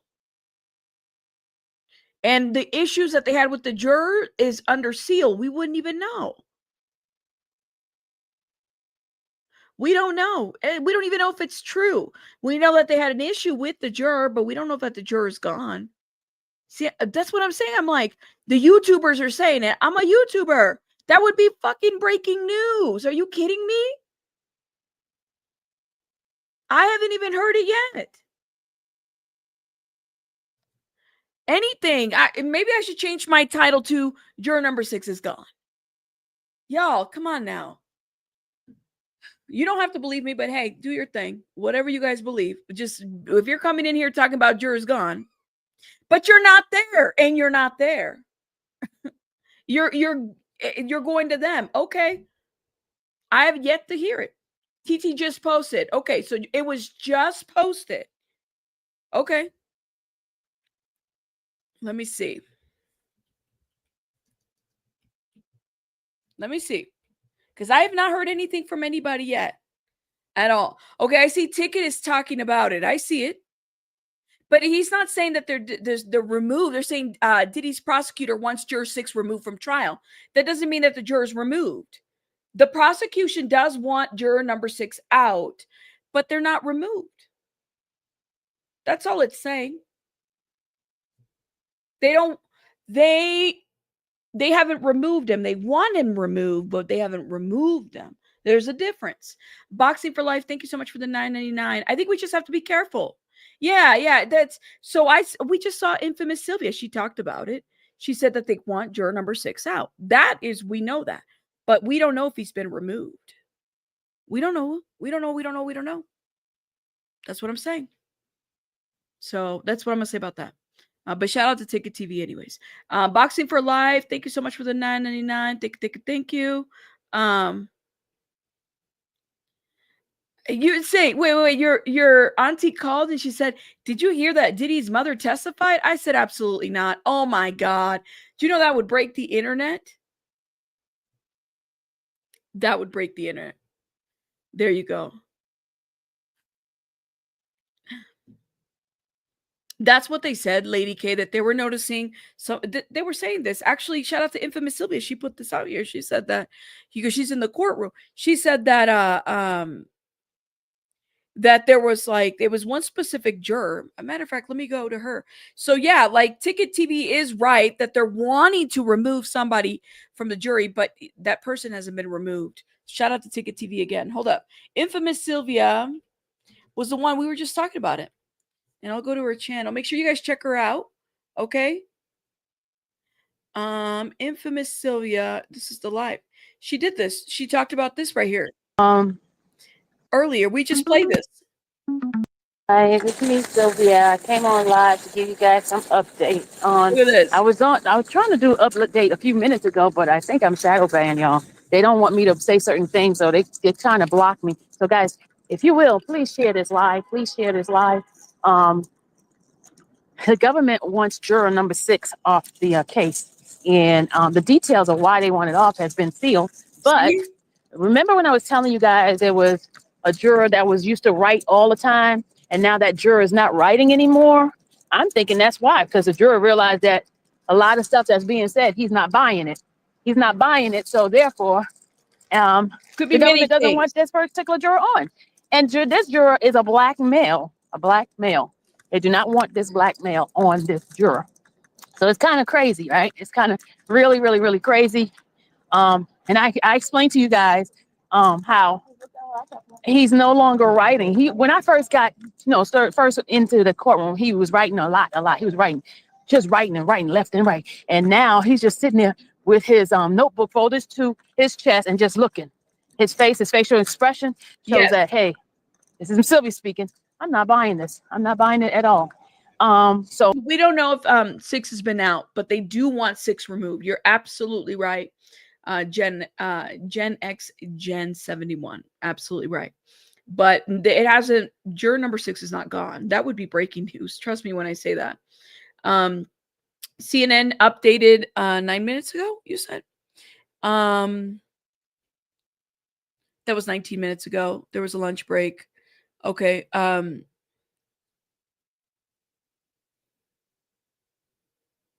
Yeah, I do wonder what they're going to do about juror number 6, though. I will say that. I kind of wonder about this, honestly. So now they're trying to find a reason why he needs to be off. And the defense does not want this juror off, but the government does. Okay.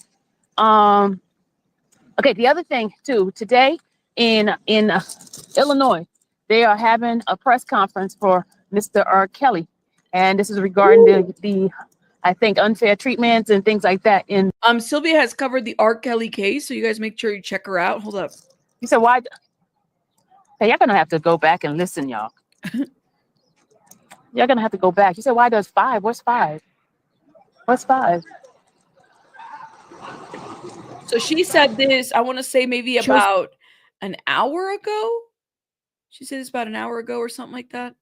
Yeah, so there is that. So that's what's going on with the juror, but we don't know. I do wonder why they want this juror out. What is it about this juror? But we don't know, and we won't know because it's under seal, honestly. So it's a lot to this. They do have 4 to 6 alternatives. Absolutely. Yes, they could be a cause for mistrial. Absolutely. It's a lot of things that can cause a mistrial, actually. This is why I'm saying it's like it's a lot that there's going to be kind of to weigh in.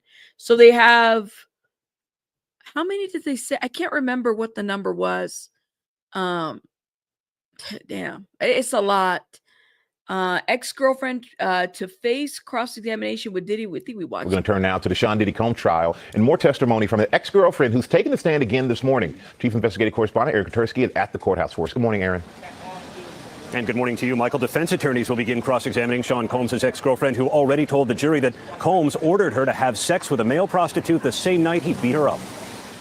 While reading Cassie Ventura's bombshell civil lawsuit against Sean Combs, alleging years of drug-fueled sex with male prostitutes, another ex-girlfriend, known by the pseudonym Jane, told the jury she almost fainted. That was just a harrowing resemblance to what I was experiencing, Jane testified. I just reacted like, I can't believe I'm reading my own story. The jury saw a text message she sent to Combs. I'm crying. I'm so triggered by this because it's too close to some nights I felt forced. Combs texted back, you trying to set me up? This is crazy. She testified Combs threatened to release sex tapes of her and withhold the $10,000 monthly rent he's still paying. The fact that he was paying for the rent in the apartment where she was living, the fact that she really didn't feel like she could say no to him. This is another factor for the coercion and force of the human trafficking charge. Combs denies he's a sex trafficker and says all of the sex was consensual. Jane testified she was with Combs in Miami when 2016 hotel surveillance video of Combs attacking Ventura first made headlines. One of his sons knocked on the door and said that something happened, Jane told the jury. I went on my phone and then I saw the video. Jane said Combs showed her a draft of the apology he later posted on Instagram. I'm so sorry.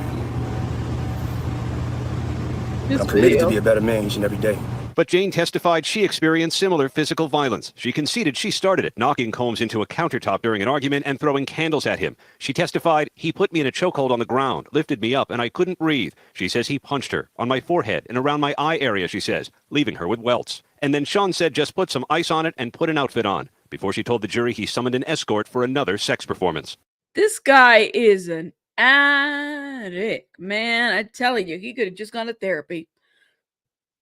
He would have just gone to therapy. This would have been a whole different story. Maybe that's what it was if he would have gotten some help. You know what I mean? But yeah, he said that. No, it was not an apology. I don't think that was an apology at all. Jury adjourns for lunch. I think their lunch is what? Oh, we still have a good 5 minutes before we get started. That's good. That's good. That's good. Jane invoked the names of the baseball greats to talk about her S life with Combs. She testified. Okay. Damn. What? Jane invoked the names of baseball greats to talk about S life with Combs. She testified. Jane testified that she invoked the names of two all-time baseball greats to describe her S life with Combs and someone named Paul. The three of them were the trifecta, Jane said, with a nod to the Hall of Famer hoopsters. I was Kobe Bryant and Paul was Shaq. Shaquille O'Neal. Jane said Combs was Michael Jordan. Huh? What? Am I making this up? What? This is NBC News. No. No way. Let me see. Is that right? I could be misreading, because I'd be reading shit. I don't always get it all the way correct. Like, what? Is she like making a comparison?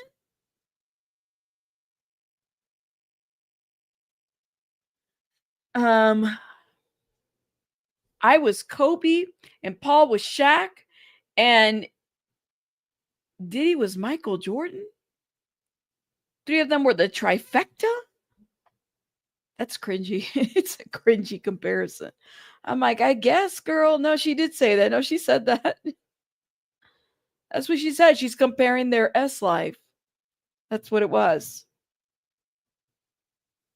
That's interesting. You think it was a role play? Oh Lord, she's like, it's a role play. Could not Kobe Bryant. Oh my God. Oh, this is too much. That is too much. I know. I'm like, I was not expecting that. You think that was the only way to do Biax? As Jane said, she wasn't sure if he was or not, a word to that effect. No way. Was she like role playing this? I mean, there is, right? Nothing, right. These are her words. What did you Moni, you missed it. So she said, the Jane Doe said on the stand, we missed this part. This was 33 minutes ago before we went to lunch. Jane testified that she invoked the names of two all-time basketball greats to describe her S life with Combs and someone named Paul. Paul was one of the workers. The three of them were the trifecta, Jane said, with a nod to a Hall of Fame hoopster. I was Kobe Bryant, and Paul was Shaquille O'Neal, and Jane said that Combs was Michael Jordan. Oh, God. I don't know. It's so weird to like walk into that without really knowing the context of that too much. Yeah. See, I would have never seen this had I not seen NBC News. I don't know, like what? Okay. You said they were definitely high talking like that, right? Did they all pretend that they were these roles? Like, did she pretend she was Kobe Bryant? And then did he pretend that he was Shaquille O'Neal? Leave these people alone. Leave Shaquille O'Neal alone. Michael Jordan. Kobe Bryant, may rest in peace. Oh, I don't like this. I don't like this. We definitely need baby Jesus in the chat. I don't know. Okay. See, what had happened was what had happened was, okay, what did we miss? Oh man. Okay, so let me see if how Inner City Press did Inner City Press come back? What happened to Inner City Press? Like literally not posting anymore. Did something happen? Oh shit. Hold up.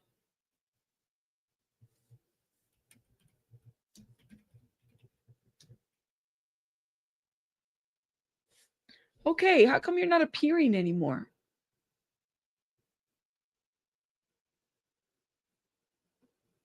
That was 4 hours ago.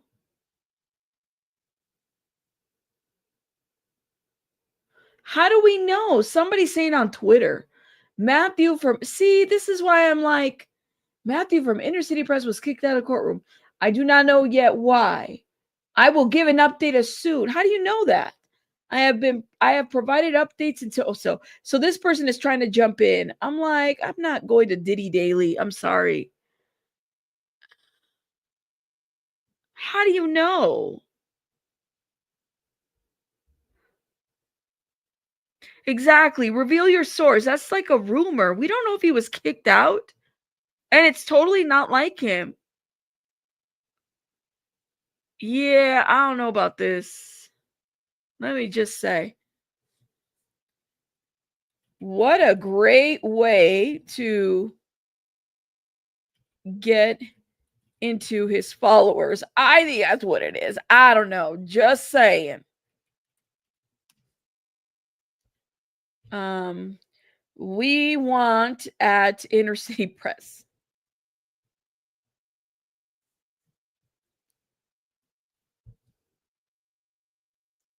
That is so shisty of that person. The tweet was when he went on a break and then he never came back. So I don't know if he would have gotten kicked out, he would have done a video. He would have said something. Honestly, I don't think that he got kicked out. That's a person that's speaking for them, like literally. I don't know. I could be wrong. I'm not there. But they're saying, why would he get kicked out over what?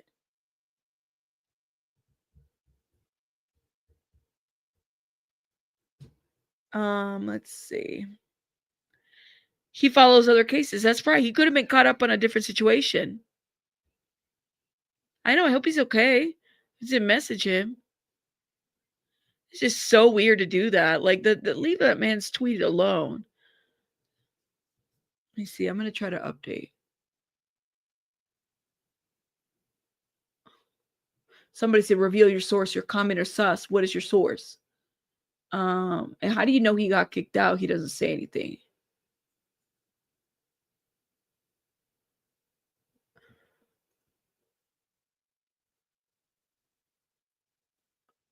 Yeah, okay.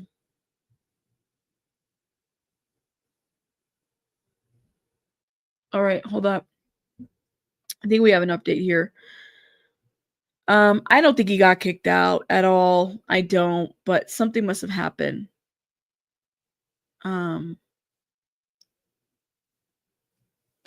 Okay, so they're on a lunch break. She's not asking you. Garrigo zeroed in, so they're just giving like recaps in a KK Christina Coram text about Jane transporting rugs. She's not asking you to do it here. Oh, they're looking at text. She asked, reframing the message. Jane confirmed Coram said Diddy would have you pick up a package. Okay. The trifecta lineup. Oh God, there's that. Kobe, Jordan, and O'Neal. Jane said Diddy used NBA nicknames during FOs with one male escort named Paul. Oh my God. Diddy was Jordan, Jane was Kobe, and Paul was Shaq. He called them the trifecta. Teeny Garrigos leaned into the dynamic, pressing Jane on whether there was an affection between her and Paul. Jane replied, given my circumstances, if I had to do what I had to do, at least there was somebody who had a warm energy about them. So so they did role play that. Okay, friendly for now. So right now the cross-examination is friendly. Hasn't gotten out of hand. Okay. Cross started cordial. Jane and T.D. Garrigo smiled, even chuckled at times. They know each other. Jane says she met with Diddy's lawyers multiple times after his arrest, so they know each other. She even first disclosed a post-assault FO to one of his attorneys. But with Cross set to continue through Thursday, it is unclear if Garrigos will stay friendly. I don't think she's supposed to stay friendly. Like, that's why you don't want your We're ready. We're ready. Let's go. Let's go. Come on. All right. Who's gonna be Shaq? Who's gonna be Michael Jordan? Who's gonna be the other guy, Kobe Bryant? I know, isn't that cute? That whole little that's weird. And I could never look at them the same way if I had met them. Be like, oh my god, your name was mentioned during the freak off. Anyways, moving on. Shout out to everybody. Let's see. What do we have? What do we have?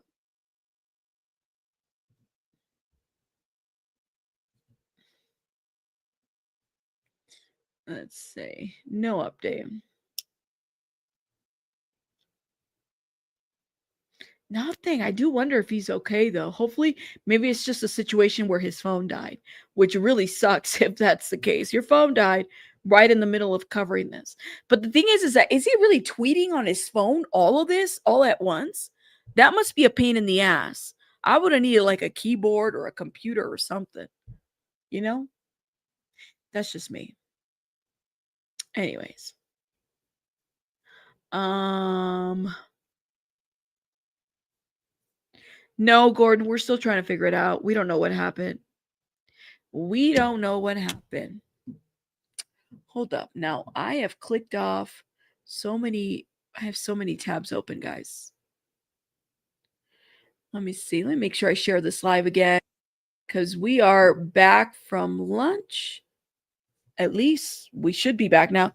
We live now. It does feel a little bit weird without Inner City Press. I will say that. I think I'm just so used to it. I keep clicking it, hoping that there's going to be something.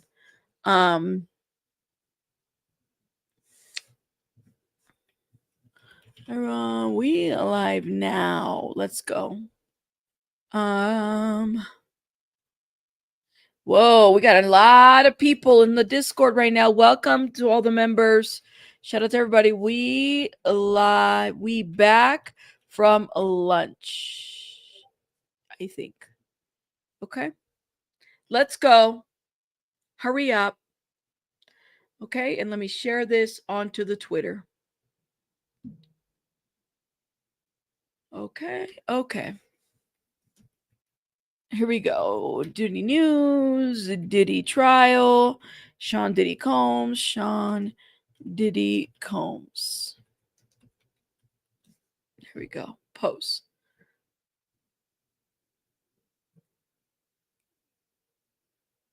Thank you, Diddy Docket, for sharing my life.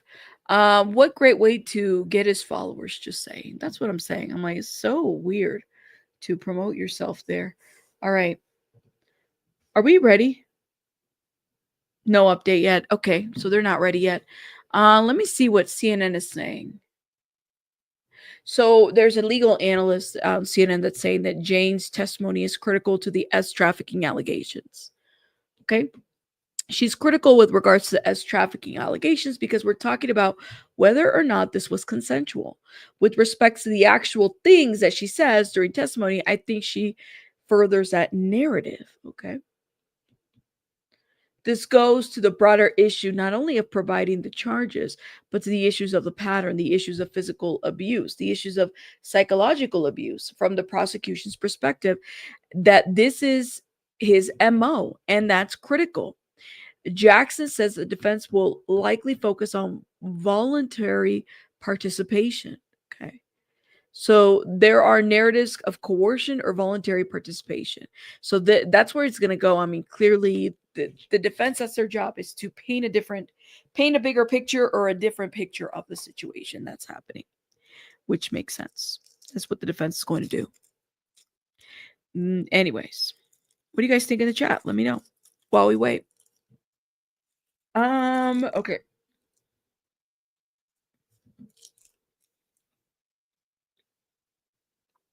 No update.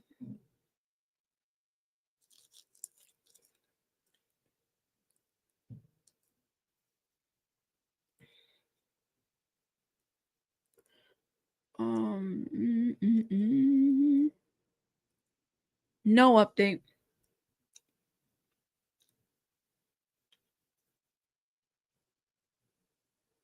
Yeah, Tasha, I responded to that. It's some random account that's wanting you to follow them for the Diddy updates. I'd rather follow somebody else. It's like self-promotion. We don't know if he got kicked out. Like, we don't know. They just put that out there. We don't know. It's just grimy to do that under his account. Why don't we allow Matthew to address that? He has a Twitter account, so we don't know. I highly doubt that that's what happened. It's just people making rumors. Let's see.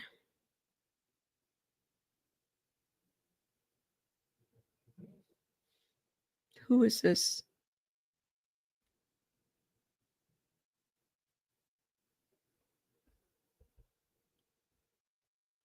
Huh?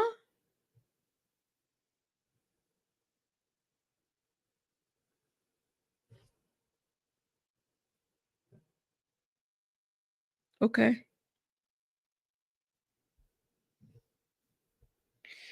All right, we're waiting, guys. No update yet. Let me see what Washington is saying.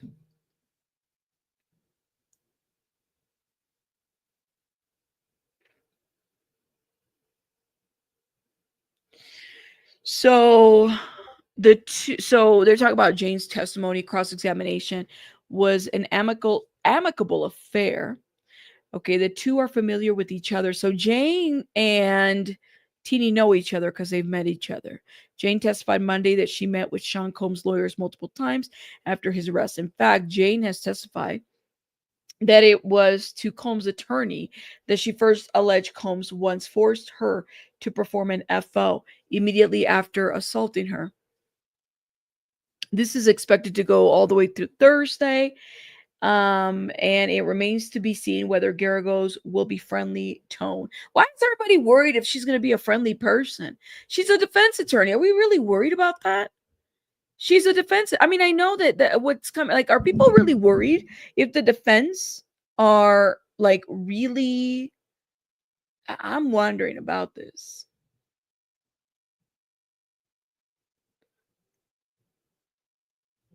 Who said that? It did Naomi, did Inner City Press confirm it, or did an account who's trying to take his followers confirm that? That's what I want to know. Naomi, because I don't see Inner City Press saying anything yet. His phone could have died. Anything could have happened. We don't know. I don't believe it. I don't believe it until I see that it's been confirmed. You know? Yes, Sassy.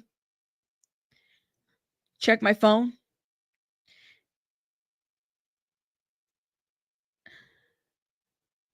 Yeah, but that's not that's for the UN reporting, Chico. That's not on Diddy. There's nothing in there that says that he's been banned from him specifically. Chico, that's a UN link. See, if you read it, after 10 years reporting on the UN, ICP has thrown out 2-hour notice banned. That's on the UN. That's not on the Diddy stuff. And that was April. Are we ready? Chico, I did. Chico, I did. The link that you send me is showing me to after 10 years reporting on the UN, ICP has thrown out 2-hour notice banned. It doesn't say anything that he's been banned from the thing.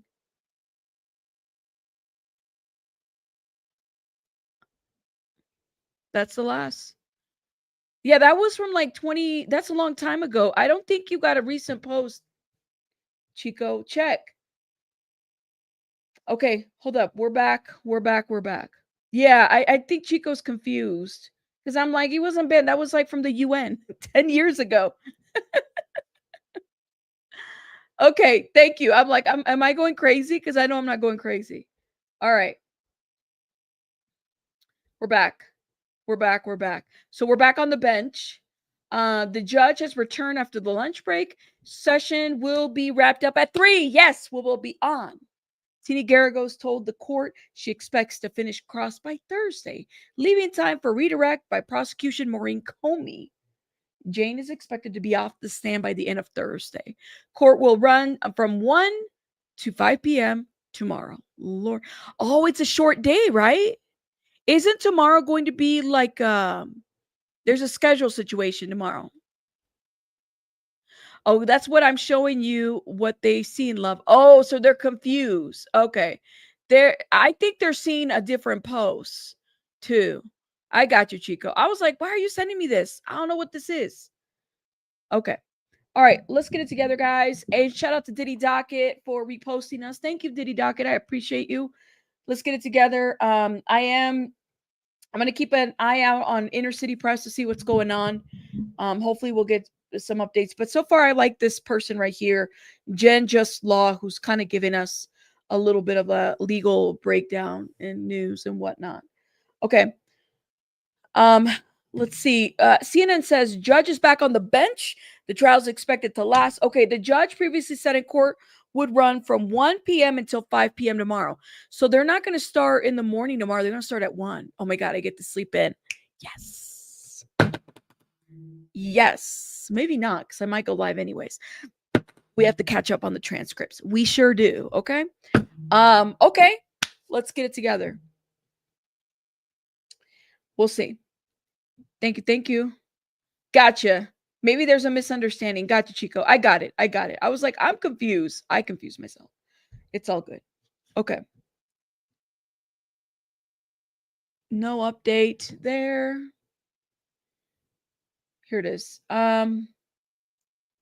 Jane has returned to the witness stand for cross-examination by defense attorney Tina Garagos. I don't know why people are kind of like acting like, oh, she's being nice right now. Why are people saying that? Like she's supposed to be she's gonna go off.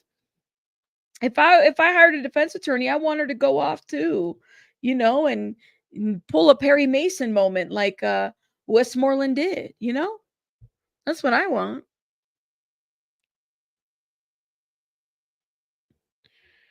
Let me know. I know. What is that, Maggie? I don't know what sleeping in is. No, I don't. I think there was something going on that they had to do with the scheduling. And then next week is Juneteenth. So there's that. There's going to be a day off in between, which is amazing. And I love it. I love it. I'm here for it.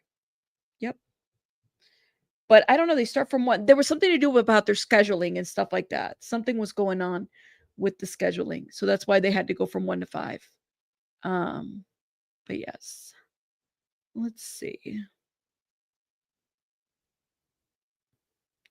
You said on Law and Crime, the reporter said in courtroom she was actually going back and forth with Jane as if they were friends. They met each other, Savannah. I think that's what it sounds like. I don't know if they were friends, but they met each other. That's what they're saying. They've met each other before. And it sounds like she met with the attorneys a couple times. Let's see.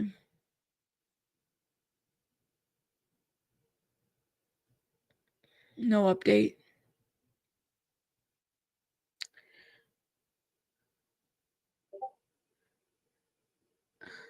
Let's see.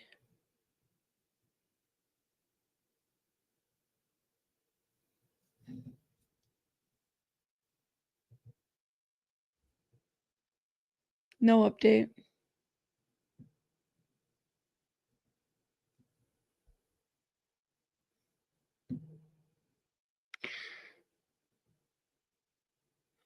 Hey, everybody. Welcome. Welcome. We're just waiting for an update. We don't have one yet.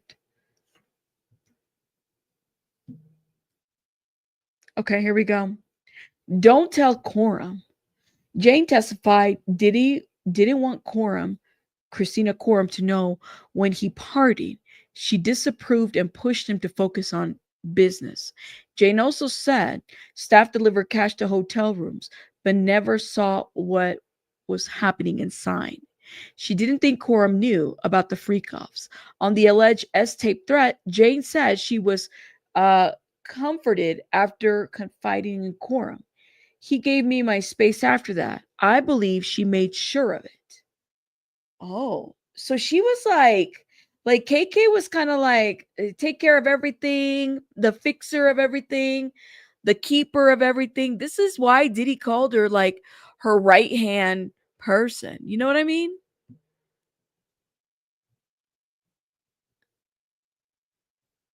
Huh.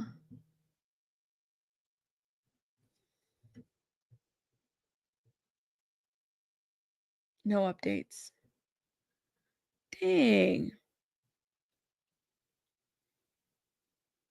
Really? It's still, we haven't confirmed it though. Allegedly, Inner City Press wrote son instead of child, and they have removed him. Not sure until when. Oh my gosh. Well, we'll wait till Inner City Press speaks on that. Yeah, she's like, I'm trying to do my job and go home. But it kind of makes you wonder. I mean, she was kind of keeping him like, that's such an undertaking though. Like, it's one thing to, be his assistant, but to be anything more than that, that's crazy. That's crazy. Yeah, like KK was the one that kind of kept him to his feet. But that's what I'm saying is like, well, she's just trying to do her job and go home. That's too much. I wonder how much he was paying her though, honestly. To do all that. I have a lot of questions. No update yet.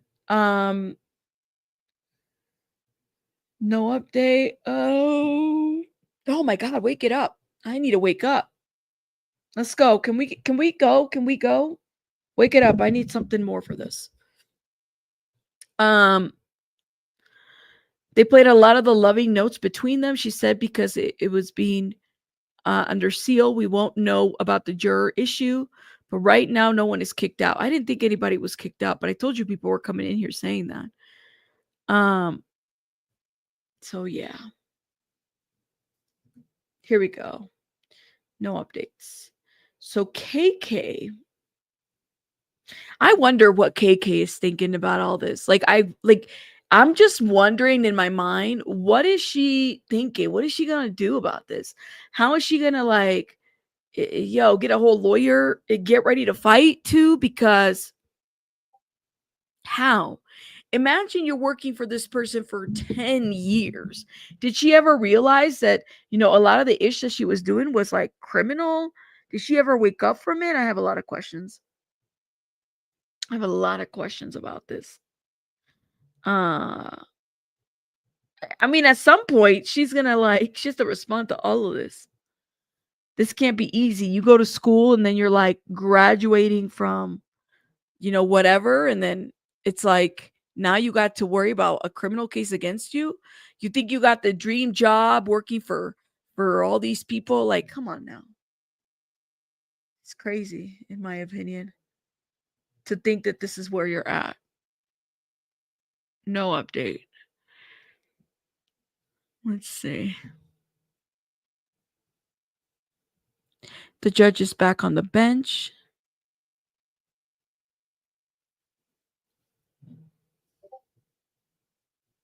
She was a true ride or die. It's giving that, right? Something. You said you need a glass of wine. Shout out to you. You're like, it's already 6:40 something in the PM. No update. Let's see. Ride or die with that bag. You think she knew everything but played as if she didn't know? Huh? I don't know, guys.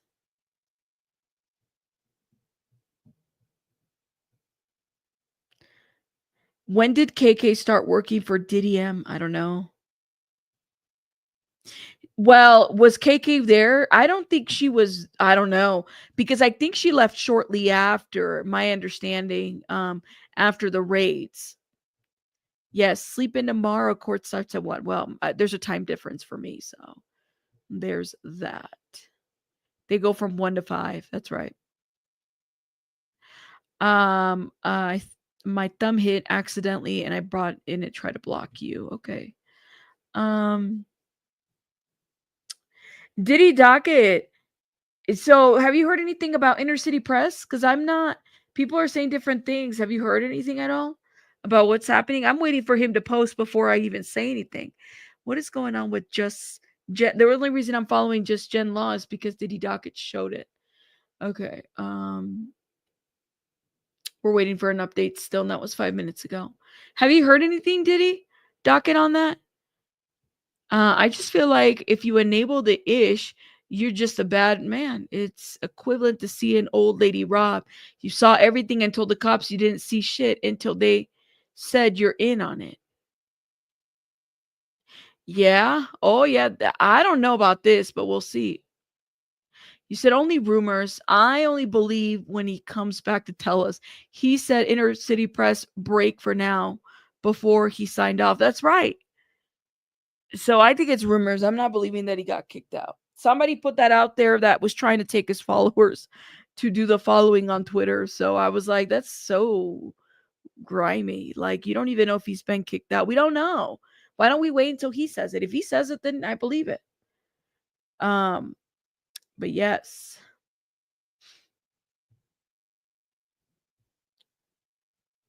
Anybody else?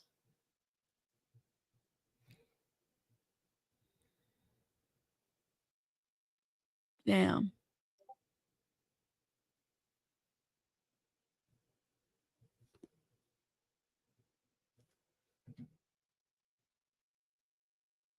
No update. Okay. CNN, where are you? No update on CNN. I'm assuming this question is still going on. No update on CNN. No update on anywhere. Damn, okay.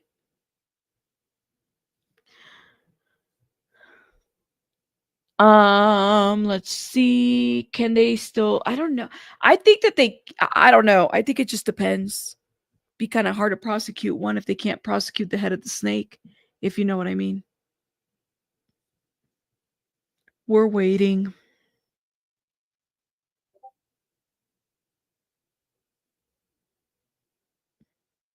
Shout out to everybody in the chat, though. You guys are amazing.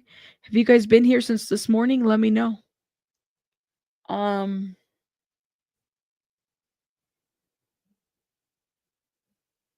I totally could have slept in. I was really tired this morning. Okay. Do we have an update? Nope.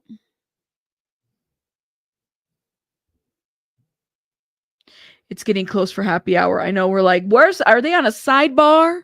What is going on? You know, when they take so long to report, I always get kind of like weirded out, like is something going on? But yes. Yep. Oh, Diddy Daily responded. I want him too. I've been a fan of Matthew for years. I'm from NYC, where he's from. Been following him way before the Diddy trial. How do you know he got kicked out? How did you confirm? I want to know. I don't want to fight with somebody on Twitter that he was kicked out. He hasn't. How did you confirm it? Can you say your source, or can you say how it's been confirmed?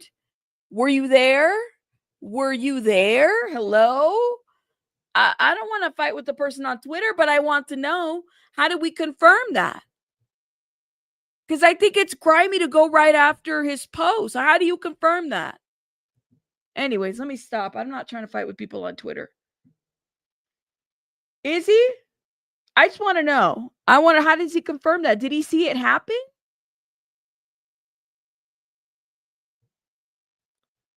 Because like I said, I just want to make sure. That's all. Because I just was like, this is so grimy to just go under there. He said he's been kicked out and he's not even there. Okay, no update. I want to know. Don't you guys want to know, how was it confirmed? I know I'm not the only one that wants to know. He said, that's who I said. Said when it told you, that's who I said it. Yes, but did he see him get kicked out? That's my question. Because to me, it kind of gives like sub poaching. Like that's like me saying, hey, you know, so and so is no longer reporting on this. I got it. They've been kicked out. Like I just want to be careful, you know. And I'm actually a subscriber of him, so I just want to make sure. I know you're so busy already, but I can only hope you read. Okay, Savannah, I will do my best. All right. Every day is always something that I got to read. So I will do my best, and I can't sit there and read everything. You know what I mean? So, but thank you, Savannah, for the $4.99. I will do my best. That's all I got to say. I will do my best. Thank you for the $4.99. I know we're missing out a lot because we're not there, but I will do my best if I get if I get them. Okay. Yeah, what we do know is something ain't right. And I think it's strange it's happening during cross. I don't trust the media either. Ooh. See what I'm saying? Yeah, just getting kicked out of the courtroom doesn't get you kicked out of X. I'm so confused by this. He could have been kicked out of the courtroom, but doesn't mean he's kicked out of X. Or lose your phone or something. He could have let us know something was going on. That's what I want to know. Wim! Well, Wim is like on the Karen Reed case. Shout out to Wim. Wim is in a whole different island. Wim's like, I'm not here. Hey, Wim, I hope you're doing well. I don't see Judge. I have my gavel. I don't have my wig. But thank you for being here. Shout out to you, Wim. Thank you for being here. Maybe he got hijacked. I don't know. I know, Matthew, where are you? You're literally putting out there that you saw him, like, I know you're a fan, but how do you know he got kicked out? Were you there when it happened? I just want to know. Yeah. I'm not trying to fight with anybody on Twitter. I just want to know. Okay. There's no updates. What is going on? You said, Matthew, where are you? That's right. Yes. I believe it's family related or something else because he left abruptly, says Mika. Maybe he had something happen.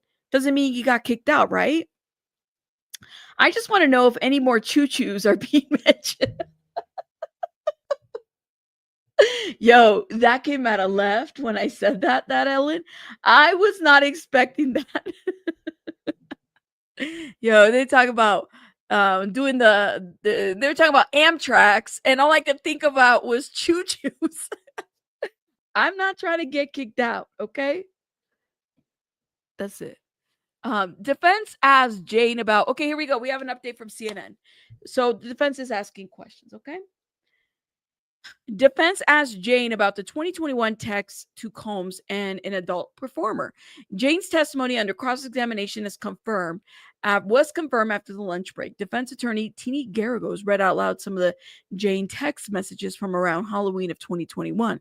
Jane texted Combs that said she wanted to see him, and Combs responded that he had a rough day and wanted her to leave tonight. What?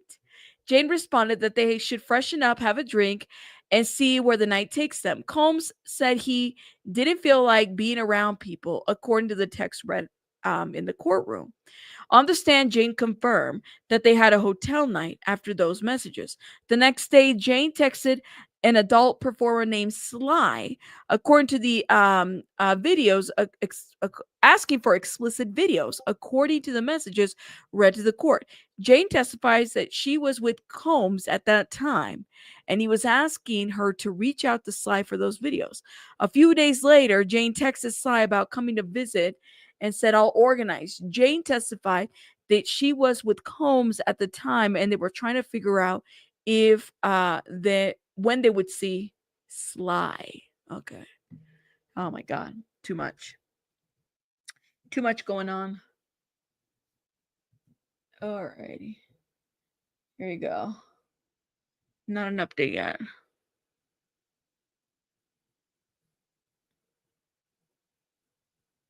After lunch, Tini Garagos resumed her cross-examination of the government's witness, an ex-girlfriend of Sean Combs who was testifying under an alias. She asked Jane about her modeling career, but quickly moved on to a series of sexual explicit texts between the witness and her then boyfriend, Sean Combs, and an adult film star named Cabral. So Cabral came up yesterday. Apparently, there was something to do with Cabral, a negotiation of a tape situation that was happening. Cabral. Okay. Now, let me zoom out of this. No update here. Here it is. So Tex, FOs, and Sly undercross Tini Garagos read Jane's Halloween 2021 messages. Jane told Diddy she wanted to see him. He replied he had a rough day, didn't want to hear, didn't, and wanted her to lead. This is the same copy and paste of CNN. Okay. She responded they should freshen up and have a drink and see where the night takes us. I'm telling you, this is a copy and paste of CNN. I just read this word for word. Are they copying and pasting from CNN? Diddy said he didn't feel like being around people. Jane confirmed they had a hotel night afterwards. That is like verbatim. Not one place taken from the other. I'm not joking. Look. I need Matthew back. Look at this is verbatim to that.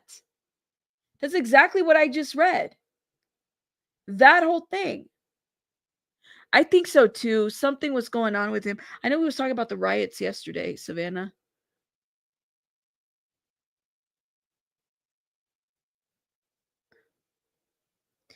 You said Inner City Press is putting updates on other trials on his website. So he's fine. I think he just had to step out. I know. But this is a copy paste version of that other thing that they just posted. I think they're like copying CNN. Damn. Okay, let's keep going. We're going to figure this out.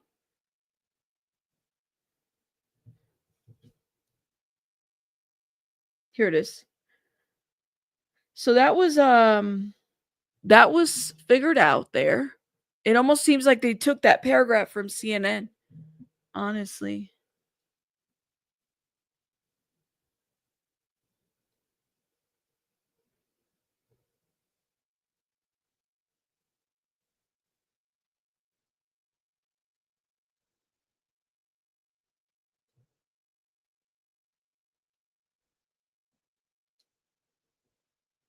No update.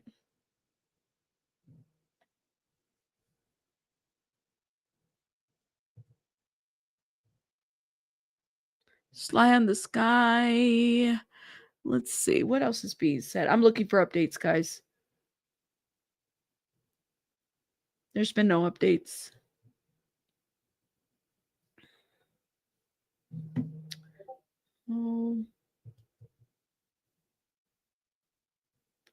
No update. Let's see. You're not behind. I promise you, Felicia, you're not behind. We've been waiting for updates too. Let's see. Everybody does that when I log out in the evening? Probably.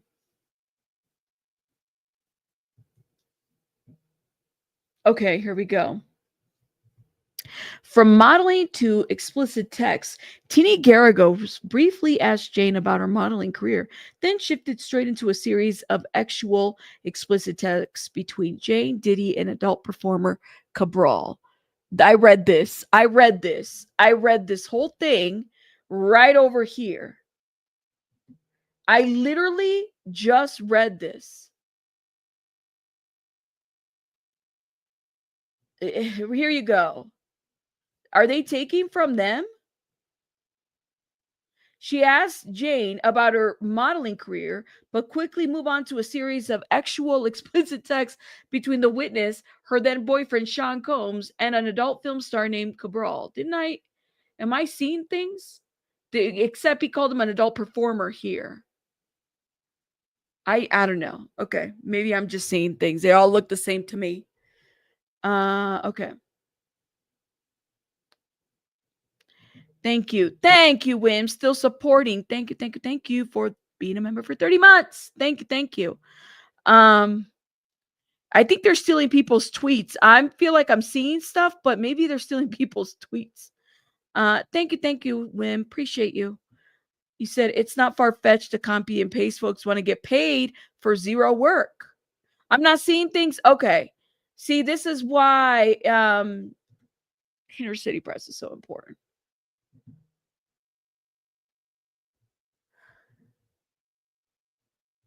Okay.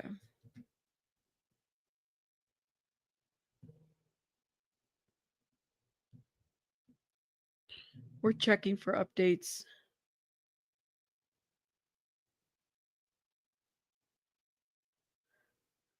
Deja vu, maybe. I don't know. Maybe they all look the same. Maybe I'm seeing different things at the same time. We're waiting. There's been no updates, guys.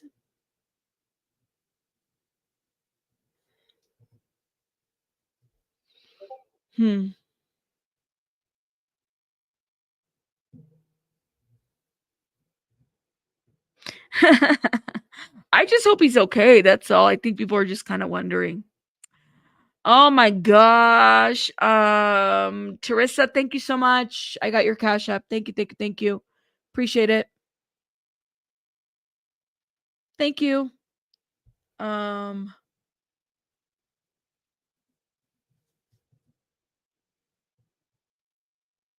update.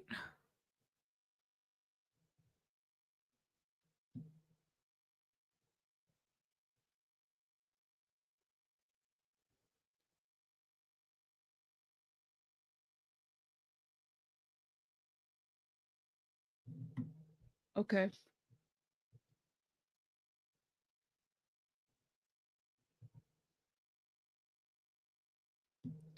All right. We're looking, guys, to see what's up with the updates. Yeah, we're like ahead. I don't know if it's just us.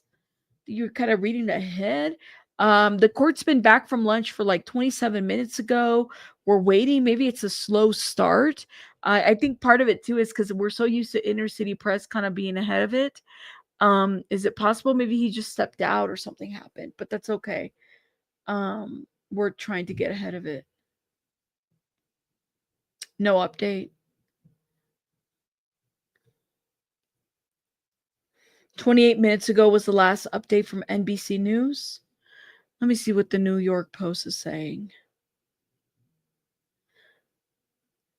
New York Post hasn't even posted for about like an hour ago. They haven't even posted. So I think there's something going on, or maybe it's just we're just ahead of it.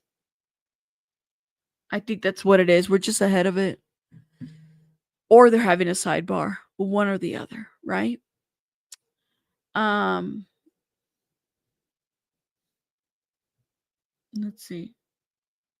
You said he's promoting his trial showing coming out tonight on Peacock. Oh my God. That's too much.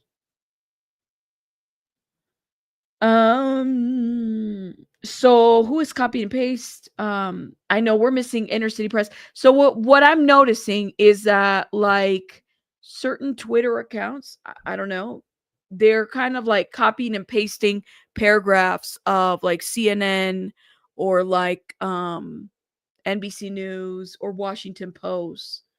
If they're in the courtroom, are they in the courtroom or are they just what are they reporting? I kind of have to wonder if they're in the courtroom because it's starting to sound very verbatim to what's being written by all these other outlets like Washington Post, CNN. And so that's why I'm like, are they like, I don't know, but that's okay. And I think we're just used to inner city press because inner city press is putting like dialogue in the posting.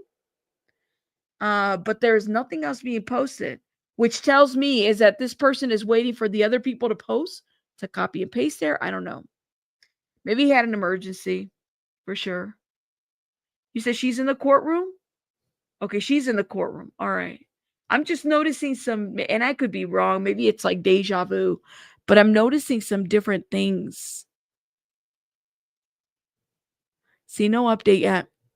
The last update was 11 minutes ago, and it was on this performer Sly. And then they posted about the performer Sly.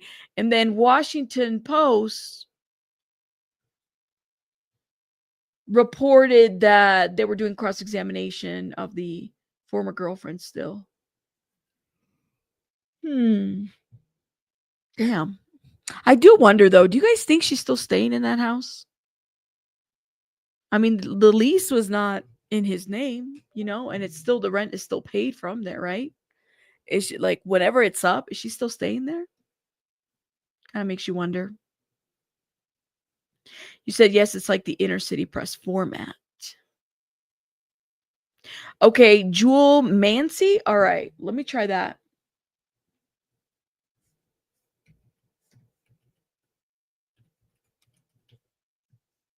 Let's see. Okay, all right, I'm here for it. All right, patience is key. Okay, let's follow. Let's talk about it.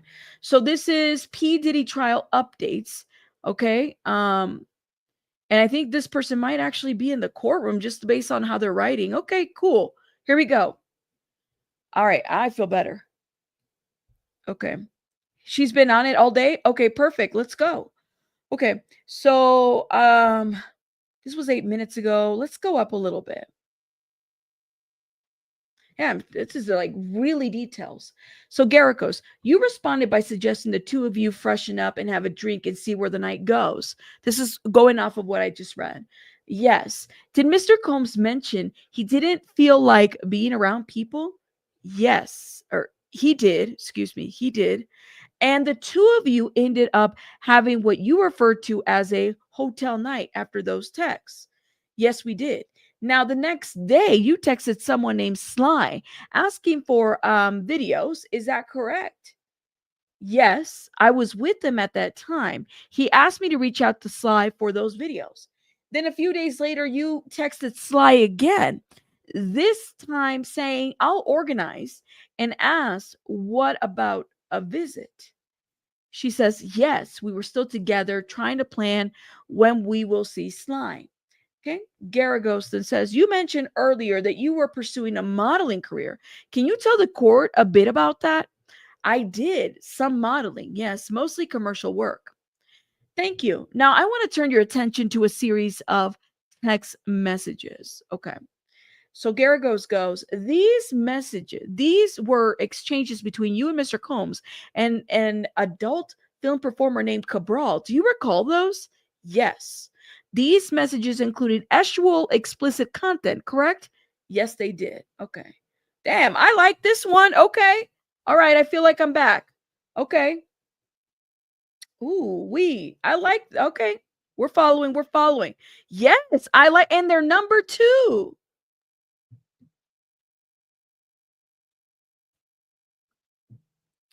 I like it too. You said I always give information I looked into when I suggest you there. You guys have a blessed day. Wait, what? I always give information I look into. Really? I'm sorry. Did I miss it though? Fact check TV. I'm sorry. I didn't mean to do that, but thank you. You said $50 has replaced it. Okay. Let's see. I missed it. I don't know how I missed it. Sorry, guys. Although I felt like Rabbit didn't want to. Jules, because I've been saying it. I'm sorry, guys. I didn't even notice. I really did not notice. It's not intentional. My bad. Thank you for suggesting it. It's not intentional. I promise. I just, I'm reading a lot, and so some stuff my eyes might skip over. I don't mean to do it on purpose. Please don't be mad at me over it.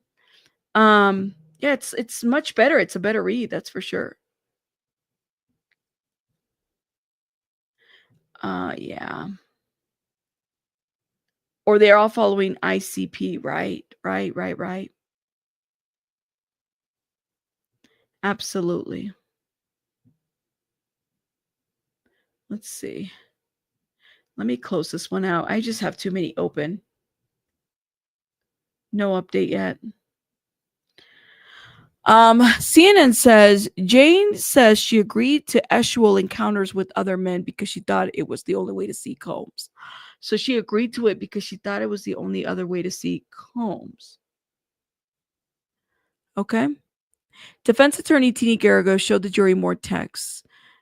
These from November 2021 between Sean Combs and Jane planning to see each other. In the messages, Combs told Jane to be explicit, prompting her to send explicit messages about S acts with Combs and an entertainer. Garagos and Jane read some of the messages aloud in the courtroom. Jane testified that she spoke in graphic sexual language, knowing that's what Combs wanted, after exchange of a series of fantasy messages about the entertainers. Ooh, okay. Yes, the chat does jump a lot. So if I accidentally overlook your stuff, it's totally not, my bad. Well, thank you, Mags. I know I just lost some people over it. That's okay. Shout out to them. God bless them. Moving on. Okay. We don't have an update. Garagos, after exchanging a series of fantasy messages, okay, they went through that. She wrote that she wanted to spend time with her favorite person, meaning Combs. Combs then asked Jane if she wanted him to stop by with an entertainer. Jane testified that she said yes to the actual encounter with the entertainer at her home because it was the only way to see Combs. That was the only option I was giving, and I wanted to see my lover. Jane testified. So was that the only way that she felt like she could see him, was if she agreed to these encounters? I have a lot of questions. No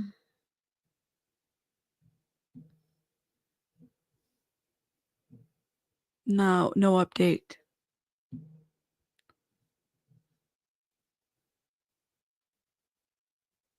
Steamy sext, okay, are being read aloud to the jury by Jane and the defense attorney, Tini Garagos, mirroring a tactic the defense used with Cassie Ventura earlier in the trial.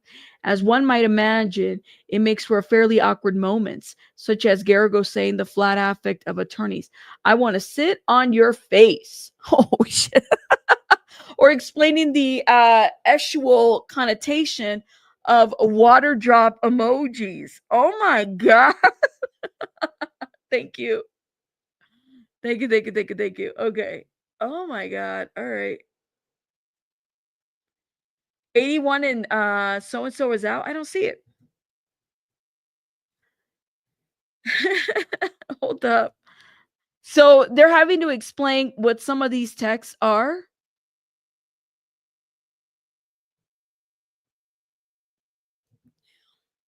That's crazy. There's nothing here.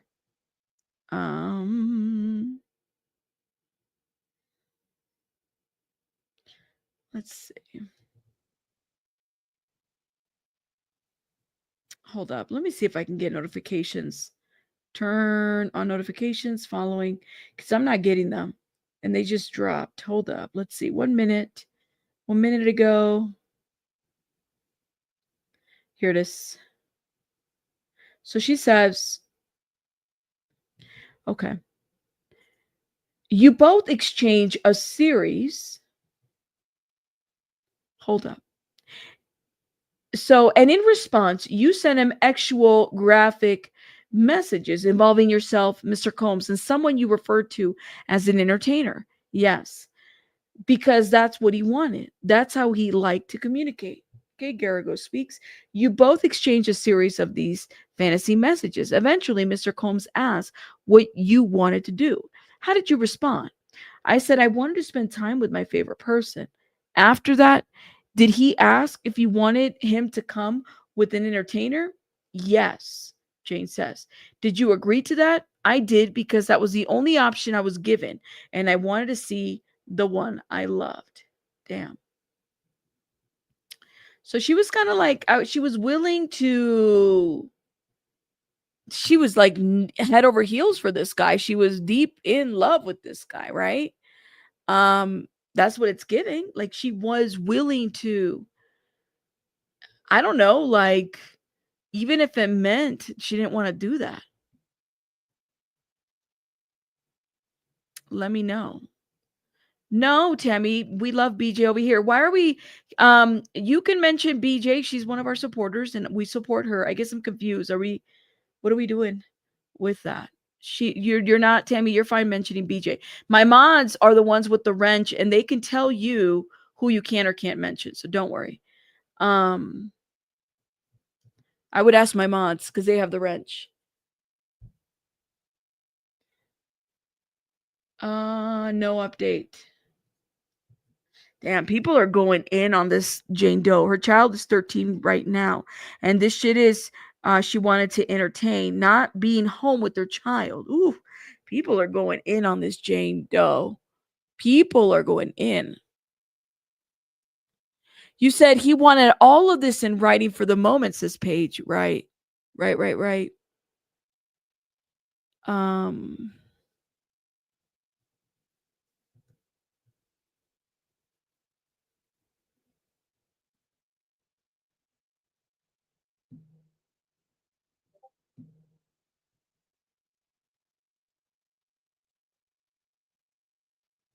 I know this is too much.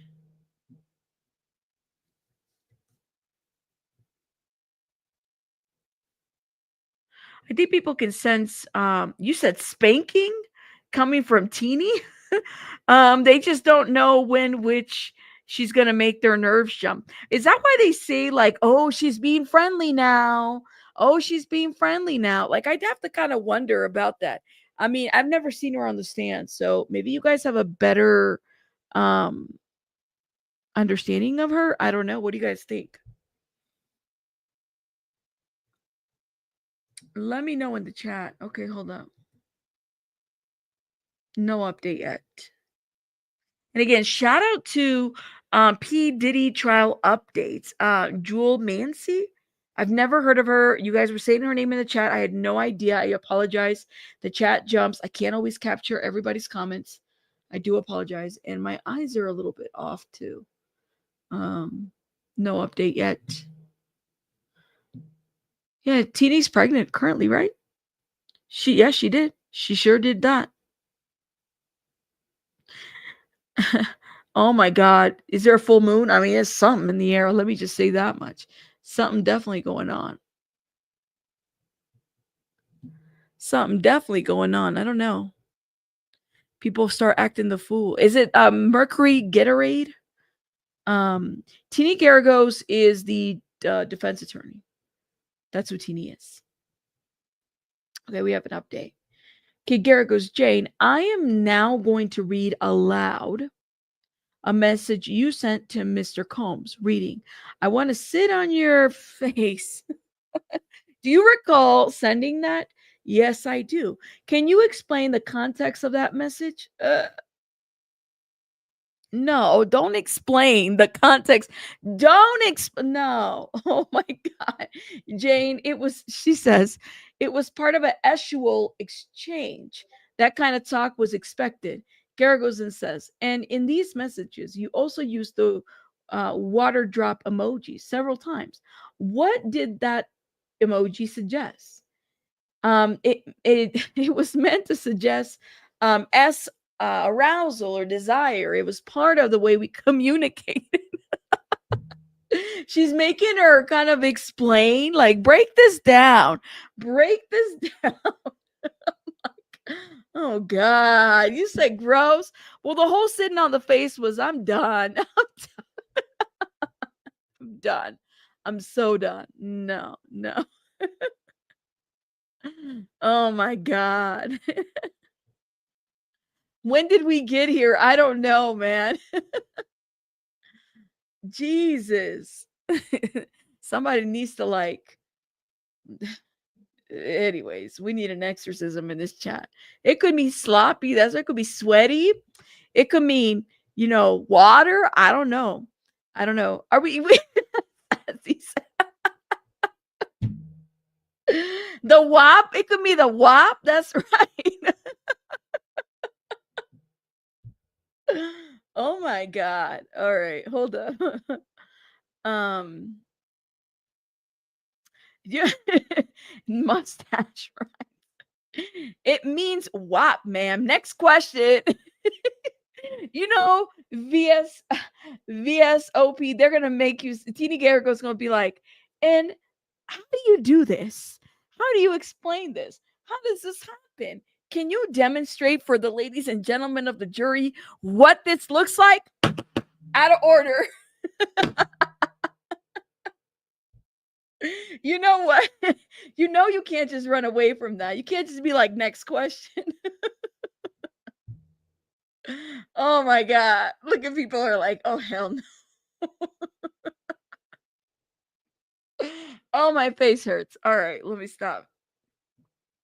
Yes, don't you think so? Like, I would say that it was a lot of eschewal. That's what this relationship was. I mean, but hey, I don't know. I wasn't in it, so I don't know. You're dying. I'm glad. All right. Just wanted to pick it up because people were feeling some type of way in the chat. Okay. That's a great Yanni. That's the question that we have to ask. How does all of this conversation help Diddy? Okay. Anyways, let me stop. Okay. Okay, there's no update. Plot twists. And let me stop. Let me not say nothing because I don't want to say and then get the chat going. You said they're trying to embarrass her? I don't know. Like Teeny didn't know what that meant. Tasha's like Teeny doesn't know what the hell that means. I don't know what's going on. That's too much. That's too much. Y'all are funny. I believe Jane wanted more. She wanted love, foot rubs, yeah, bath time. Like she wanted more of like, he's a protector. He's my financial person. He's my protector. Like this. But some of these industry guys didn't see her that way. Sherry, I didn't say it. My chat did. My chat did. And they call it the mustache ride too. Oh my God. Anyways, the WAP inserts the chat. All right. But some jurors may not understand that because my understanding, it's like an older crowd. They may not get, they may not get any of this. They might not understand the context of the emojis. That's true. So they have to explain it. They also have to explain, like, what does writing your face mean? So they got to talk about the YouTube. This is for educational. This is educational content. We're talking about the what's going on back and forth in court in the Sean Diddy Combs trial. Okay, we're not trying to offend anybody. This is just what's being discussed currently. Yeah, and see, you got to start it. You're in trouble. You got to start it. You're in trouble. Okay. Okay, we're going. See, now we know why Diddy's knees hurt. see, Sassy Savage, you keeping this shit going. I can't with you. Oh my God. I kind of needed that laugh though. Okay, so so the message is what Washington Post is saying, that they're reading these messages that are incredibly crude, unprintable in the Washington Post for the most part. And Jane is getting highly uncomfortable on the stand as the defense asked her about writing them before answering. Jane tries to explain that she felt she needed to write this graphic language to keep Sean Combs happy. She says, I'm in 2021 really madly in love and wanting to please him and appease him. Jane, who is testifying under an alias, said about the particular message. She says, I'm agreeable there. Okay. So this is the kind of stuff she had to do. Oh my God. I don't want to see any water emojis. I'm good. Protection. Y'all are doing too much in my chat. Yeah, many of the jurors are boomers. I mean, you have to kind of explain. This is a whole different thing. You know what I mean? It definitely is giving something else,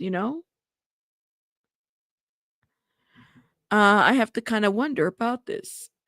Hold up. Let me see.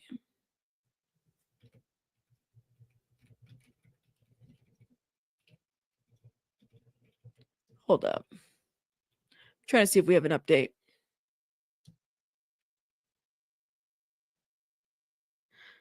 Baby boomers, they know. Don't say that. Be like, they invented it. Okay, let me stop. Oh my God. All of these, we're waiting for updates. We're all waiting for updates. They know the WAP. What did I walk into? Into some stuff. Okay, I think we have an update. Hold up, guys. Let's go.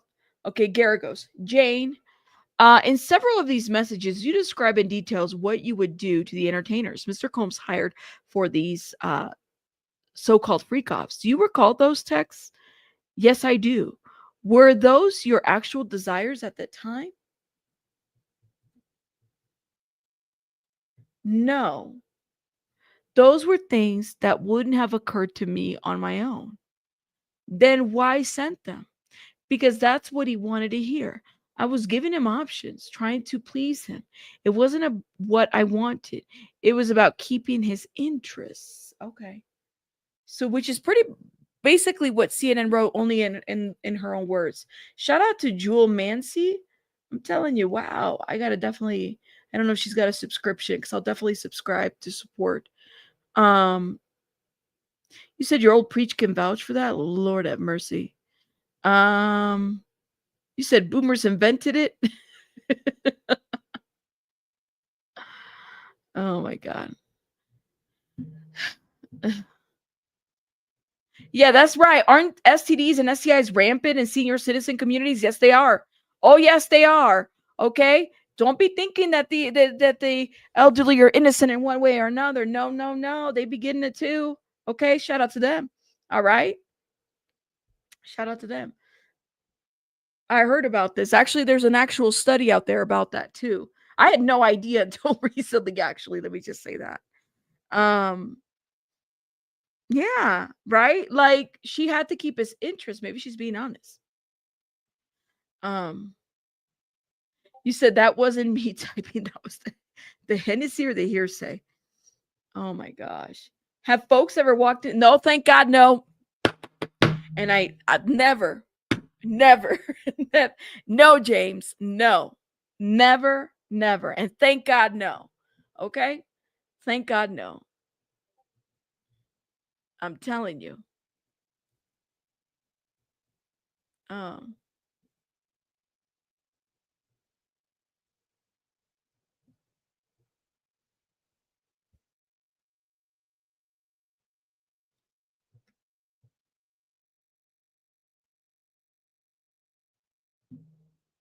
you said it may be old, but it ain't broke. Oh my God.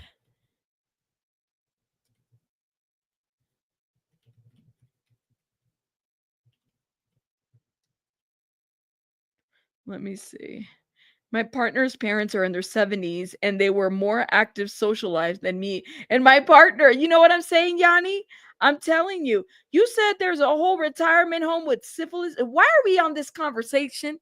Can you guys you guys are out of order. Wake up. You guys are doing too much. Why are we on explain to me why we're on this conversation and who started it. Raise your hand who started it because I don't even know how we got here. No. When you are out of order. You're out of order. You're out of order. The whole trial is out of order. They're out of order. How did we even get here? That's what I want to know. And none of you guys can explain it to me. Somebody brought it up first. And then we went into this whole rabbit hole of stuff. I cannot. Why? We don't want to know, right? We ain't trying to hear all that. The villages are wild. Well, damn, that woke it up. Okay, hold up. We have an update. Garrigo says, Jane, let's talk about one of the more graphic messages you sent to Mr. Combs. You initiated the exchange, correct?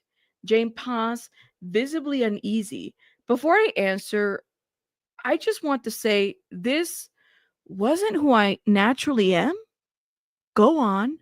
Huh? Oh, shit. She had to pause? She says, go on. Jane says, I felt like I had to speak that way. I needed to keep him happy. I'm in 2021 really madly in love and wanting to please him and appease him. So this message, it wasn't about your own desire. No, I was being agreeable. That's what he likes. So I adapted. Huh?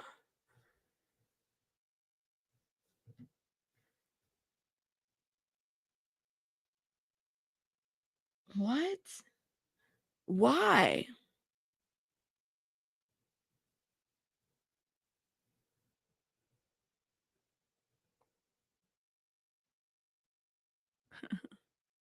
By the way, I think I got blocked or the post got. Oh, no, you didn't. Okay, let me show you guys what I'm talking about. I think I got blocked or they deleted the post. Remember I told you guys what I said? I said, hey, way to siphon some followers. I want him too. I have been a fan of Matthew for years. I'm in NYC. Where is he from? Where he's from. Been following way before this trial. Look at this. This page doesn't exist. Try searching for something else. Did I get blocked? I think I got blocked. I think I got blocked. Did I get blocked? That's what it looks like. Okay. Yeah. Oh, when I asked him, like, hey, where's the evidence? What happened? You said that he was kicked out of the courtroom, right? What happened? It said his post was deleted. Did I go check? You guys go check on Twitter and see if you find it. Because he said it right after Inner City Press. What happened there?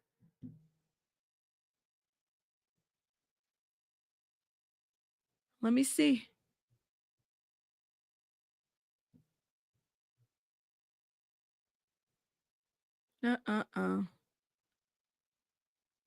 Yep, I think I got blocked because I don't see his post there anymore. You say rabbit humping like rabbits. No update. See what had happened? What happened? Did I get blocked? Go check. I think he deleted the posts. The Diddy docket who was trying to like promote his own thing. Damn. So I wonder what the message. I mean, did he really read the message? I don't really know. CNN says Combs special treatment. Okay, court is on a short break now. There you go. Combs special treatment of other women bothered Jane. She says in an intense exchange with an attorney. Okay. Jane sent back a voice message saying that she thought he wanted to save the situation to a grand finale once he finished his album. Trying to make excuses to get out of this thing that he's encouraging me to set up. So Combs said that she could set something up, that she had, and said that there was this vision involved the two entertainers they frequently use. So they were going to use, oh my God. So it wasn't just like another, there was literally, it would be two entertainers, Jane Doe and Diddy. And they were all, and this is where the choo-choo situation comes through. That is insane. And they're on a short break, but we're about to leave. How are we on a short break? That wasn't me. No, I know it wasn't you. I was talking about not you. It was Diddy. What is the name of that account? Hold up. I could tell you the account name. It wasn't you, Diddy Docket. It was another account called Diddy something. I think I got blocked or something. Can you tell me if that post is still there? I'm kind of curious. So it was the person that went under Matthew Inner City Press. See, let me show you guys. While we're on break. Hold up. I'll show you. It's not you, Diddy Docket. Diddy Daily. That's what they're called. This one. This one right here. So I responded and either they deleted the post. It's Diddy Daily. They deleted the post. Or they blocked me, one of the two. Diddy Daily, not Diddy Docket. Yeah, we're on another break.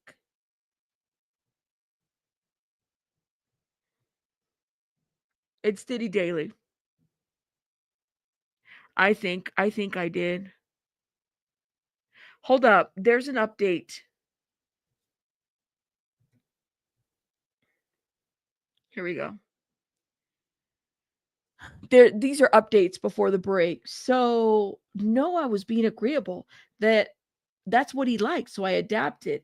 Gara goes and says, Jane, you offered to buy a black matrix underwear for Mr. Combs, correct? Yes, to please him. I knew it was something he'd like. So you knew what kind of language, the kind of gestures that turned him on? Yes, says Jane. But it wasn't real intimacy. It was just what he expected from me. Gary goes and says, did he often offer you one-on-one time? Rarely, says Jane. Most of the time, the options he gave me was him and Paul. Okay, then Garrigo says, and when you agreed to that? What is the black matrix? What is the black matrix? Apparently it's some kind of a something. Okay. Okay, we have some updates. Jane says, I said yes because I wanted to see him. Meeting with an escort was my only option. I wanted to see my lover. Okay, Garrigo speaks. In some of the later messages, you brought up the idea of attending S parties, correct? Yes. Why did you initiate that? Jane says, Sean had been telling me about them. He said we should go to one. So this was your idea or his? It was his. I was just giving him options, saying what I thought I wanted, saying what I thought he wanted to hear. Okay. Yeah. Diddy Docket. I'm sorry. I didn't mean, did I say Diddy Docket? I'm sorry. I didn't mean to name you. It's Diddy Daily. So Diddy Good Docket's like, I get enough crap for all the stuff that I do. Shout out to Diddy Docket. It was Diddy Daily. Did they block or did they actually delete that post? And my camera's about to go out. Oh, I gotta change the battery. 30 minutes before we're about to be done. That's crazy. Hold up, y'all. Let me know what you guys let me know if you see it. Now I'm curious because it's out. Jane is confusing. You think so? Say more. How do you feel like Jane is confusing? Let me know. I know every time she says my lover, I do cringe when she says that. Yeah, I'll drop some hearts for Diddy Docket. I'm sorry, Diddy Docket. I meant to say Diddy Daily. I'm like, oh my God. And it's a verified account too. So I was just curious. I think I got blocked.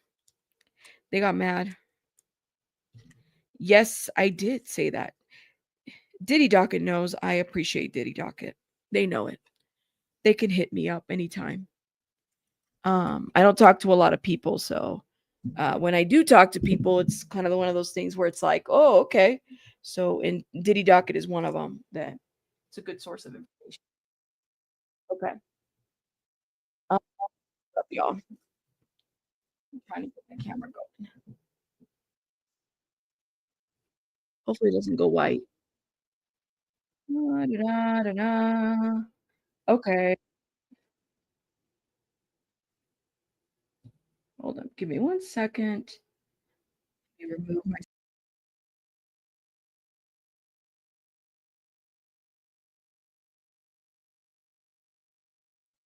Okay.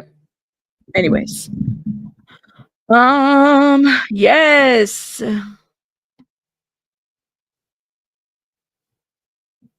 An update? No? Somebody's in the chat or in the comments. This is getting really boring. All of this has been covered. It's a hamster wheel at this point. They have nothing. Oh my God. People are feeling so bad about this. I guess I want to know. He said, I got called the R word for even commenting on the channel. So consider yourself a good company getting blocked. What? Really? Okay. Yeah. So what is the black matrix? Is a what? You said it's so you guys know a lot about this. Let me see if I Google this, let me find out. Black matrix. Uh, let me see. They're just like boxer briefs. There's nothing special about them. I'm thinking there's something, crazy about them. There's nothing else. Mm-mm. They're just so she was, buying him some stuff, I guess. I don't know. I think we are missing a lot of details. I know. Everybody's Googling. I can't believe they're taking a break like 20 minutes before we have. Is everything okay? That's what I want to know. Okay.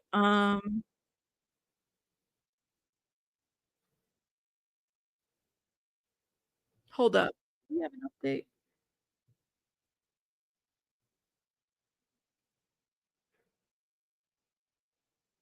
No, nothing yet. I know people wilding out on X doing the most, right? Oh my God. How do you know this? Jane Doe loves Diddy Combs, her child and her son. Them doors still not fixed to this day. How do you like you say so how do you know this? Like put some like something else in your comments. See, you're giving me like why don't you go take a nap or something? Let me do because like that's too much. Here. Thank you. Have a good night. Okay. Um we don't know yet. We're trying to figure that out. We don't know. Maybe he'll do like a I don't know, like an update or something. I don't think he got kicked out.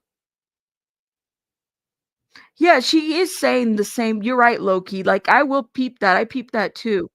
Saying the same thing over and over. I wanted to keep him happy. I wanted to keep him happy. Yes, this is okay.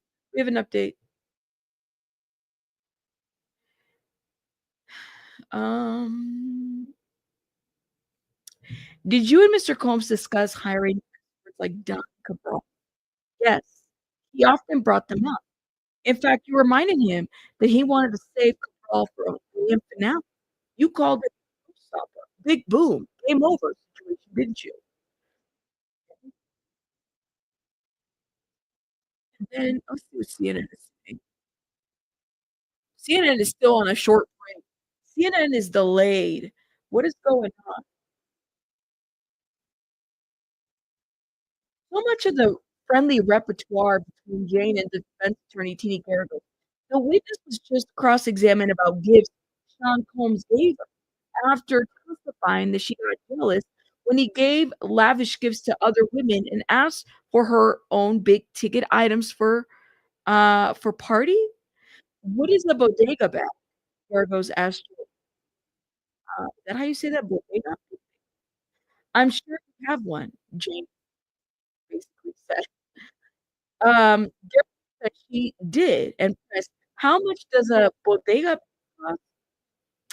How much does my body cost?" Jane shot back. So they're going like back, like, what is going on? The judge, speaking away from the mic, then advised Jane to answer the question posed to her. Jane, an alias of the witness, is using in court, requested to take a break. So that's why we went on break. She's not answering questions. She's taking shot backs to the defense, which in my opinion, I don't think it's a good idea.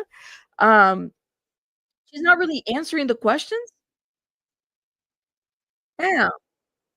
Something's up with my audio. Let me know. Not hearing me properly.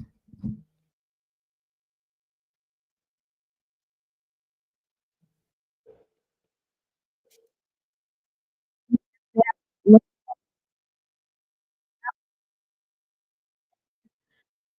Let me know. Can you guys hear me? Your mic is jacked up. Yeah, you sound underwater. Do I still sound underwater? I just changed it. Drop a one in the chat if I sound better.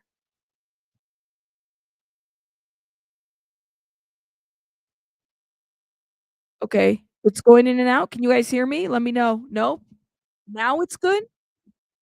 Is it good now? Let me know. Muffled? Put a one in the chat if you can hear me. Okay. All right. More ones. Okay. Thank you. I don't know what happened to the mic. All right. We have an update. So,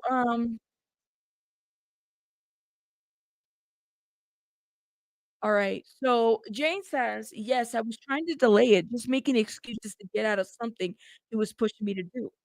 Garrigo says, let's talk about the voice messages from November of 2022 to November 22, 2021. Combs told you the last vision we had included Don and Sly on the entertainers you used frequently. She says, that's what he said. You replied suggesting that he waited until after the album dropped. Why?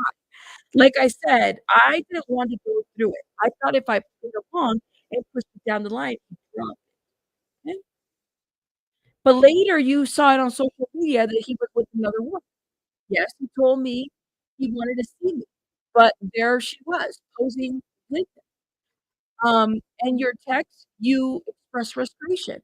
Okay, so for those that told me I was in and out, let me tell you what happened. We went on a break because there was like this back and forth, like funny banter between Jane Doe and Teeny Garagos that was coming off. Again, is my mic wilding off again? Hold up, y'all.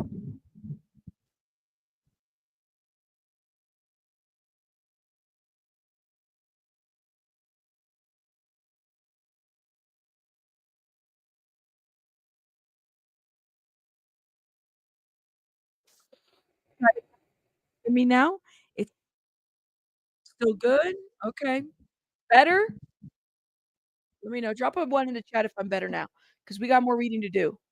Let me know. I don't have time. We don't have time. Let's go. Okay. I hear yes. 1. All right. Okay. Muffled again? How? All right. Here we go. Garagos. In your text, you express frustration. Garagos says, a spherical, is it cutting out again? There we go again. Is it really?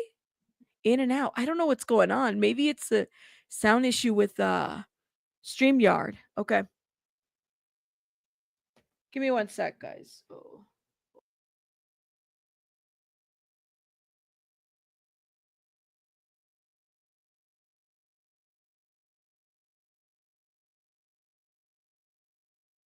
Okay, here we go. Spherical, thank you so much for the two. Thank you. Okay, we gotta read this. Rabbit, you're fine now? Okay.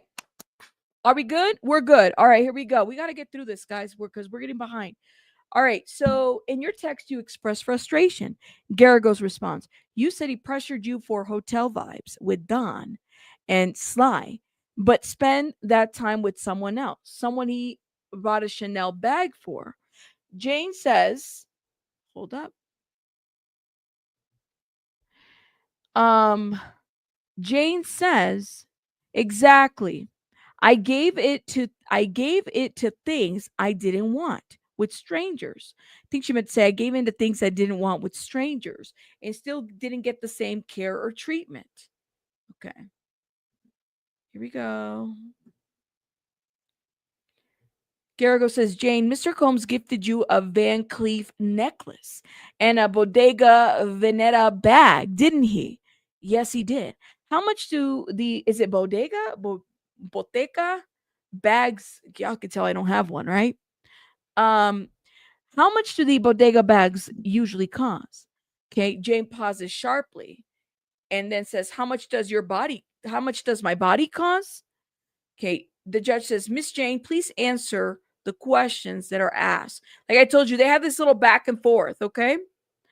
Garagos then says again, how much does your bag run? Jane says around 1,500 to 5,000, depending on the bag. And do you know how much a Chanel bag costs? No. Okay. Jane says, I'd like to take a break. She's quiet. She tells the judge, and they take a brief recess. So this is where we're at. So what is the bag that is a bodega? Bodega? Bottega? Is that how you say that? Let me know. Do I sound better now? Do I sound like I'm not underwater? Sometimes the sound level changes. Terrell, does it sound better? Let me know. Thank you for sticking around. Tell him, Jane. Tell him. You good now? Okay. Well, let me know, Terrell, because you said that sometimes the sound level changes. Is it better? I think I just needed to unplug the mic from the overall connection. Thank you, guys. That sucks that it went out for a minute. You don't believe her, Rabbit? Well, you said, I don't believe her. Sorry, Rabbit. You don't have to believe her. You don't have to feel sorry for not believing her. You guys are entitled to your opinion. I mean, hell, like, whatever you feel. I'm just here reporting on the news. I don't think that's not a requirement at all for you guys to believe her or not. Diddy Docket, shout out to Diddy Docket. She says, do we really need an inventory? The defense is doing a lot and not getting a lot with another witness. Let's do the Perry Mason moment. I'm ready for a Perry Mason moment too. I would agree with you. Like, what is the cost of the bag doing for? What is this supposed to prove? Okay, so she's got an expensive bag. She might have Chanel's. Maybe Diddy got it. I don't know. But like, can we be honest? What is this supposed to prove? That she's a gold digger? Is that what it's supposed to say? I don't know. I mean, they had me on the $10,000 a month apartment. Does the bag really matter? You said, why do you want to see a fight? Let me know what you guys think in the comments. Am I off for saying that? I agree with Diddy Docket on this one. Like, what is it supposed to prove?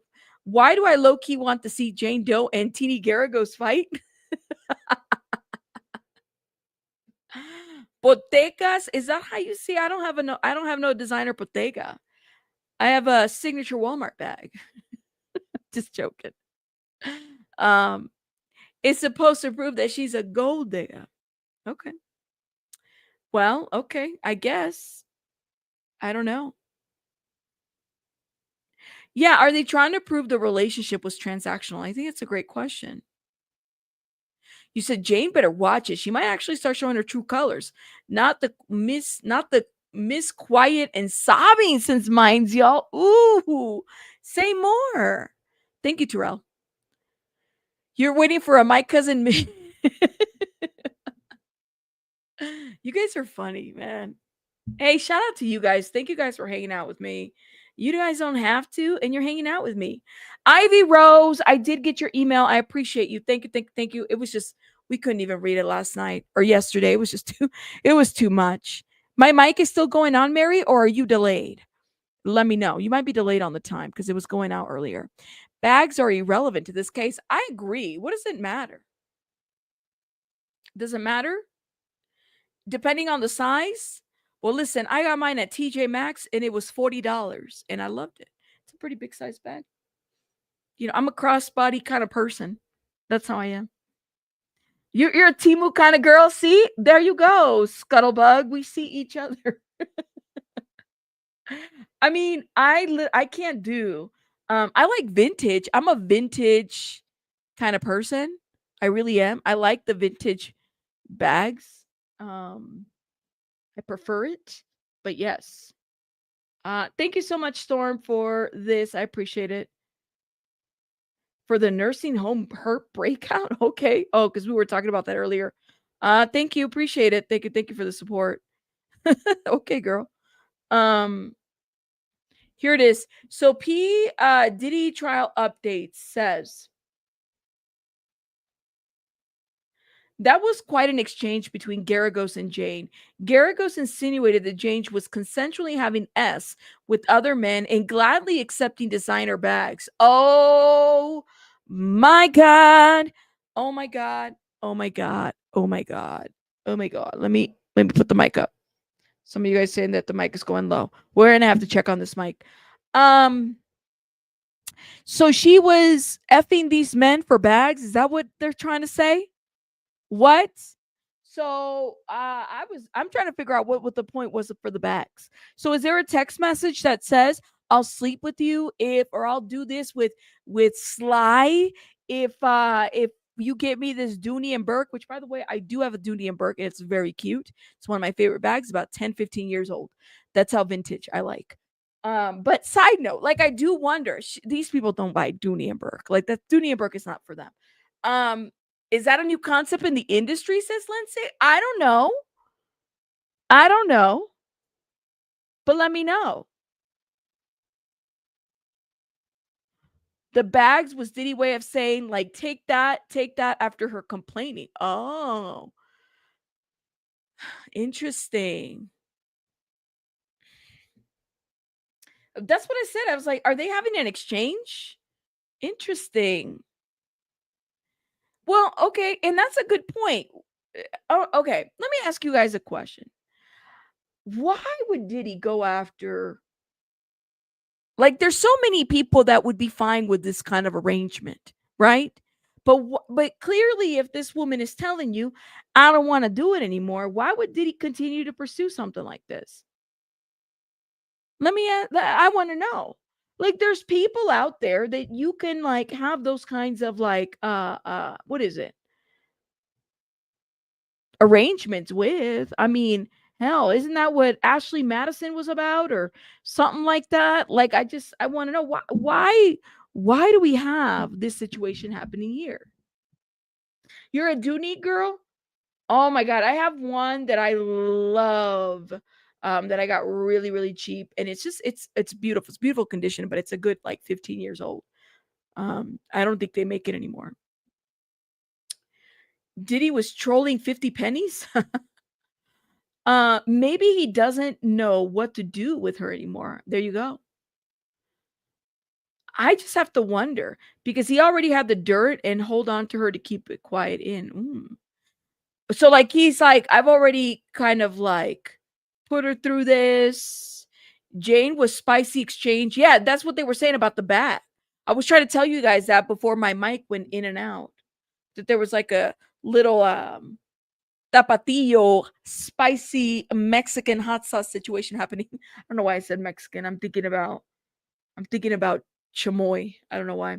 I'm currently obsessed with Coach bags. Are you? Coach bags are okay. I mean, they're a what's the word? They're like I think there's kind of like a staple in, like everybody Coach bags has made all kinds of bags. I think that's what it is. I think I have maybe two of them. 2 or 3 of them. I have one that's a vintage one too. Like I told you, a lot of the stuff that I like is vintage. I'm a vintage kind of girl when it comes to things like that. Actions speak louder than words. Jane's actions show differently that she wanted to continue even after saying no. Ooh, okay. Now what do the bodega bags look like? Valentina Tajin. I think I'm just craving some chamoy right now. Let me look at is it bodega bag? Oh, like is there a style? Oh damn, is this it, my friends? I don't want to. No, don't accept the cookies. Oh, it's like a designer, right? Hold up, let me show you guys. Something like this. Like that bag is oh, do you? Okay, shout out to you, Yanni. You're like, I gotta get that it's not an ugly bag, it's cute, but it's like $7,000. Does it do something special? 4,700. That's a small bag. Does it do something special? I mean, look, really? There you go. Is this something special to it? Maybe it's the name. Bottega Veneta. What's so special about that bag? I don't know. I feel like you can get one for like, I don't know, a good portion of that. It comes in different colors. Yes, it does. Are you guys thinking about buying it? I think the yellow one looks cute, but I like those kinds of colors. Oh, do I have to accept the cookies? I guess so. Look at the yellow one. Oh, here it is. The yellow one is cute. I like yellow, but is it cute for like 4,000? I would take yellow. You said it's just a bag? I like it. It's cute. The yellow is cute. It's cute. All right. Moving on. Oh my God. Oh my God. And they're back. Shout out to P. Diddy trial updates. We're definitely going to be following them too. But I still miss Inner City Press. I'm just saying. They're back. Gara goes, Miss Jane earlier testified that your current home is quite different from where you used to live. Oh, so she doesn't live there anymore. Can you remind the court how large your current residence is? It is about 5,300 square feet, much larger than my old apartment, which was 1,400. What? So she lives in a bigger spot? I'm confused. Okay, hold up. Let me read that and then we have an update. Miss Jane, earlier you testified that your current home is quite different from where you used to live. Can you remind the court how large is your current residence? It's about 5,300 square feet, much larger than my old apartment, which was 1,400. Carrigo says, and one of your businesses that was started with a $20,000 investment from Mr. Combs, correct? Yes, that's correct. And he never asked for a share of the profits? No, he didn't. The dresses? Okay. Yet earlier you said you weren't able to do anything professionally during your relationship with Mr. Combs. Is that still your position? Yes. Had I not dove headstrong into that relationship, I probably would have been a bit more successful in that time frame. Okay. You like that? Me too, Barbara. I like anything vintage and leather. Does she have a cleaning lady? I don't know. Oh my God. I know. So yeah, she's complaining about the house. Damn. Okay. You said girl bye. Moni's like, girl bye. We do, Moni. We have a girl bye emoji, by the way, just so you know. So she lived in an apartment prior to Diddy, which was 1,400. This house he pays for was 5,300 square feet. That's a lot of square feet. That's too much of a big house. I mean, it's a nice house, but it's a big house, right? The only questions are, was she coerced into the FOs by threat or intimidation? Or did he fraudulently promise her something like a real relationship? So she'd do FOs because she wouldn't otherwise. That's the question that I have. Like, if there was no promise of a relationship, maybe like I'll spend time with you, but that's not, he told you he said he wasn't monogamous, okay? And you can't change people like that. You just, yeah. I mean, I had to learn that the hard way. I think a lot of us go through that. You really like somebody and you think you could change them. It just doesn't happen. It never ends well. Never. Yeah, maybe Loki says maybe they're trying to prove that she keeps saying that she couldn't afford rent, but she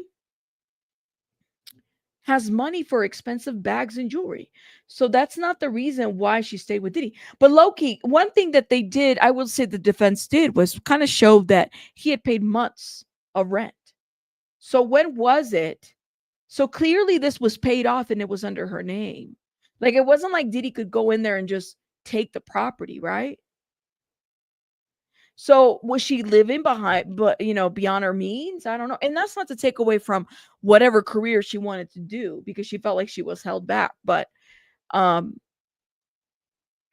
what choices here? Like, I think this is where people and maybe given the other side of the argument, I think people feel like at some point she had to have realized that what role she played in this situation.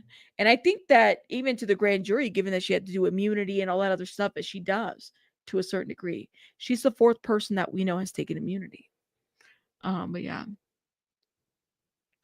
Yeah. Well, she still stayed with them, right?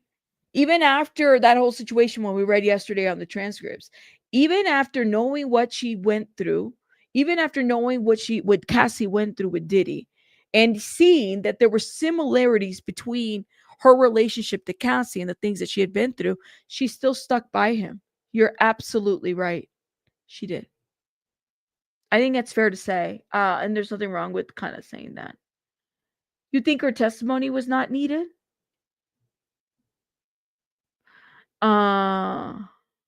You say you could buy the same bags in China for less as Gerald. Well, no anymore with them tariffs and stuff like that. I don't know if you can buy anything for less. Okay.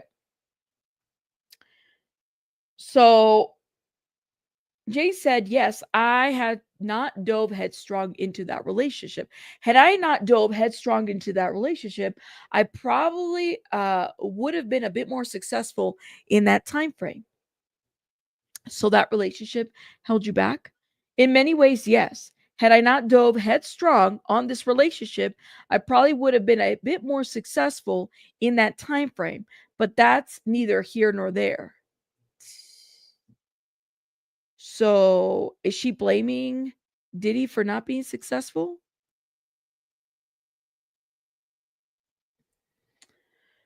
What do you guys think?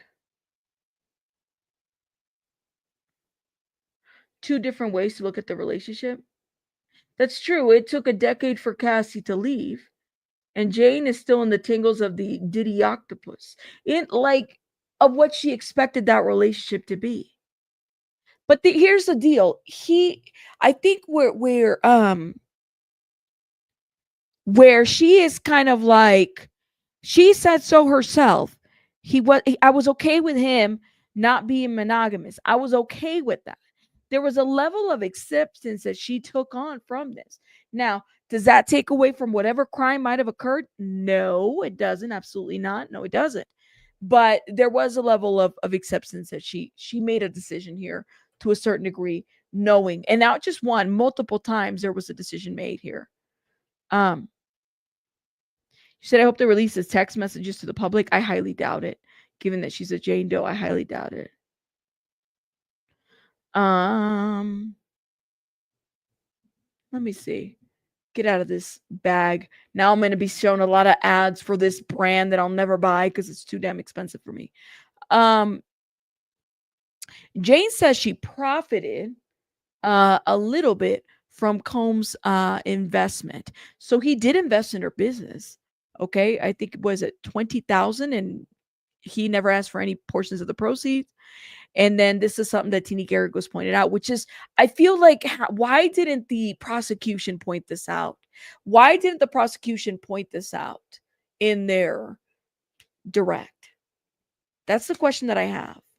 Like, you guys made her point, and I think that's why people get upset. It's like, you guys are making her out to be that she, to a certain degree, yeah, maybe there were some bills that she didn't get to pay, but he was still investing in her businesses, giving her 140,000 a year, bigger house. So I have to kind of like, it's stuff like that that really bothers me. But that's just me. Okay. Damn, I got some dust. I gotta clean my desk area.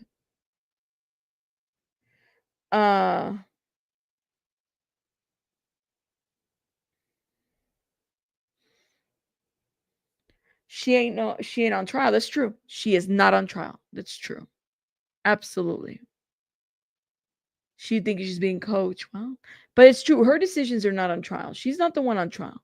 At the same time, I feel like this is where the defense goes in the attack. And I think that's why I'm asking, like, why not get on this? Because that's what they're going to get at. She would have never been successful. One, she run of the mill IG model. Second, she muddied because her $50 daddy, at least at best, her chances was to attach to a wealthy man.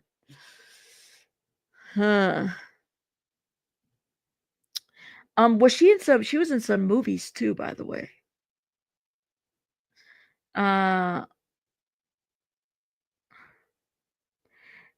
Give them a chance to follow up on recross, says CC Tucker. True. I'll give them a chance. I'm just saying that this is the kind of stuff that I wish they would have addressed earlier on. Maybe they might. CC Tucker, maybe they might. I don't know. You know, it's only the first day of, cross. So we never know. I think they're going to pause here.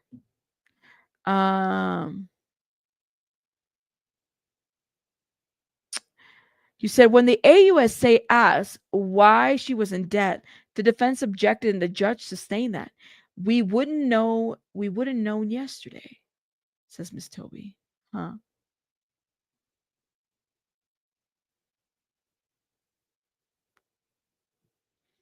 Let me see.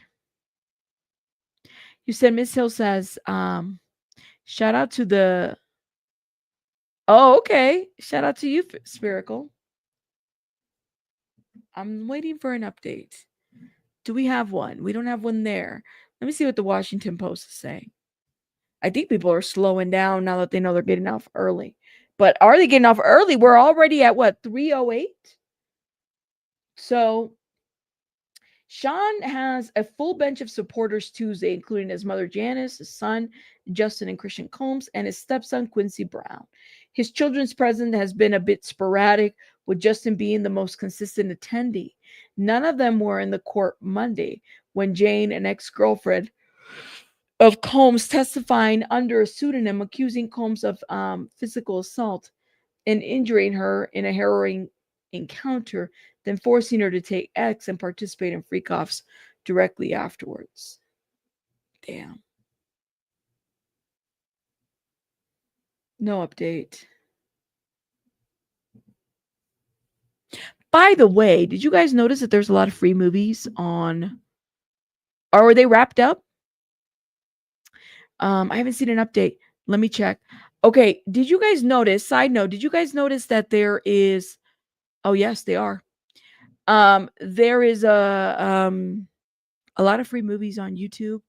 The Godfather, all 3 parts, although I don't count the third one. Shout out to Franny Law. I think she likes the third one.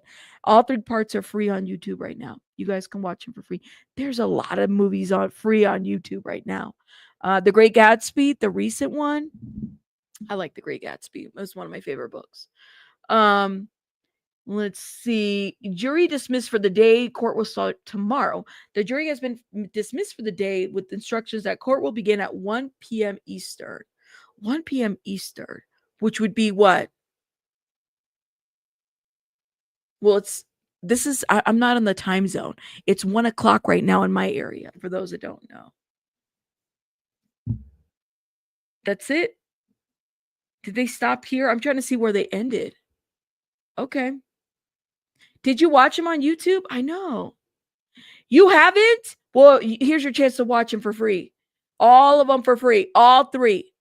1, 2, 3. And I'm telling you, go watch them for free. What? It'll be 11 a.m. my time. That's right. Thank you.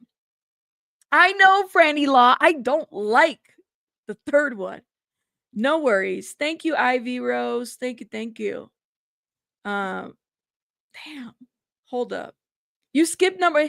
It just broke my heart. I don't know. I felt like I expected something more and I didn't get it. So go watch it. All 3 of them are free. The Great Gatsby, the DiCaprio version, which, by the way, as a child, I had the biggest crush on Robert Redford when he did The Great Gatsby. That was like the old man crush that I had. Shout out to Robert Redford. He's still good looking till this day. So yes, we're waiting. I don't think. I hope that Inner City Press is okay. But let me see. Do we have an update on CNN? Okay, I think we're done. Well, I'm going to end it here, you guys. Let me know if we get the transcripts. I will see about going live tonight, but I got other stuff I got to do. So we will see. We will see. Hit the like button, guys. Thank you so much. Thank you guys for those that were in the chat, keeping it cute, respectful. We don't have to agree with each other, but I appreciate that we have that conversation. Thank you, guys. I really appreciate everybody here. You don't have to be here, but you are. Thank you, guys. I'll see you guys later. Bye. Bye, guys. Bye.